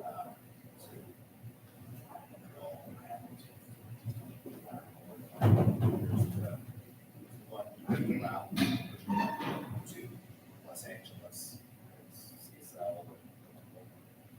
There's one that goes from Brazil to Panama, cold and having to be holding on. But it's flagged somewhere else. I mean, the economics of those three kinds of actions are determined by the market. That are going to change. Is one, two. As for shipbuilding, it's going to cost 3 times to build back where it costs to build Croatia. Just you don't have an option there at the time. That's just a reality. Something. It's either our workforce or theirs, but the reality is the same. And all the things that are fixable or work with energy, that is not, in my mind, ranking. No, like I was saying, that most people, I'm willing to bet that you were talking about the flag states, their ships, but they're not thinking about I don't think a lot of people even know we have a domestic Canadian fleet. That's what I'm saying. We need to raise. That's the messaging piece I was like. I agree. We absolutely have to do that, and it's all connected for sure. I live in Niagara, so I live right next to the Well Canal. I grew up my whole entire life and I grew up with people my whole entire life that still don't actually know what 12 canal does or is, which is a mind-boggling thing. And that also, I think, goes back to recruitment. It's that awareness piece. It's that, you know, you see these ships going through, when you look out, do people really actually know what they're doing? What are they, they're not just, you know, riding around, they have critical, you know, raw materials on board. And, you know, and it's, that's definitely a hurdle. It's still kind of, you know, being in this industry for so long, kind of boggles my mind, but I say outside looking in, you know, sometimes, someone said earlier about the airplanes and the ships, you know, something that people can't really grasp. I would say we have made some progress though, because I started in this industry like maybe, I guess, 2010. And at that stage, we didn't have websites, we didn't have media articles, we had like nothing as an industry. So a lot of it has progressed, and we are seeing, you know, like we just received funding from the Ontario government for a training program in Ontario with a workforce development solution. So there is progress being made, but it can't be like the workforce development strategy is the awareness for everything to do with the marine sector. That has to be done by like industry associations, schools, like it's like that's not going to be achieved just by a workforce development strategy. That has to be done like by the broader industry on a much bigger scale. Other questions from the chat?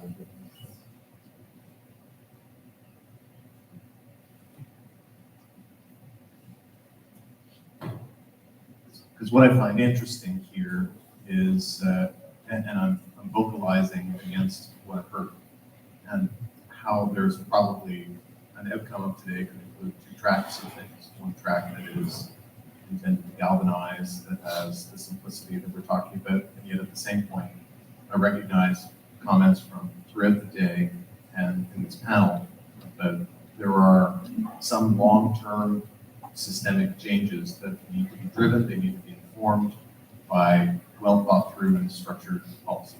So those two things are not in competition with each other. They just are probably operating on different timeframes with well as specificity in different frames.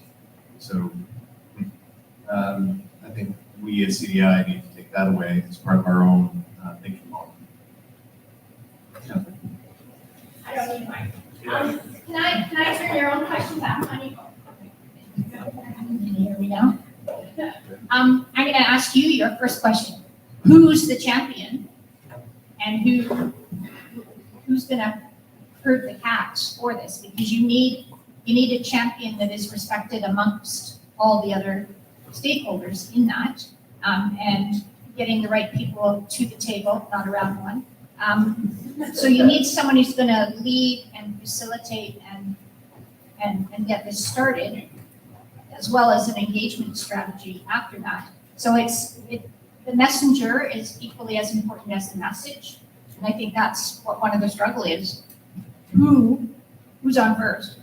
Go Blue Jays. But who is the lead? And we have to sort that out. And then that lead has to be empowered to be, one ring to bind them all, and to go from there. So that is a recognized challenge right from the get-go, because there is such diversity across the sector. So Darren, what do you say? That's why I turned to my esteemed panel in the second because I think we have, My initial comment, while I give the panel the time to think about what they would want to say, it is recognized in comments throughout the day and in the panel that, having there are three levels, three types of stakeholders. There are two levels of government, I would argue, and an industry component to that. So then the question is it associations that drive? We've heard in a context of a particular comment how important that is. We recognize the role that industry needs to play, whether it would be in making sure that approaches are properly informed, I think to Hannah's comment, or more generally about driving because they have either a business interest or otherwise, right? And of course, there is the machinery of government aspect to it. Right? So I don't know that we're going to answer it at this moment, but it's a question we could take away as part of our breakout session. So why don't you join our breakout session when we finish here, because that could be something you could bang around. Yeah. But interested from the panel if there's initial thoughts on that question. Yeah, so I was just gonna say, okay, other industries have one workforce development organization that plays this role. So there's like tourism HR, there's trucking HR, et cetera, et cetera. So in my opinion, I think it should be our organization that is the leader in this space, because we are the national workforce development. No, so what I'm talking about is, like, we're a workforce development organization. Our partners include the federal government departments, provincial governments, labor organizations, training institutions, etc. So we created an organization for this purpose already. It's 5 years in, and we're already doing this work. We're already coordinating and trying to collaborate with government partners. So, like, you know, we do Marine Careers Expos with the Royal Canadian Navy and the Coast Guard, and we provide the link to the industry and the training institutions. And then we work together on a project. Or we do a national educational outreach strategy already, where we connect all of the different industry players and stakeholders, and we create a program of projects, and we have resources that we use with students in education. So I think, like, we're already well positioned to move this forward. We already have a broad base of support across the whole country. And we're in a good position, and we know the issues. I know what all the problems are. I've been working through them for, like, it's not just the study. The study was a great tool. We knew we needed a study to be able to actually get buy-in from government to move forward on things. But we've been working with all these stakeholders. We know where the collaborative points are. We know where the collective points are. We know how to move forward. That's not to say that we can do everything ourselves. That's not a possibility. I'm saying we work in partnership with these other groups, these other departments. We're like the coordinator, you know what I mean? And we're the energy behind it, because I don't think you can just have a minister as a champion. It's great to have a minister as a champion to get the ball rolling, but what happens when that minister leaves their portfolio? And then the next minister is not really got the same priority. Similarly, this is the same situation with departments, right?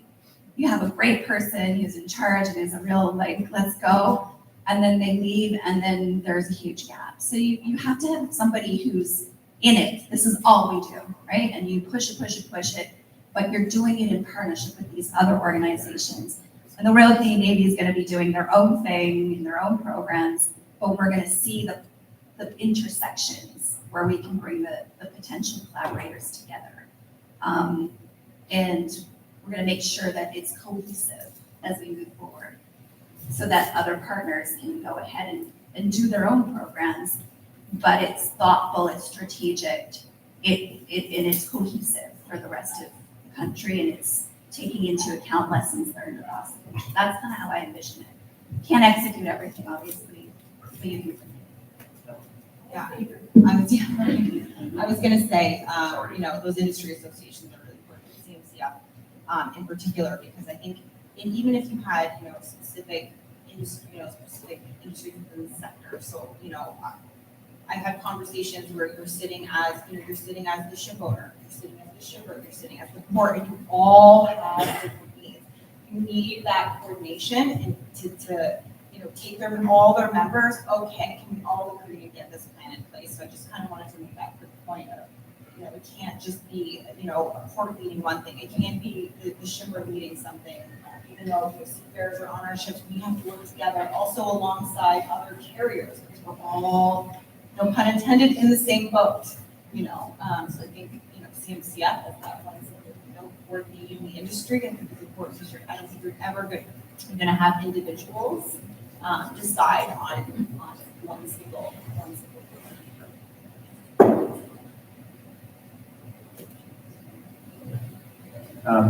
We have maybe time for one last question. Or we're gonna call? Okay, we're gonna call. So, oh, see you.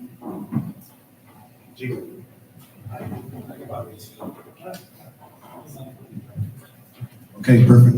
Yeah, I just have a question about, I know that the Canadian fleet concept is getting a little controversial. We try to stay away from that. But what about the fleet from the north? We had a point where we need to start thinking about that, because right now we only have the odd ship that goes from the south up to the north for refueling for certain communities. Obviously, the Coast Guard has a presence up there almost year round.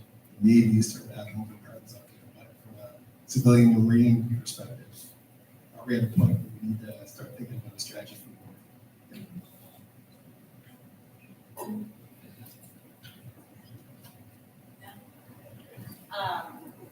So I know, are you talking about kind of some, there's a lot of talk right now about Churchill. Is that kind of your question? So if we talk about, I think in terms of growth opportunities in the sector, if I'm putting on my OMC hat, I would say any growth in marine is positive. Anytime we want to say we want to grow port, we want to grow marine, we want to do the industry, great. I think if we're looking north, there's challenges. There's this big seasonality challenge. There's ice breaking challenge. So I think from a carrier's perspective, I think what we concentrate on is what we have here on the Great Lakes. There's opportunity here that we can grow. We have seasonality as well, but when you go north, it's much shorter. So if you're looking at maybe doing energy or any kind of other trade, there's going to be limitations there. Not to say that it's impossible, but it's probably a long ways out and extremely costly. So, and north, it's just my own opinion, but Chris, sort of do your job.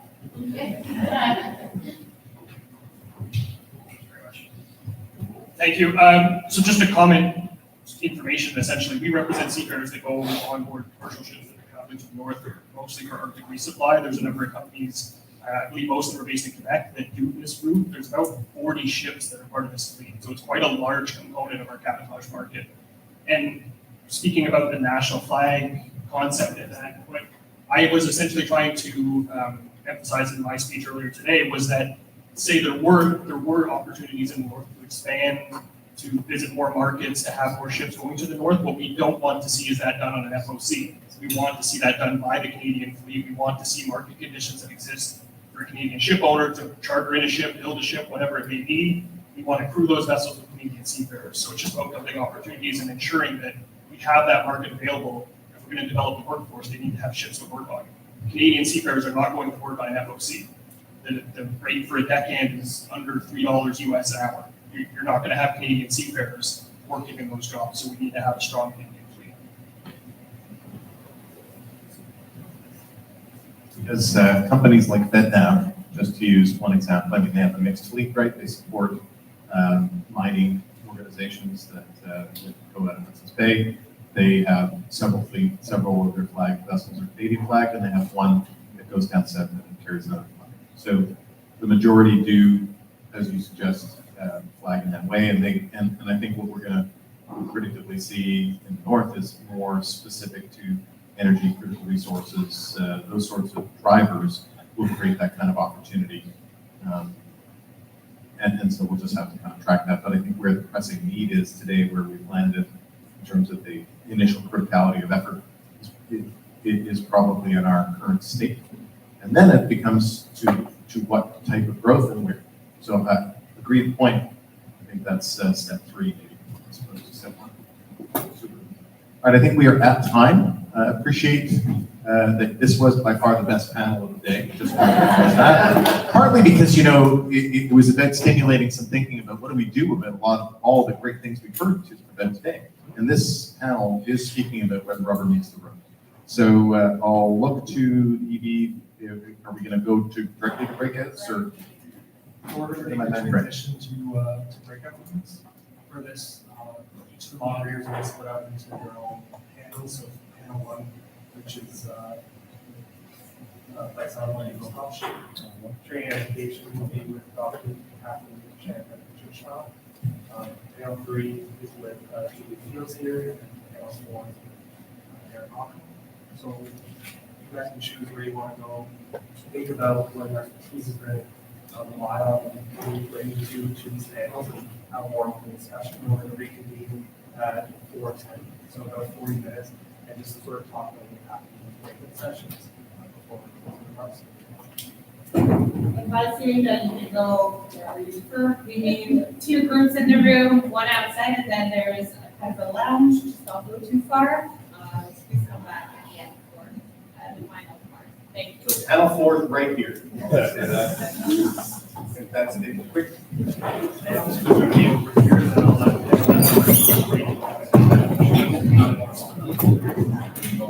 The mic's not working, sir.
I'm gonna ask the lead for each of the groups to come in the front.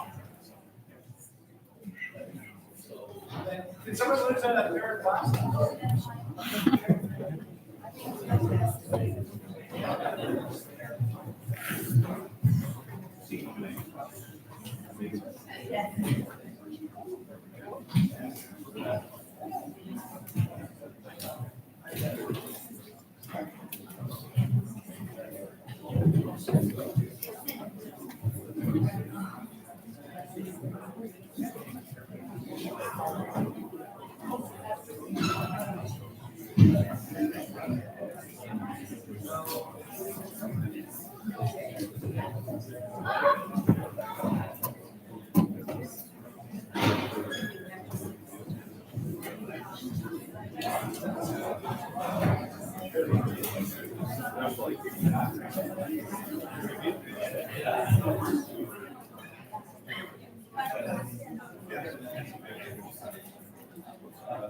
Excellent, so we're aiming a little bit behind and knowing that they're waiting for us in Margaret Brook, which you've been able to see outside. I just want to make sure that we don't lose too much time. But I just think today was a fantastic event. Thank you everyone for sharing your ideas. So the Conference of Defense Associations Institute, one of our big objectives really and vision and our role is to actually be a convener for these kinds of conversation. And as we move forward, I really want us to be a space where we bring in different sectors to have conversations about what I call big questions.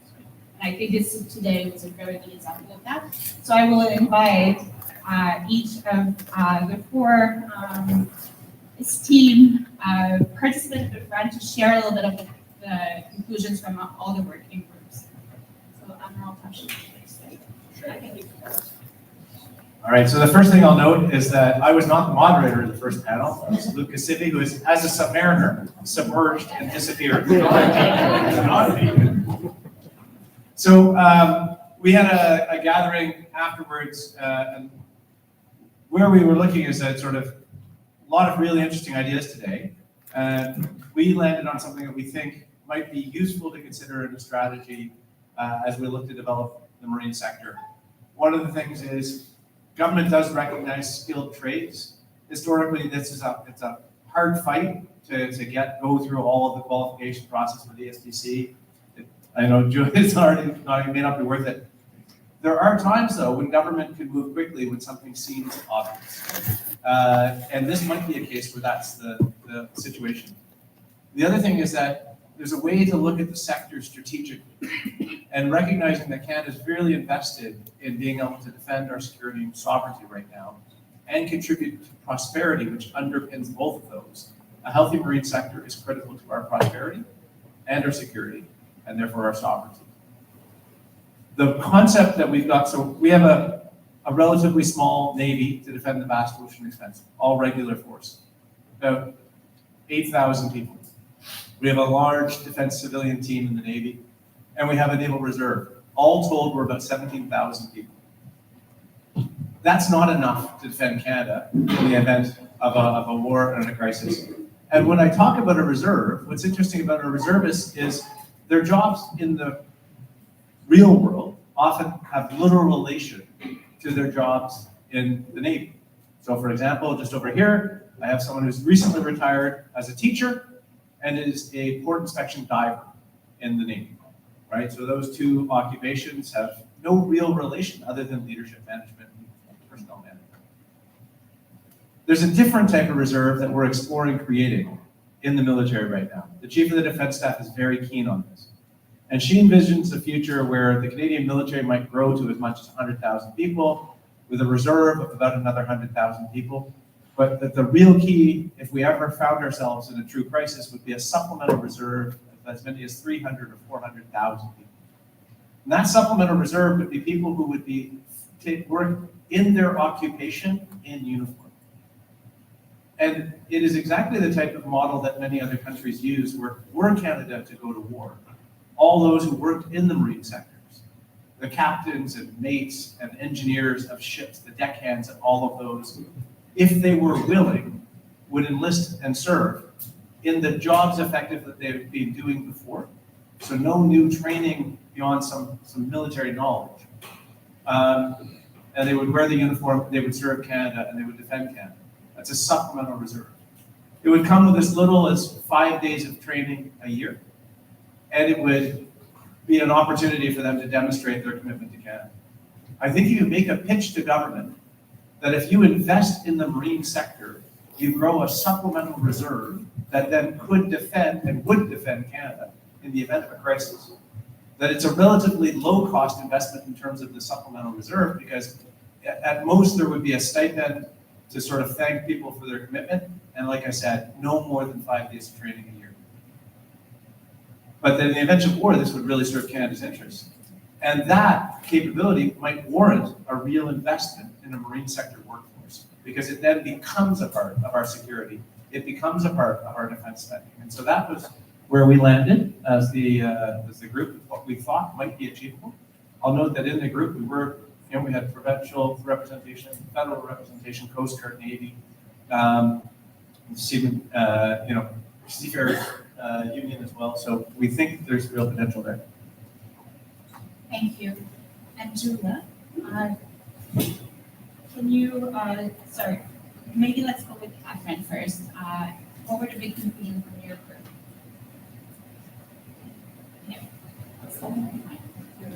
I just wanted to walk in front of us. So we had a really interesting conversation about the move towards establishing a national workforce development strategy for the marine sector. I'm being very careful because I realize all of these different words have a meaning, whether it's industry or sector and so on. So there. My initial question to those who wanted to explore this further was, what some of the challenges towards moving towards a national strategy? And there are a number of areas that we suggested very quickly. Limited areas of space, training time, capacity building, and the whole other range of what I call, they may be major issues, but I would say they were micro concerns, because within the capabilities of each area, we may be able to organize and manage those. However, we came on to what I would call, from a leadership development perspective, a very thorny issue, and that really compelled an amazing conversation within me. And that was, should I say, the role of Transport Canada with respect to its mandate for providing the rules, regulations, and oversight of what's done within the industry. And I'll just repeat that. The rules, regulations, and oversight of what is done in the industry. We had examples of where Transport Canada has oversight. They have oversight, and please hold on to your seats. They have oversights into a PowerPoint slide to see if what content you're using. They have oversight on the use of clickers in a classroom. They can't comment on your inability or lack of read. And by the way, guys, if I've been in this round, say, here you're off base, I'm just repeating what I think I do. They can be very micro in their analysis of what you can do and what you can't do. I come to this event from the financial sector, where OSFI defines the rules. They can say what is important for what can be done for money laundering. But they certainly cannot go into TD Bank or any of our major financial institutions and discuss with them how they use content in their trade. That said, if we were to go and move towards a national strategy for workforce development, I think we agree this to do. The first thing that needs to be done is to use an existing sector as something of a model on which the marine sector can be. And that could be an area of rules management, and Transport Canada could take all of it. Nobody's wanting to go after them. They're big enough. We also agree we're not trying to boil the ocean, we want to create a new one.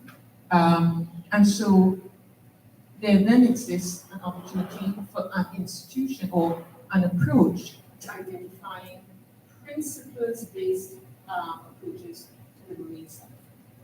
Principles-based comes from employers as opposed to government. Government discusses regulations and so on, but as an organization, it has the people to implement this. It means that our employers must come together and say these are the principles on which we will operate.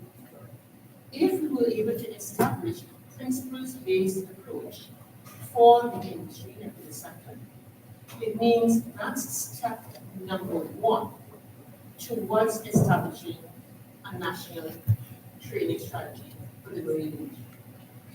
I will echo Jennifer's question earlier on. Who's going to develop that? Who's going to do this? I think it would be important for the employers to determine who does that. I can only say from the financial perspective, that organization, that group has to have the confidence of all major stakeholders, all, because it's impacting our people, how we work, and how what's level of oversight is. So I think there is enough in the industry in terms of training applications and what's needed at the colleges, universities, and whatever. I think that exists. But what is most needed is that rules-based oversight must be separated from principles-based operations of firms, companies, and other employers in the marine industry. That's really matters. I think if we can achieve that, that is a massive step forward, and then we can tell Transport Canada, you don't need to know. So that's kind of really good. Did I miss anything? Just we separated who owns the standard should be separated from how you get there. And that's with flexibility in the delivery. And right now, Transport Canada not only owns and dictates the standard, but how you will get there if they keep that. Yeah. Anything else about this? I'd be more than pleased to pass the microphone. Thank you. Thank you. Julia, what about your group? So we were looking at strategies to build on, I guess, having more experiential opportunities with young students and being more engaged with education, and how can we do that using the resources that exist in our game. So there was a lot of good conversation about the Navy obviously has a lot of presence in a lot of places. They have done some really interesting stuff with their they have like really cool kind of interactive experiential trailer that they're using. And so are there opportunities to insert the broader marine sector into some of those programs or touch points that they're already doing so we can leverage as much as possible the resources that we have? And could there be additional experiential opportunities that the broader marine sector creates to go in tandem with the Navy? Talked about could we do a marine experience program, like a naval experience program that has a lot of challenges and barriers because of risk associated, because we're kind of regulations and things like that. So we don't have this same flexibility that the Navy has in some communities. So flexibility would be an amazing thing to achieve in the future. So we also talked about creating a pathway, career pathways, stories for seekers coming into the industry, whether it be through the Navy or Coast Guard or industry, to allow people to understand like what is a pathway to a shoreside position or other qualifications with the qualifications that you started with. That currently that career map doesn't exist very well. So I think there's a lot of opportunities there to do that. But there also has to be a recognition that we're honest with these candidates to make them understand that a lot of that transition between happens at more senior levels with higher credentials. There isn't much opportunity to transition with a lower credential type of training to other firms. So that was raised. So more formalizing or linkages or coordinating between the different marine institutions and employers so that there's more communication of when students are coming out of programs, that employers know they're there, they're capable, and they'll take them on, and that there's direct placements as opposed to sometimes people are coming out of programs and don't actually have a job to go to. So there was a discussion around that.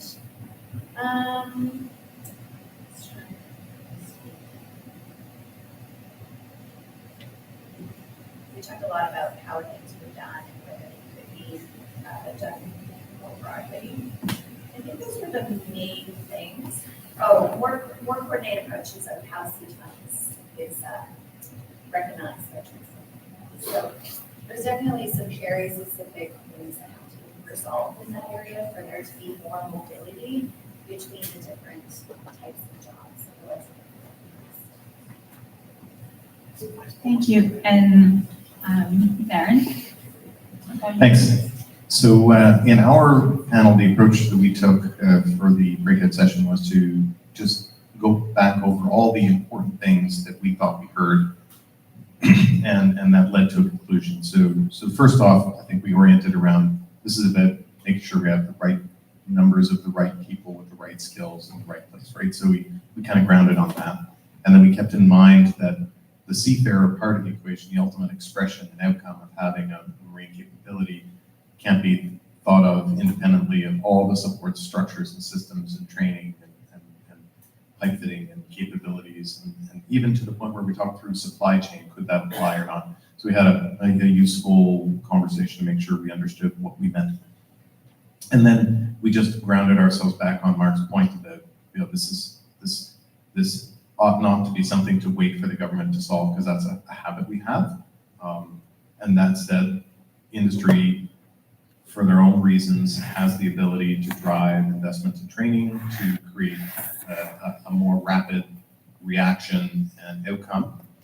But we also recognize that there are realities to that, if, for example, industry just can't access federal facilities. And we talked through about how that meant what would need to be true maybe are more forms of public-private partnerships or structures where you can see win-win collaborations where there's co-investment and each can use the facilities. And then we get away from government competing with industry and still allowing the agility of industry while creating funding models that can reinforce that it's a good investment to make for industry in the first instance. We did then pause and say, okay, the private sector is not this group of monolithic like Uber companies, right? I mean, there's lots of small entities that have a handful of ships and things like that. And so we were recognizing that a lot of discussion was taking a perspective that industry can solve it. Industry has the investment. There are certain companies in industry that do, but industry also has good years and bad years. They have shareholder responsibilities. And so there has to be some reason and understanding of the constraints associated with that, which really, I think, helped everyone realize a partnership is a more natural way, notwithstanding the speed to action. And also what we didn't specifically talk about in our breakout session, but I'll recover it from the panel conversation is, there's a two-track reality of actions that can be taken, but things that need to follow through to make sure that it remains systemically in place. We talked about machinery of government related issues such as the Transport Canada training progression model and regulatory accreditations and things of that nature. We talked about the fact that the national shipbuilding strategy and to the extent to which already recognized central government of Canada policies could either provide policy cover or have an association with this sort of an event, this sort of an exercise, recognizing that can be actually a challenge to take an existing policy and try to blow it up for scope. Perhaps just recognizing the policy imperative that the national shipbuilding strategy is based upon is useful logic to use in trying to make a successful argument for the importance of a maritime workforce strategy, and the maritime sector is a critical infrastructure sector for the government, because the government's kind of already recognized that in some ways, right? We talked about how ESTC doesn't recognize the criticality of the sector. IRCC doesn't recognize the skills necessary for the sector in the context of their adjustments and approach to enabling and immigration application selection. And that's all because the data doesn't exist in some cases. The information isn't brought successfully forward to officials because of the machinery of government realities and because of the challenges of data capture, which is just something that we need to kind of recognize and can't just wish away, honestly. And then we gone back to, honestly, the context of this current government is about solutions. They're open to I'll use the word innovative, but I'll well thought through and appropriate and bold and aligned to national objectives. And with that in mind, it need not be a completely baked, completely configured option space to initiate a dialogue and to create engagement. And that is where we end.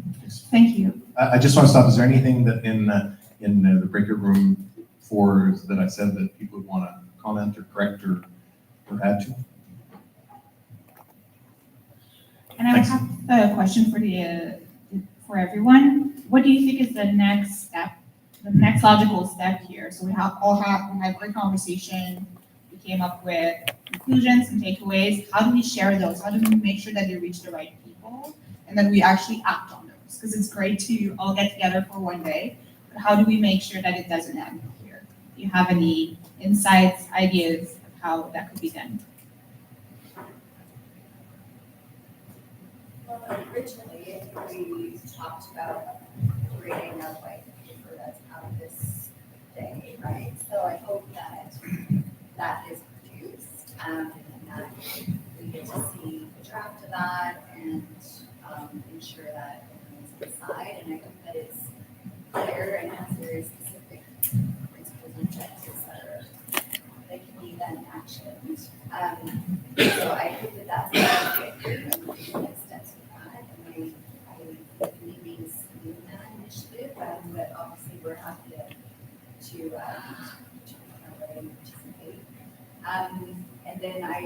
feel like we just have to choose where to start. And for me, I feel like there are some very specific things that I can fix fairly quickly that are policy related, but very much communication related. So that's where I would start. In the background, like we're already working to publicize and campaign this with different federal government departments, and we're already looking at what projects will utilize that we can put forward for partnership. Thank you. Darren? I was going to say, I think, as CDI is hosting this event, really recognizing the intent to support, in the first instance, the Royal Canadian Navy and the Canadian Coast Guard. I think we as the Institute, right, will move on, Julia, your point, to take all this information, kind of capture it, recognize it. And I think what we'll see as we're able to take all the richness of this conversation and identify what are the themes that come out of that, from what they are and how often they're mentioned and the consequence of that will inform what the shape of such a, we were originally talking about what type of term we're going to use. Are we going to use white paper? Are we going to use strategy? We'll come up with the right term to use. And from that, recognizing the points made in our panel around the role that CMCF plays in and of itself, I think we'll want to say, okay, from that, what are the next actions, the next steps that we would want to take, and it would be more of a discussion around how to go about doing that. Is there a natural sequence that flows from that? Thank you. That makes sense, Julie, what I just said? No, it does make sense, for sure. It's like, I just love how you said no. Yeah. I Go. that's the right way.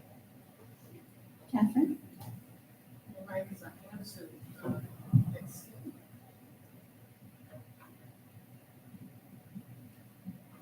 Thank you. I think a really good next step for the workforce strategy for the sector is to have a really robust conversation with employers. They own the implementation of that strategy. And one of the things that we explored in the group is the fact that the marine industry, as it sits right now, is fragmented. There is no one plan on a number of areas. So to say that, you can move to a national strategy on workforce development, will be building on shaky ground. So I think if this group decides it wants to move to leaving Transport Canada with its current mandate of rules, regulations, and that sort of thing, and other provincial or federal, other provincial bodies or international bodies that has that space, the space that is owned and is implemented and can be implemented separately is with employers. So I would see that as the next main conversation. Having done that kind of thing before, I suggest somebody holds a really good breakfast. It's amazing what happens when you feed people first thing in the morning. And it should be a really good breakfast. I do need them.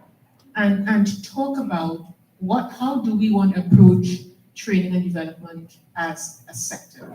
And this will be the first, if I'm understanding it, it will be the first time that the employers will be building out that principles-based foundation and framework from which something more robust could be developed. So that I would see as the next main step.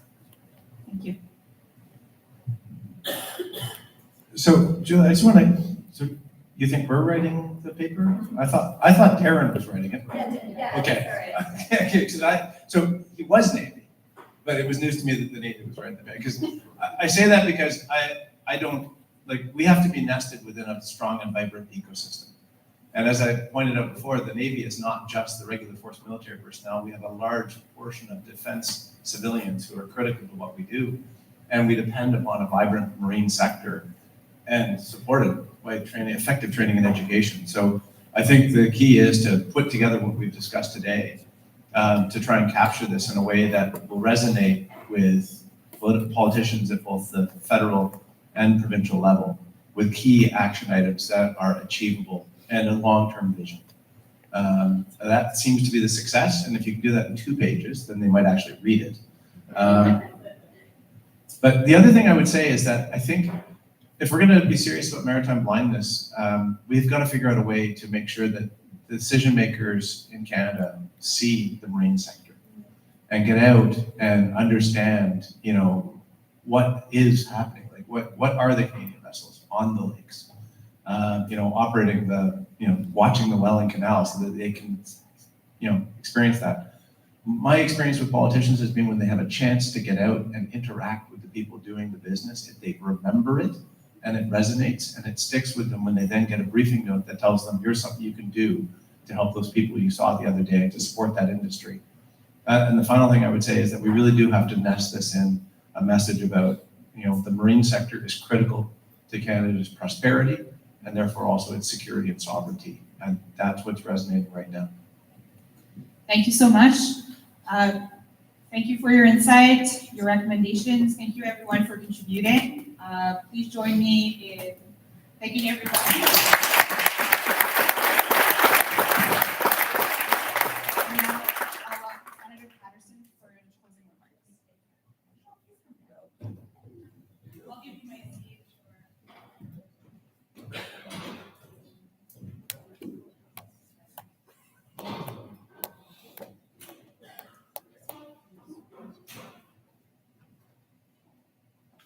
So I actually can't think of a better summary of what we've covered today. And again, I'm a federal person in the room, and I can tell you because I come from this world, and now I sit on the federal side. I didn't realize the lens which I would view my new world, and I can tell you what I've heard today resonates very strongly. And I'm going to add some things. There is a role for the federal government, as we've said. It often gets overlooked because, as has been talked about today, we are a federation of regional fractions that try to somehow coordinate, and there's a lot of shoving the government, like the federal government, aside, where there are a number of areas that require overarching federal legislation, rules, policies, whatever, to actually make them work. So I will pass a couple of words on and then tell you how thankful I am to be here today. So I'm going to tell you, you need a champion at the federal level. With everything we're talking about, and for those of us who work here, we need to tack this onto a member of parliament that this impacts directly. And because we were already talking as MPs and senators who care about this realm, there are a few in there who wish to talk. Because the one thing, when we talk about maritime blindness, the Great Lakes don't even exist. And I have sat in on transport committees on the Senate side, and I'd be like, and what about the Great Lakes? What about the Great Lakes? I've heard the US complain that we don't manage our Great Lakes well because you have a federal government, the US, talking with the municipality. So I think that trying to get rid of that blindness, and it's going to go down to your comments about Transport Canada, it has to be the one thing to kick. I don't say dogs because I like them. You know, and it is basically looking at whose mandate it is. And if there is a thought that you cannot change mandates, look at the Coast Guard. So this is one thing that I have observed as a non-political senator, is that there is a willingness right now with the right plan that we strike quickly in the best fashion that all of us have, is to go in there at the federal level and basically talk about mandates, because mandates can be changed by cabinet and the prime minister. So I think everything that you said today is critical. And then the next thing at the federal level, so we can work seamlessly with our provincial and territorial counterparts, is going to be essential. And then basically rapid prototyping is the way this government looks at things. I'm talking federally. So your points about getting funding in is important, but I'm going to go back to the comment on making sure that this is seen as critical infrastructure for the economic security of Canada and our sovereignty. And just to let you know, the bill that had the critical infrastructure thing in it had a major fault in it and didn't get through the last parliament. So I'm trying to go back and re-identify critical infrastructure. There is a teeny tiny window that has just opened up to make sure, potentially, as Darren is writing this paper furiously quickly, that we get you in front of the right people and try and see whether we can even have it added. They missed hospitals too, but that's another issue that is my provincial counterparts. So with that to be said, I think this is fabulous work. If we look at this country, I work with NATO as well, just came back from a meeting, and need to tell my NATO allies, we are an Arctic nation, we are an Indo-Pacific nation, we are a North Atlantic nation, but we also have an inland sea. So we actually have 4 coasts, if you ask me. So trying to get this maritime blindness dealt with is going to be critical as we're moving forward, not only to try and make sure we have a viable, sovereign, Canadian, profitable maritime sector, but I would also suggest to keep us safe for time immemorial, to use that term. And I said that for a reason, because the one groups we have not talked about is our Indigenous peoples, and making sure that any of our conversations continue to include them, especially when you're looking at recruiting, retention, anything else that we do in the sector. So with that, I'm very honored to be here today, and I will do a posting on this, and I like to collaborate on messaging as well, and tag your respective organizations. You can have this issue championed on the House of Commons side or on the Senate side to get that key designation done. And this is certainly a conversation with whomever we can have offline to try and pull someone in to champion you. And as I even look at my provincial counterparts, you have so much on your plates right now. Everything is important. So how can you, as we have said here, to underline it, we need to get this done. We have jobs, we have defense, we have security, and we got a solution for you. And with that to be said, thank you very much, and great summary, and an honor to be amongst you. Thanks.